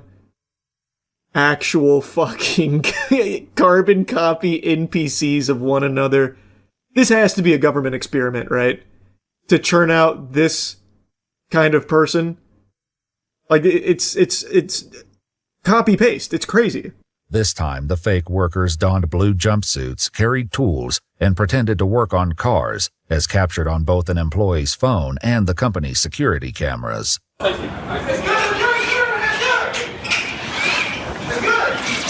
right, yo, what's going on over here? Hey, it's a little Both the cops, dude. I got the police. Heston James back with another banger. Okay, everyone, let's go. Everyone, let's go to the next stop. Well done. Let's go. Hey, I got a bunch of guys. According to police records, no one was assaulted, nothing was stolen or damaged, and if Heston recorded anything, it wasn't published to... I feel like if you laugh at these kind of pranks, you need to be Baker acted. Like, for your own good. And, like, that's the whole prank. That was the whole thing.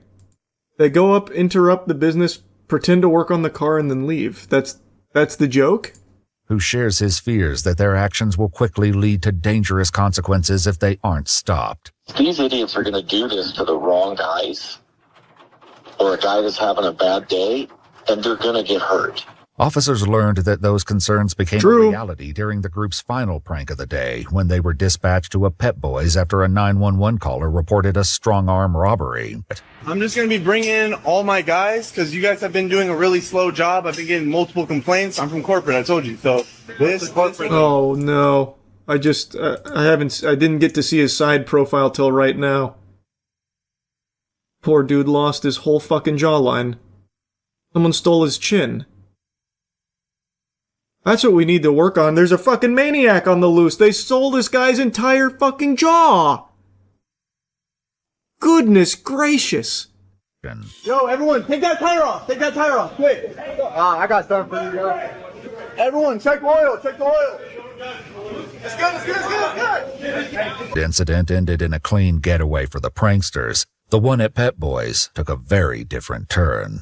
The manager explains that when the fake employees began trying to work on customers' cars, he armed himself with a torque wrench and told them all to leave. Everybody out. Get the out of the shop. Get out. Attaboy. They were backing out. And That's what I like to hear. The manager was in front of the van. They started moving towards it. So I took the crowbar and I hit the windshield to get the driver to stop.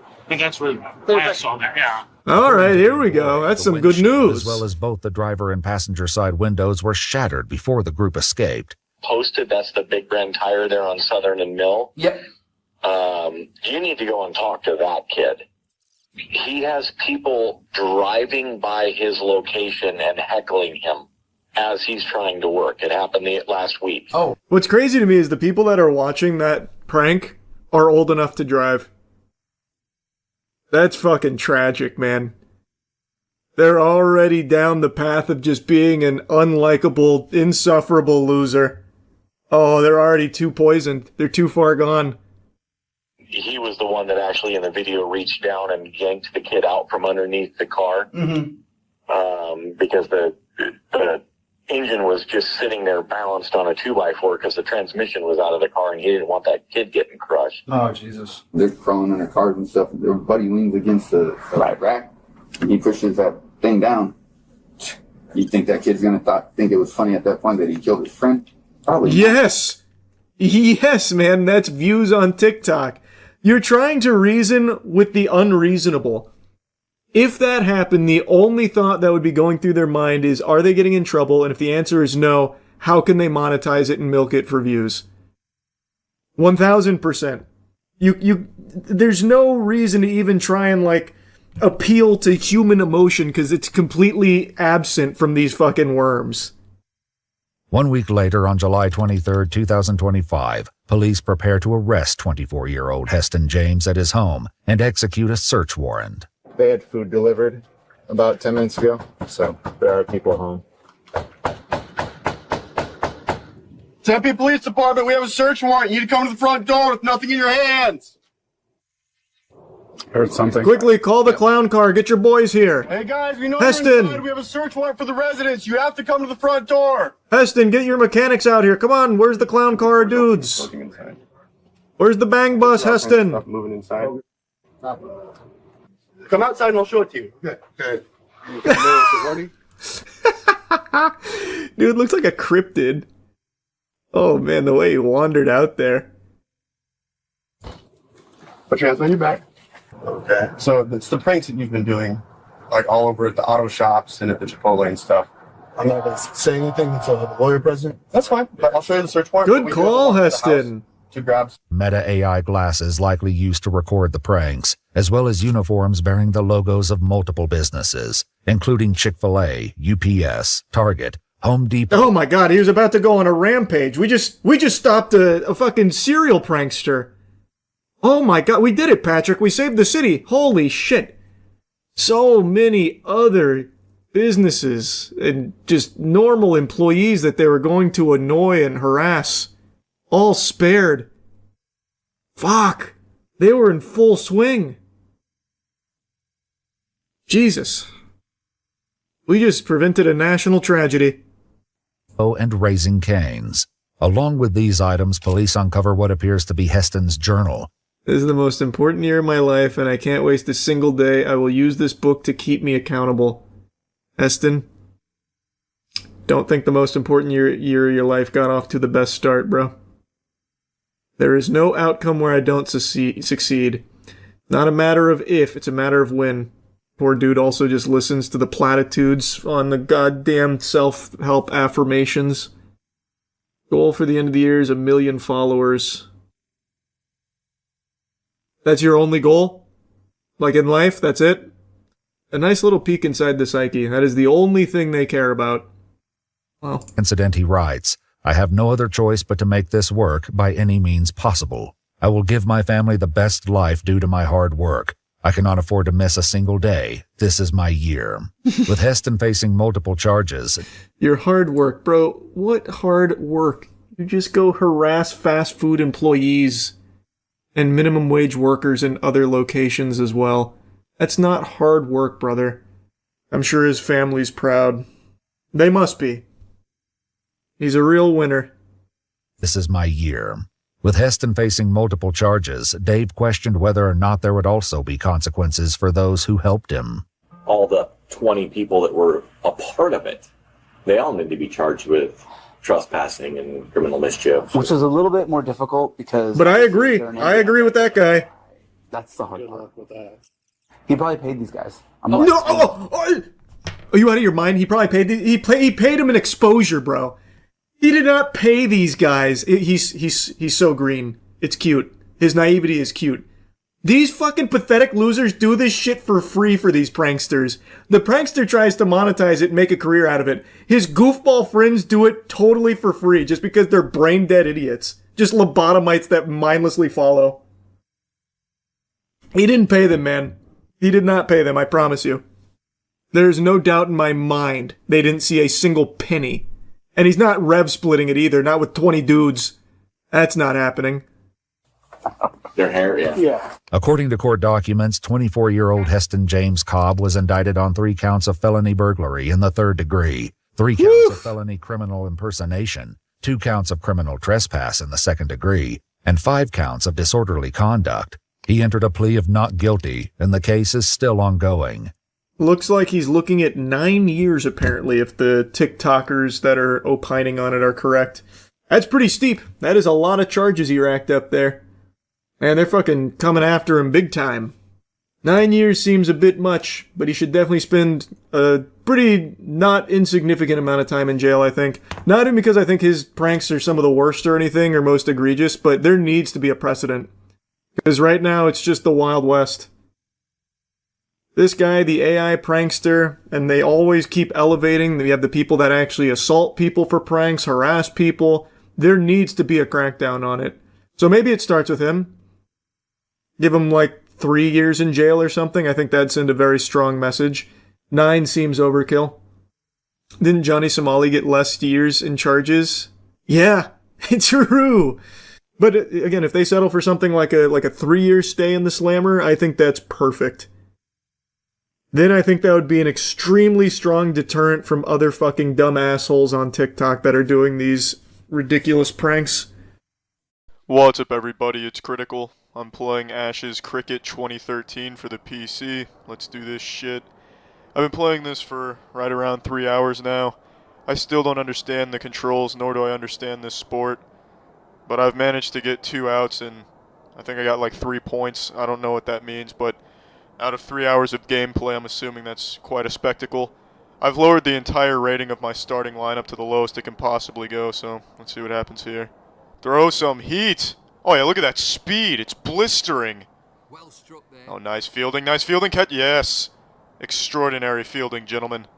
Keep up the good work. Alright, let's get him with another Lardist, you son of a bitch. Get him with some more, here we go, max power. Oh shit! I'm surprised he didn't explode.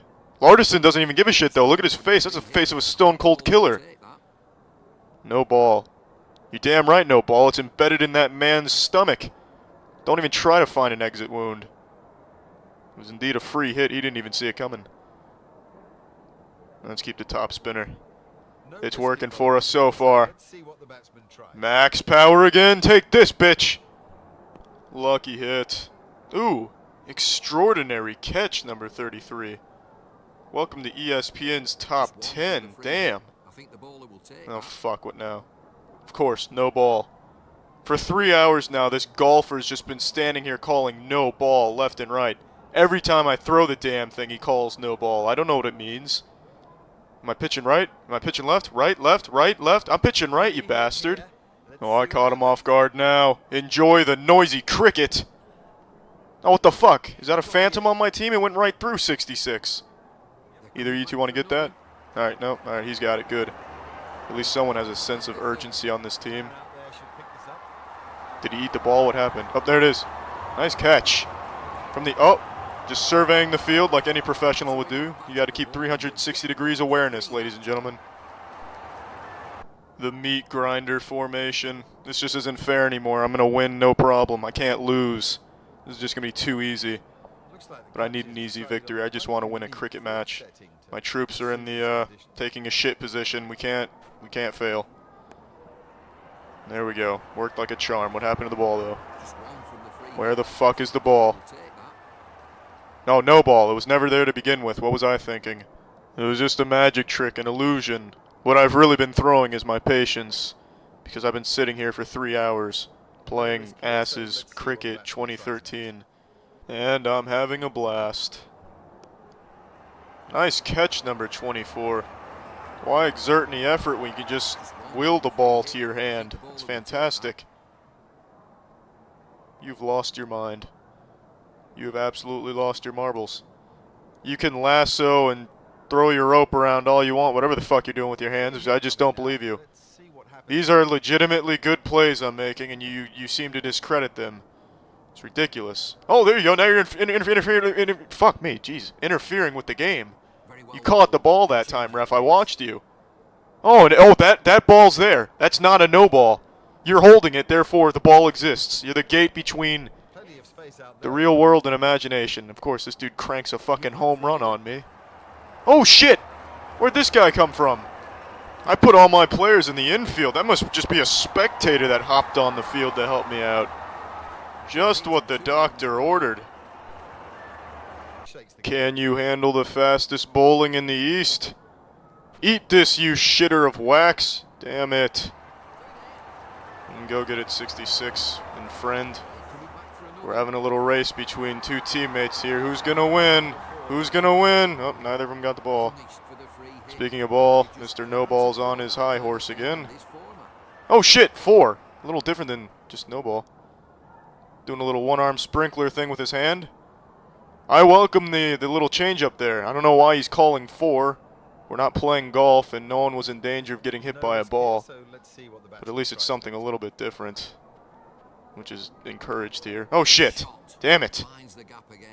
A little rematch here between the two friends. Not gonna know who wins because the camera angle's fixated on 99's ass. Goodness fucking me, number 24 nearly had his head taken off. The ball went right through his throat. What are you doing, number 15? Number 15's just telling me a secret. Alright, here we go, here we go. It's a new ball game out here. It's called Lights Out Bowling. Take that! You stuck-up prick. That pitch wasn't good enough for you? Didn't even want to try for it? That's fine. Just stand there frozen in time. I don't give a shit. The ref's rubbing his pelvis all over my right ass cheek, giving it a little massage. You're standing there like a statue. This certainly isn't the game of cricket I thought it'd be. Nice catch, number 7. You know what? Let's show him what cricket's really about, number 7. Give me the fucking rock. Give me that ping pong ball, 7. Oh, wide. Yeah, I couldn't agree more. That was absolutely wide. Super duper wide. Wider than the vagina of Zeus's wife, Hera. Oh, here we go. Let's throw some heat. Let's throw some fucking heat. Look at the speed on that. Well, that's a high flyer. Yep, that one is out of the park. And at least we have one person determined to catch it. You go, dude. Well, what's this? No ball, of course. I don't even know why I asked. I really don't. At least there's 4 again. I really don't know what that hand signal is. It's like he's patting children on the head, then slapping all of them across the face. I dare you to give me your best bowl. If you hear noises outside late at night, it's probably a horde of crickets! Fuck me. I missed the ball. Damn it, I'll just stand here stunned in disbelief. Stretching in disbelief. You know what, I've fucking had it with this bullshit. I'm walking the fuck out of here. As soon as I have the ability to... There we go. I'm walking the fuck out of here. That was a good hit. I don't know why it didn't connect. Actually, I want to get a piece of this, bitch. Take that. Sack of shit. Alright, yeah, I'm just posing for the cameras here, that's all. That's all. Yep. Excellent. I could honestly be cutting individual letters out of a newspaper, then throwing all of that off a building and be having more fun than I am right now. But you know what? I'm still gonna get a fucking home run right here. Give it to me! Show me what you have! Ref, he hit me. Ref, yep, I'm charging the bowler's mound at my own pace. I'll be there soon enough. I'm angry and I'm charging you. I'm approaching you with violent intent. If I'm walking through a field of uncut grass, I'm bound to see a cricket. Here you go. Oh shit, shit! What? Oh shit! We're celebrating, I did something right. Out.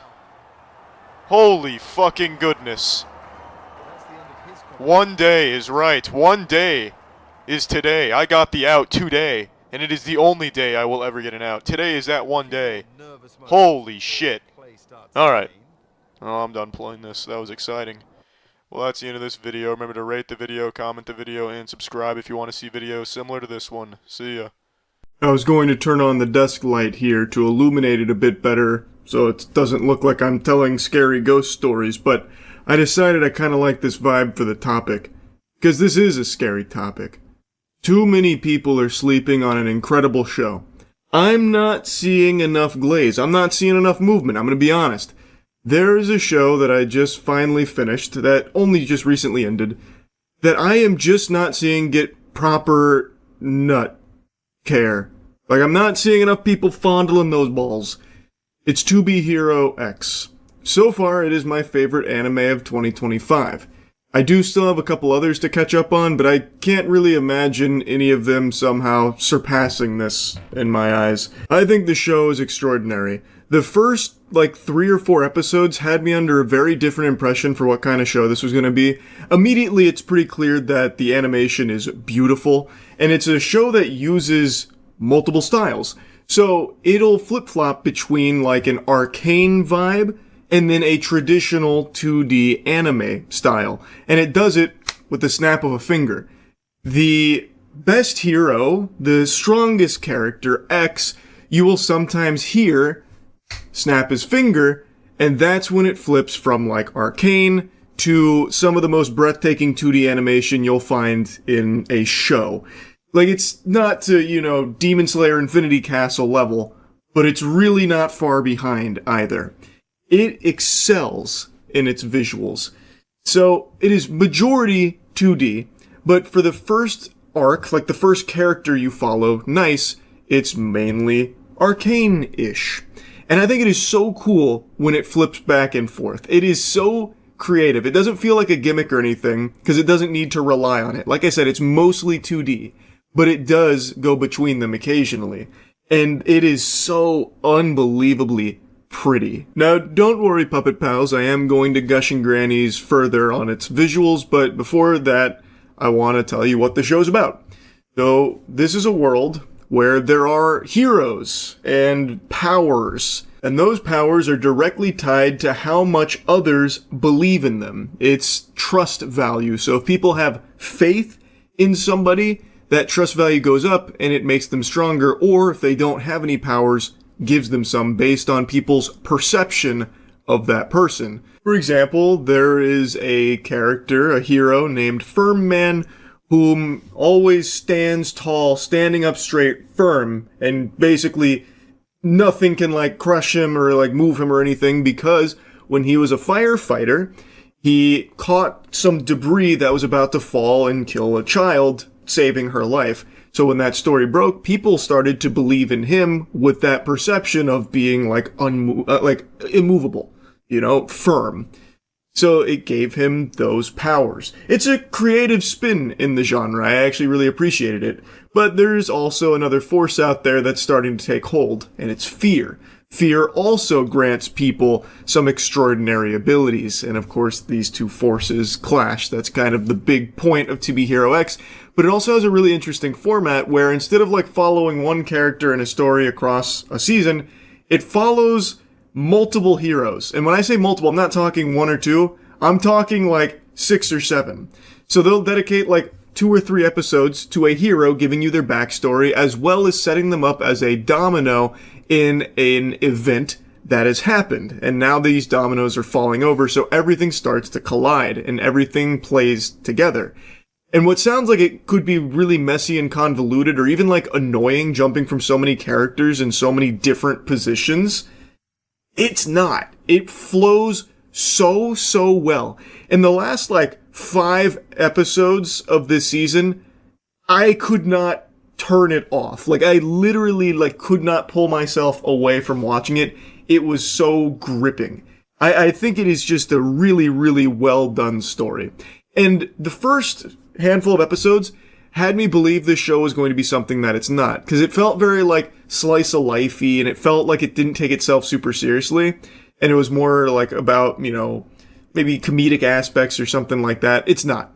Like, there's nothing like childish about it or like slice of lifey or anything. It's a really like well done deep story that gives a lot of emotional depth to its characters, and it's not afraid to kill people off as well. It was very refreshing.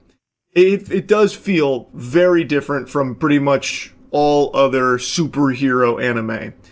Now, in this world, there's also a like ranking tournament that goes on where the strongest heroes will fight each other in order to establish their trust values, because everyone's going to watch and they'll see like who's the strongest, what's going on, and the strongest character gets crowned X.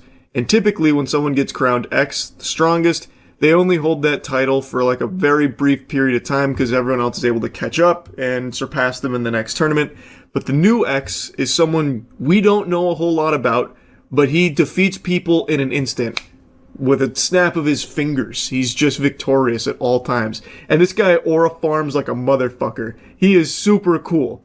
Like, he is such a cool character. He has very, very, very little screen time, but every time he is in an episode, he's like the highlight of it. And it just gets you glued to it. I really, like, I cannot praise this show enough. Like, it's not just carried by outstanding visuals. It is the complete package. But anyway, since I did mention the visuals again, I can't stress enough just how good looking this show is. I think this has the best fights of the year as well. Pretty much every single episode has a huge battle, like a big fight between characters. And they do not cut any corners. Holy shit. It is so well animated and well choreographed. They are like drawn out long fight sequences, just full throttle. And they are outstanding, especially like Queen vs. Boa, I think is the best example. That whole episode is basically that fight, and it is so fucking great looking. Like, I highly encourage you to just like watch that clip of Queen vs. Boa.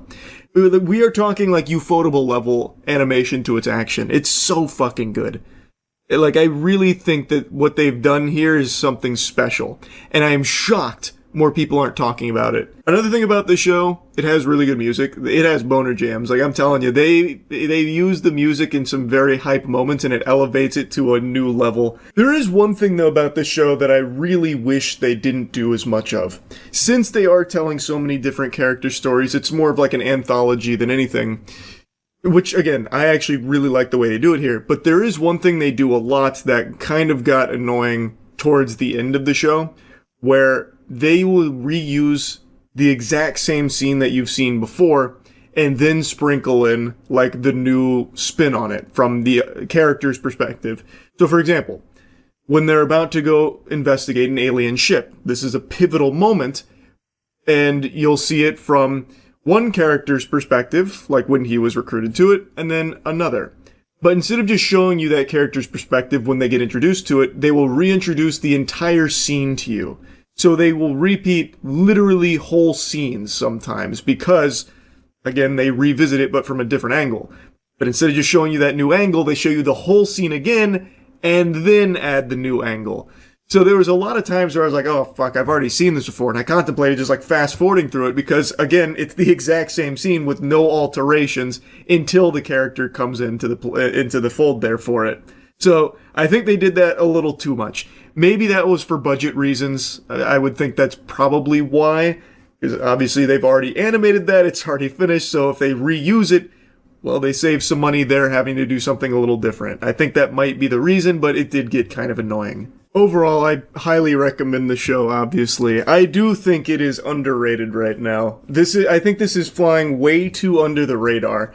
This is a show that I really would expect more people to be hyping up because there are so many, like, notable fight sequences. At the very least, I thought this would be something that people would be sharing, like, a lot of clips of from some of the bigger fights. So I'm really surprised to see that's not the case. So I really think this one, like, for me personally, is my anime of the year, and I really think a lot of people would really enjoy it. They maybe just haven't heard of it. So I'd say check it out. 2B Hero X slaps. That's really about it. See ya. You just go. Yeah, just give him one of those. What'd you say about my mom on Xbox Live? Bang, bang. Bang, bang, bang. Bang, bang, bang, bang, bang. What's that? I didn't like that tweet you posted. Some arsehole stands in front of you and tries to rape you and your kids. Whoa! Who's just gonna try and rape me and my kids on the sidewalk? Alright, I'll start throwing some mean meat out there in that case. Someone's there cussing off your wife, dragging her by the hair. You go. So, hey, let go of my wife's hair is what I'm saying. He doesn't let go of her hair, yeah, I'm coming in wailing. It doesn't take much force to break his jaw, and you don't want to hurt someone. But he's trying to rape your kids. So Hey, yeah, stop trying to rape my kids. Yeah, don't rape them. And you don't give a fuck. Yeah, let go of my kids. Pull your pants back up. Yeah. Or just simply, someone's trying to abuse you and grab you by your cock. No, hey, let go of my cock. Yeah, give him one of these. So you chop his I'll grab him by the cock, see how he likes it. Give him one of these. Yeah, and then maybe some of this. Then maybe on myself too, a little bit. Maybe. Someone's trying to put your kids on drugs. Just simply go. Put those drugs away. Back fist him in the fucking. Yeah. Get those drugs away from my kids. I'm saying that would be an option. I didn't walk down this back alley to get drugs for them. Those drugs are mine. Someone's trying Get them to away put from my you kids. Trying to. What's he trying to do to me? When someone's coming at you expecting you to be the prostitute. For Whoa! them, Whoa! And they're the pimp. I'm not the prostitute. When someone's trying to use you like a cheap condom. No, I'm an expensive condom. Yeah, no. Pay money for me. More money than that. I'm no prostitute. Someone's talking shit. Yeah. Check this out. My buddy John is an ex-bouncer, and now he's an active-duty special operations guy with over 600 street fights under his belt. Maybe he's an asshole. Fighting system. 600 street fights? Your friend John's a dick. I don't want to be trained by a fucking asshole who gets into a street fight anytime he even goes to the fucking grocery store. Let's learn how to protect ourselves from some recent uploads. Urban combat self-defense, okay. Hi guys, welcome to section 2. Oh, is he fighting her? The G-Kendo applications of the form, okay? This doesn't look like someone that would attack me. From here, she looks nice. Forward. Okay, other side. She lock pass out, punch. Any of you guys ever fought old Asian women? Do you know if this technique is effective? Should we get attacked? Like that. If you punch, okay, you gotta pull. This guy looks like more of a computer programmer than an urban combat fighter. That way. But looks can be deceiving. If I do it to you, speed, boom, speed, boom. Okay, but in the beginning, try and do it very slowly. I fight my grandmother's friend every day. It works. Okay. We have a real testimonial then. Slowly, lops up. He's like a Reddit warrior. Yeah. What did you say about Game of Thrones being bad? Oh god, not the nunchucks. Please, he didn't mean it. He was just shitposting. No, don't do it to him.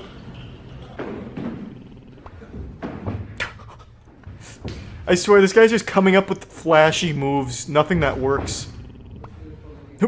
I get the knife, throw the knife on the ground, jerk him off. Give him pleasure, give him pain. Bang, finish with the elbow. Seth Rogen coming at me with a knife, take the knife, jerk him off, stab him. Bang. The punch. Yeah. I will say it's at least flashy. This guy could definitely be the protagonist in like a Western Ip Man. Like if they wanted a computer programmer Ip Man, this guy could play the lead. Like his speed is nuts. It's just. I like it. Huh. No, you don't want any of this. Your eyes can't register his speed. You're at a huge disadvantage. He poked your eyes out 10 times. He poked your eyes out, put your eyes back in, poked them out again, and then wiped his ass with them.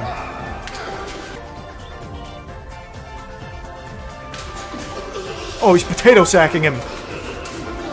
Oh! While on the subject...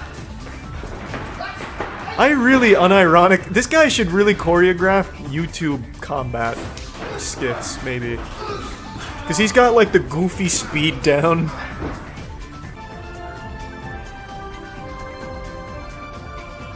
Never try and get the number up.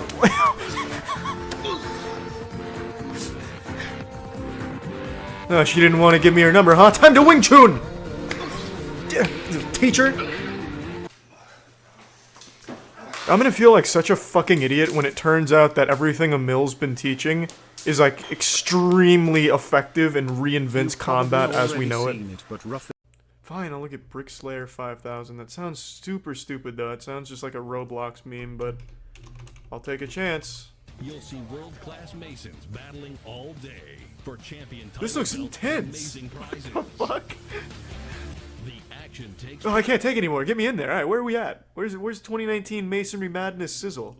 Kevin Avila. Is that the Kevin Avila? Said to have laid over 15,000 bricks in only 5 months? Unrivaled in his efficiency. Oh my god. Jose Limon's come out of retirement for the Masonry Madness 2019 Spec Mix? We're in luck.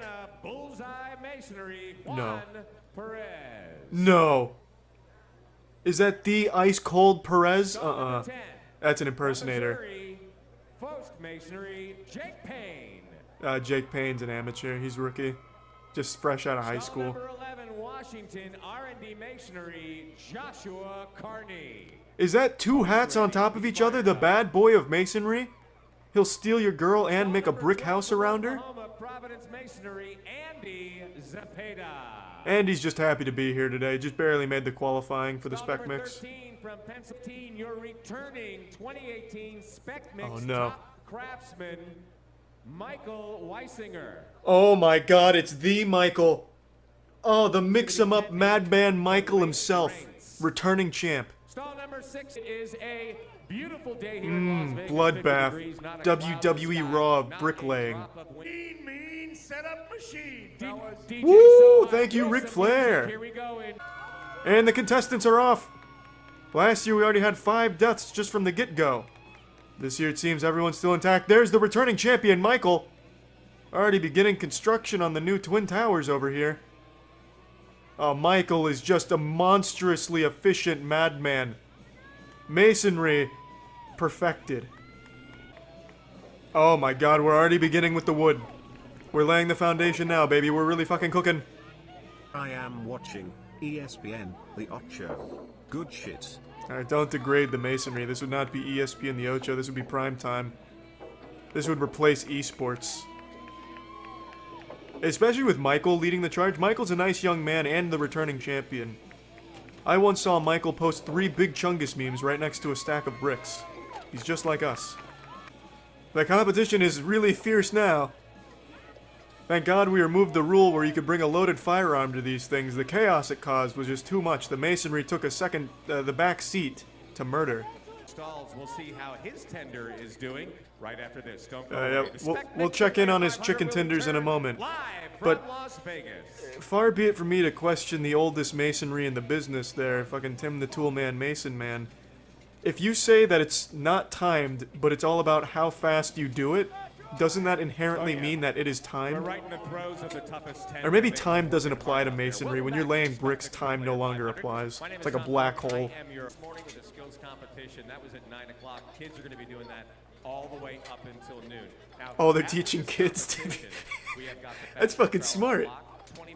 The Spec Mix Toughest Tender, Chicken Nuggets, Battle Royale, Masonry Madness is teaching kids to start laying bricks to do the work for them. That's smart. That's a really good way of getting child laborers excited about crime. Like, hey, let's make child labor a sport. That way they enjoy it. That's smart. These tenders, they're key to their bricklayers' success. For all the tenders that are giving Yeah! Way to go, fellas! Fuck yeah! Brick tongs going. These are some fat tendies out here, baby. But they're doing one hell of a job. I've never seen bricks being laid before, so I don't know what the fuck's going on, but I'm sure we'll have a building here soon, hopefully. Let's see what you got. Thank you, Jimmy. Thank you, Terry Bradshaw. I got here early. You look behind Oh, it's a sold-out stadium here today in the parking lot of Walmart. The stands are getting full. And as a matter of That's a lot of people. That's a lot of bricklaying enthusiasts. one of the Masons. Hanging out with Adam White here, and I tell you, The Adam White? The man they said invented the chicken tender? Why are you grabbing his chest? Hey Adam, we're not really working too hard here as he's tweaking on his nipples. Yeah, so the game plan is as follows. He's gonna put some bricks down with some cement. Typically how that plan goes. John Madden style. Who's this guy? No! No! Are you like the veteran? Is that Jeff Gordon? No, this is third generation. Yeah, I just got bored of building my own houses, so I started teaching kids how to do it. Now they do it. I don't give a fuck. Wow, that was like. Yeah, you goddamn right that's a party. Look at that harem of beautiful women. He may have been known for laying bricks down, but now he's known for laying that pipe, you know what I mean? Interview we've never done before. Whoa! I thought he was gonna start eating her out. Do you think masonry is in your future? Let's see what her vagina has to say about the masonry. Right. A womb with a view, I believe, is what we have right there. Awesome. What? Well, let's hear it for JP. Womb with a view, baby. Right here, you know. What the fuck? They have jets fly over the bricklaying competition? Or is that stock footage? No, it's stock footage. It doesn't get any better No than that, way. kids. This better show me who wins, and it better be Michael. I can't even imagine a building not built by Michael being up to code. God damn, that is a huge crowd. There's more people here than there is at, like, fucking Overwatch Owl League matches. Holy shit. 3 minutes remaining. Damn, maybe bricklaying's on the come up.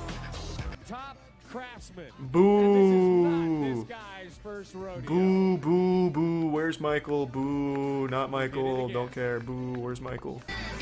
Michael was like a well-oiled machine of bricklaying. Who are these guys? That's garbage. Check for performance-enhancing steroids. Check his concrete. Maybe his cement was like Gorilla Glued or Flex Seal glue. He cheated.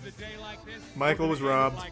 Yeah, I know this is something I don't typically talk about, but I'm gonna blabber about it quite a bit today.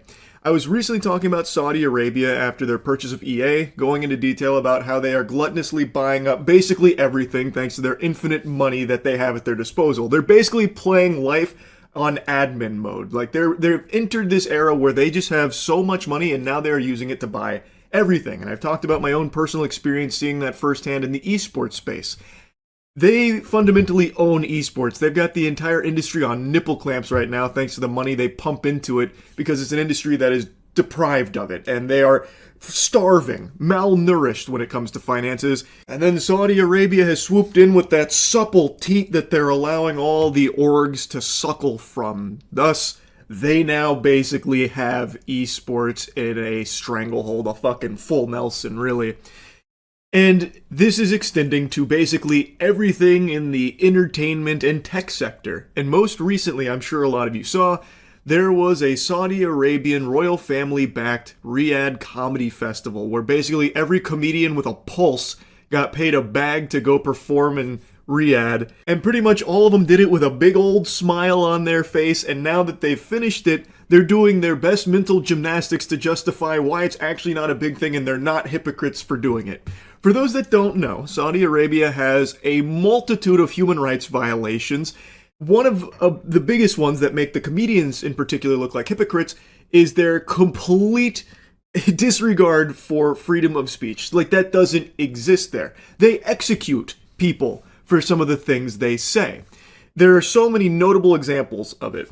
And Dave Chappelle, in particular, has just released a little statement that I think is so laughably delusional that I cannot help but shoot spitballs at it, which is so painful because growing up, Dave Chappelle was such a big part of my childhood, as I'm sure many others. But this is just not the same guy. He has been replaced by a fucking skinwalker. He unironically said that it's easier to talk in Saudi Arabia than it is in America. If that isn't the dumbest fucking thing I've heard of since Hawk Tuacoin. Dave, to even perform there, you signed a contract that expressly forbid you from talking about or joking about things that may be considered to degrade, defame, or bring into public disrepute, contempt, scandal, embarrassment, or ridicule Saudi Arabia, its ruling government, royal family, or any religion or any religious figure, period.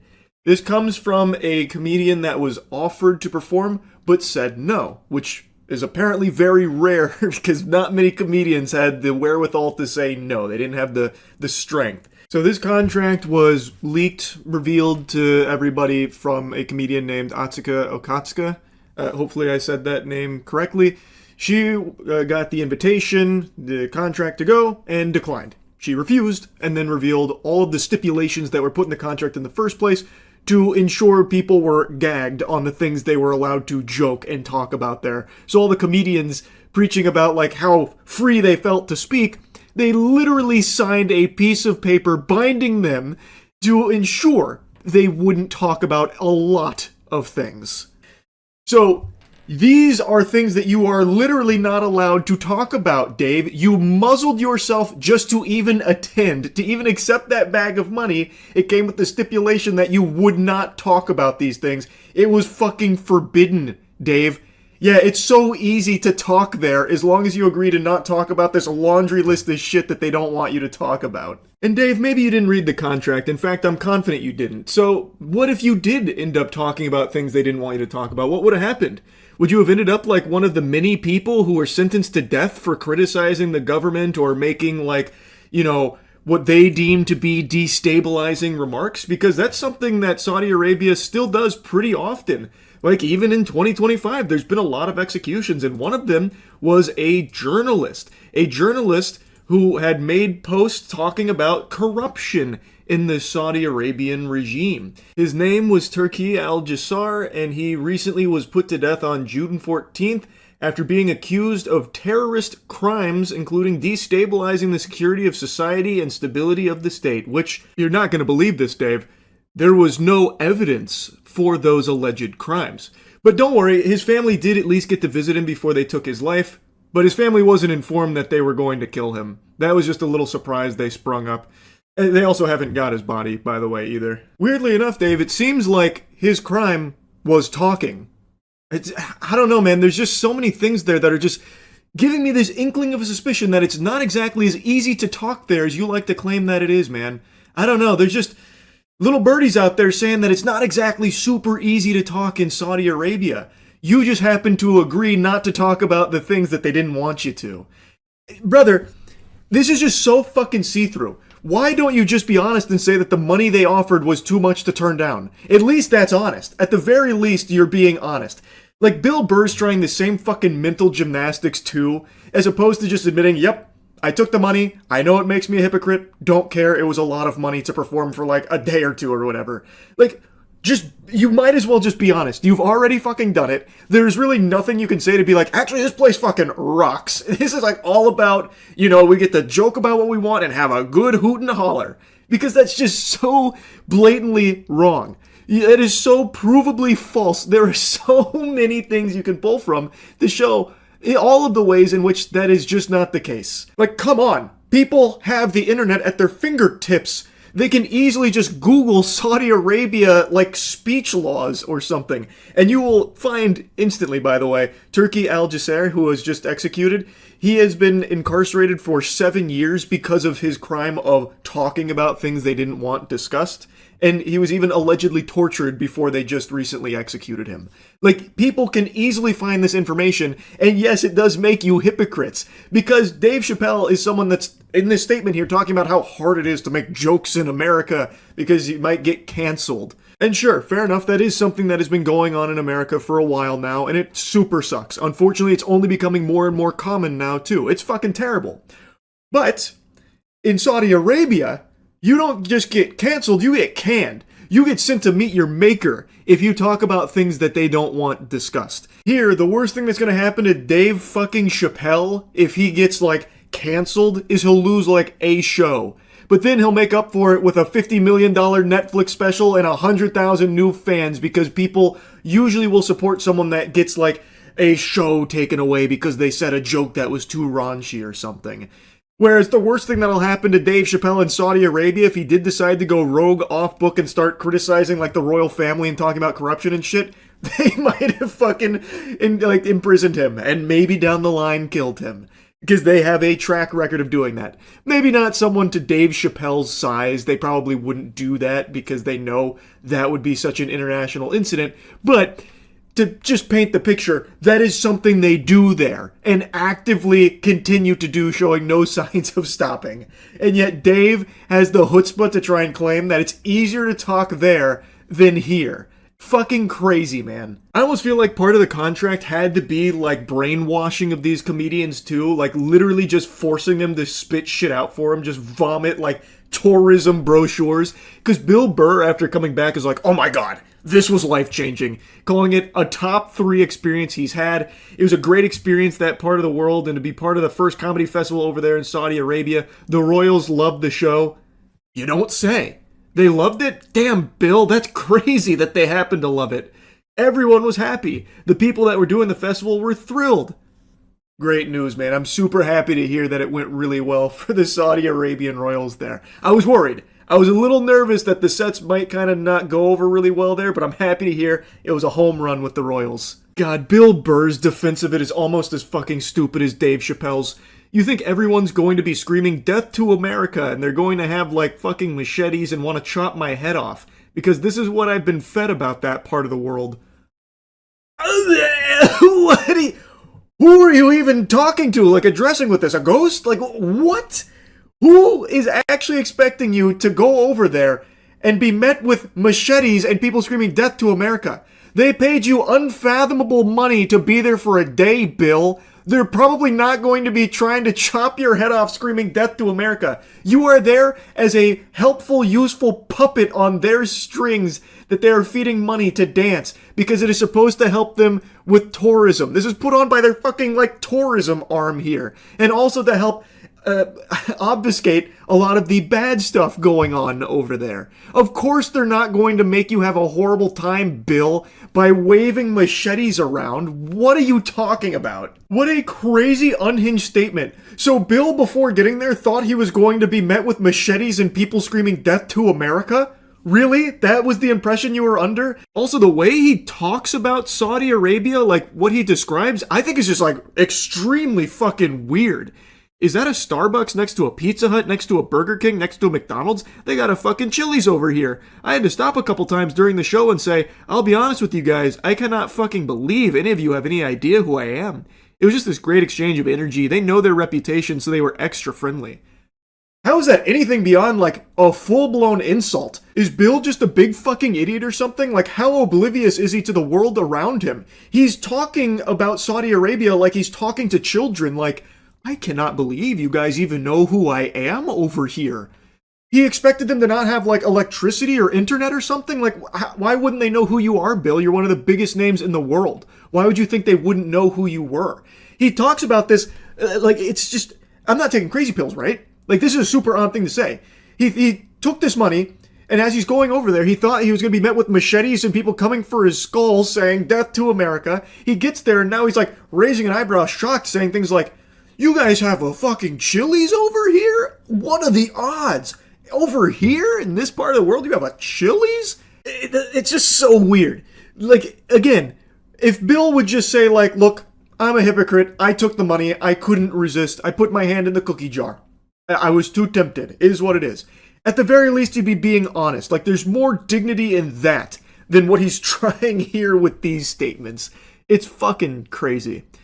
Now, I don't want to just insult all the comedians that went. That would be a 10-hour video, because every comedian went, basically. There were a few that didn't, and I want to give flowers to one in particular, Shane Gillis. Shane Gillis has been on a meteoric rise for over a year now, where he's become one of the biggest names in comedy. And Shane Gillis, according to him, was offered a bag to perform at the Riyadh Comedy Festival. But he turned it down. He even did make a statement saying that he took a principled stand and declined the offer to perform at the Riyadh Comedy Festival. Now, he's not the only one that said no. I already mentioned Atsuko Akatsuka. She's the one that actually revealed the censorship rules in the contract that we talked about earlier. But it seems like the overwhelming majority of comedians that received the offer accepted it, seemingly without a second thought crossing their mind whatsoever. Even some of the comedians that claim to be very supportive of free speech, putting a huge emphasis on it as part of their materials in their sets about how important it is, like Jimmy Carr, well, they couldn't resist either. Fucking Jimmy Carr was a co-headliner for this. Really stuck to your guns on that one, eh, Jimbo? And he's far from the only one. If you look at the people that performed there, many of them you've probably seen frequently posting about how wrong it is that people will face like punishments and stuff because of like what they might post online or like jokes or whatever. But they're totally fine taking money from Saudi Arabia, a place that literally has executed people for their opinions and things that they say online.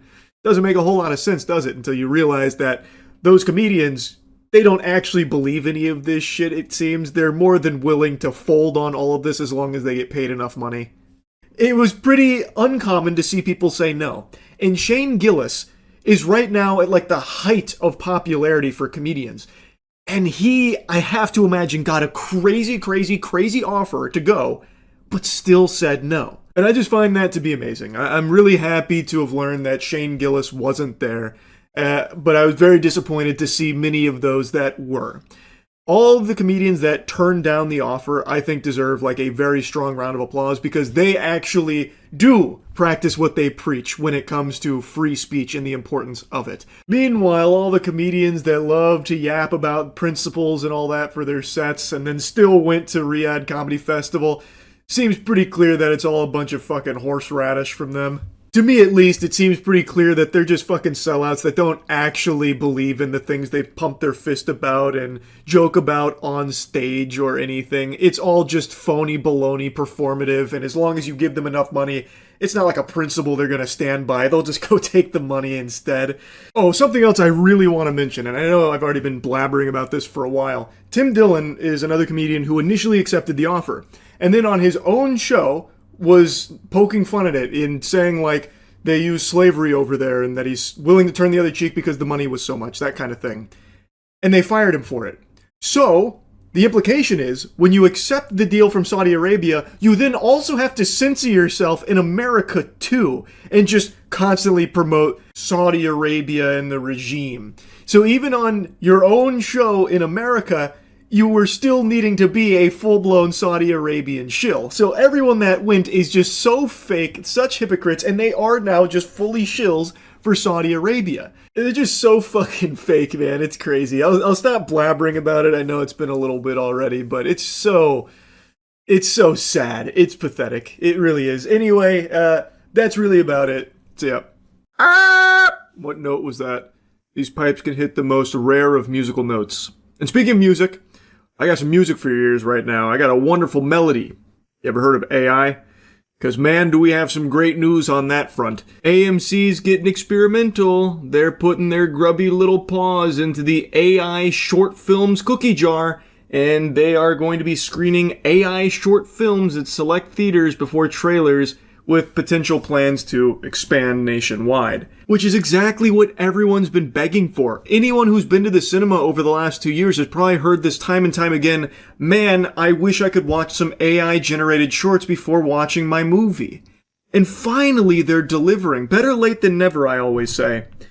Now, if I may be so bold, and far be it from me to question the galaxy brain smarties over there at the old AMC think tank, but what the fuck are you smoking?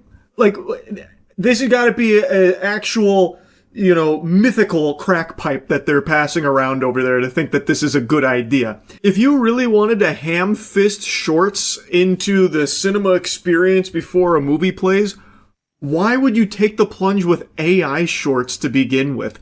Something that is universally hated. The only people that like AI animated shorts are like actual single-digit smooth-brain worms that clap like seals at anything that makes noise.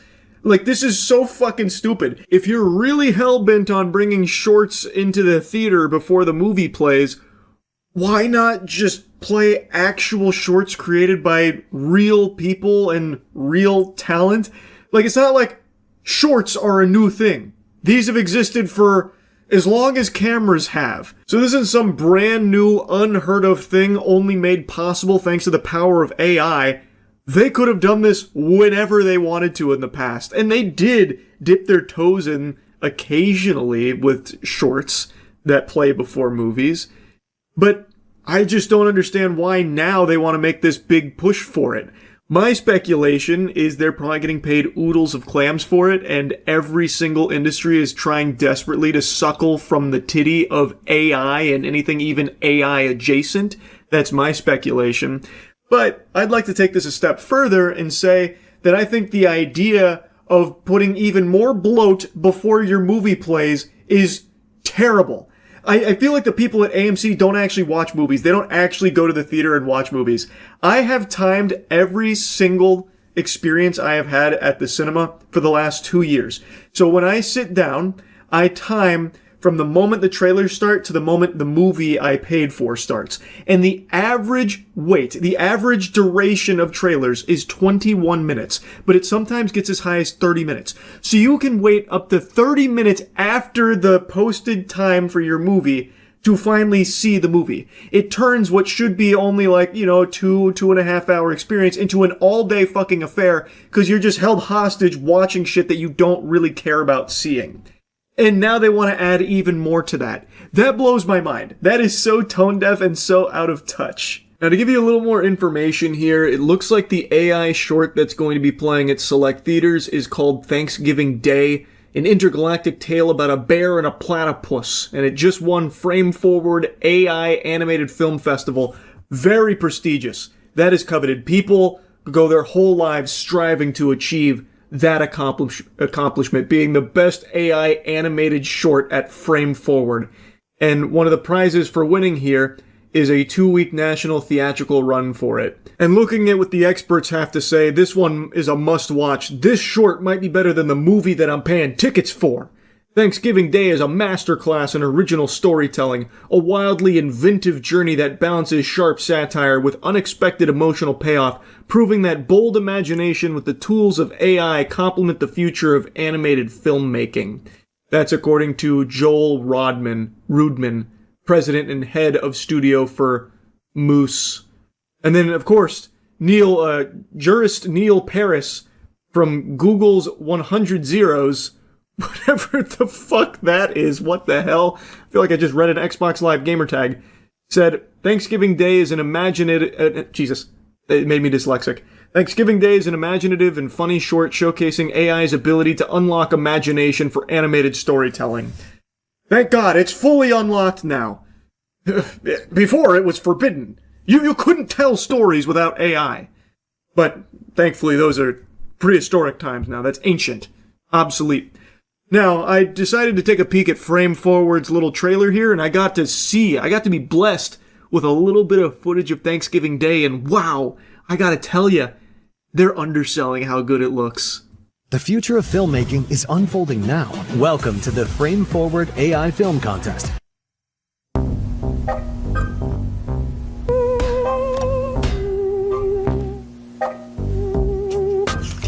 That's the future right there that you're staring down the pipe of, and the future is looking bright. I always find it fucking adorable that they say directed by or credited as a director for typing in the sentences to the AI generation tools. That is super cute. That's me calling myself a chef every time I make myself a bowl of cereal. Anyway though, I'll stop yapping on the AMC stuff for now because there's one other thing I want to talk about, and it's something Matt sent me.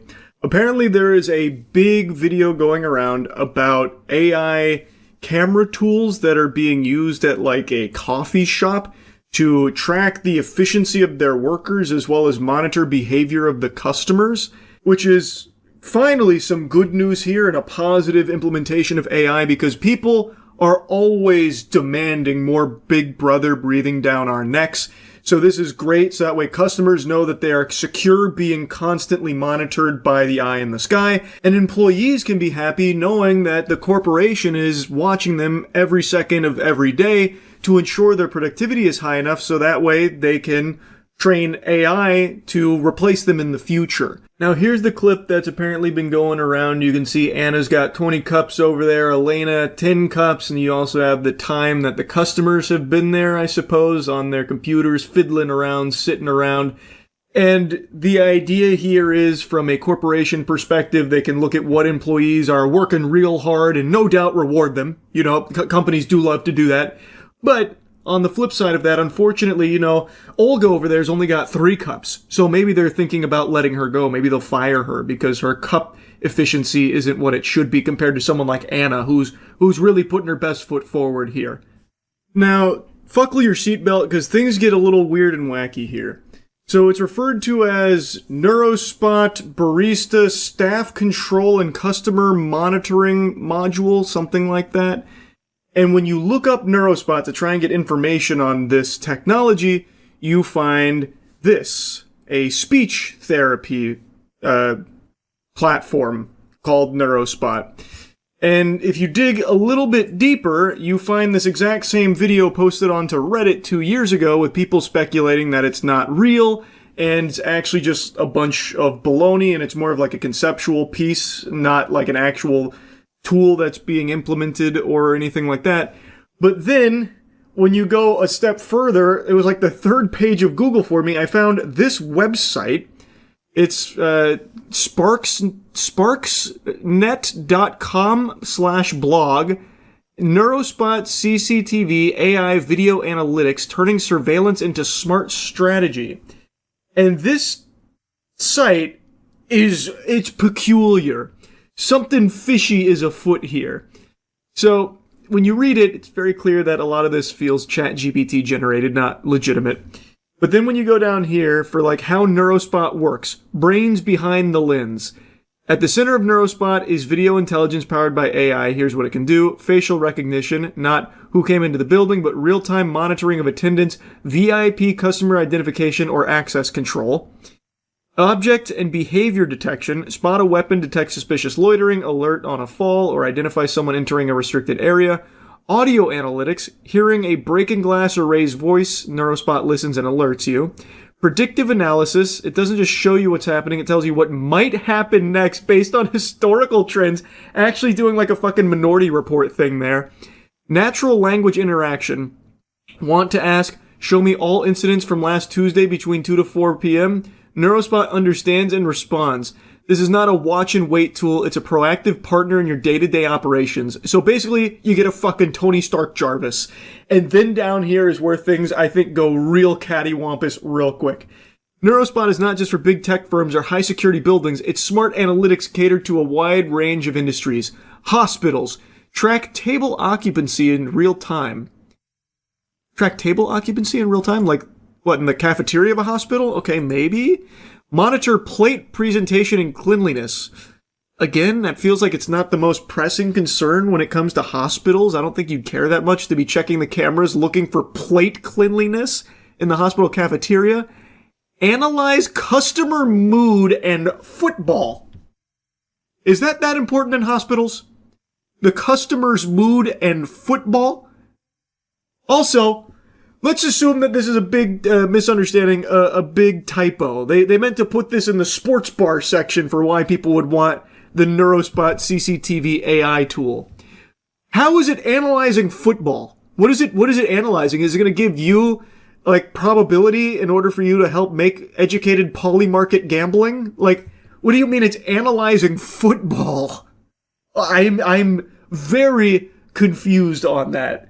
I truly can't understand what that could possibly be. And then, of course, they're pitching it in schools so you can track all of the kids. You can even detect bullying and unusual student behavior. Wow. Then back into healthcare, separate from hospitals. This is for patient activity, fall detection, PPE compliance, wait times, ensuring staff are following hygiene.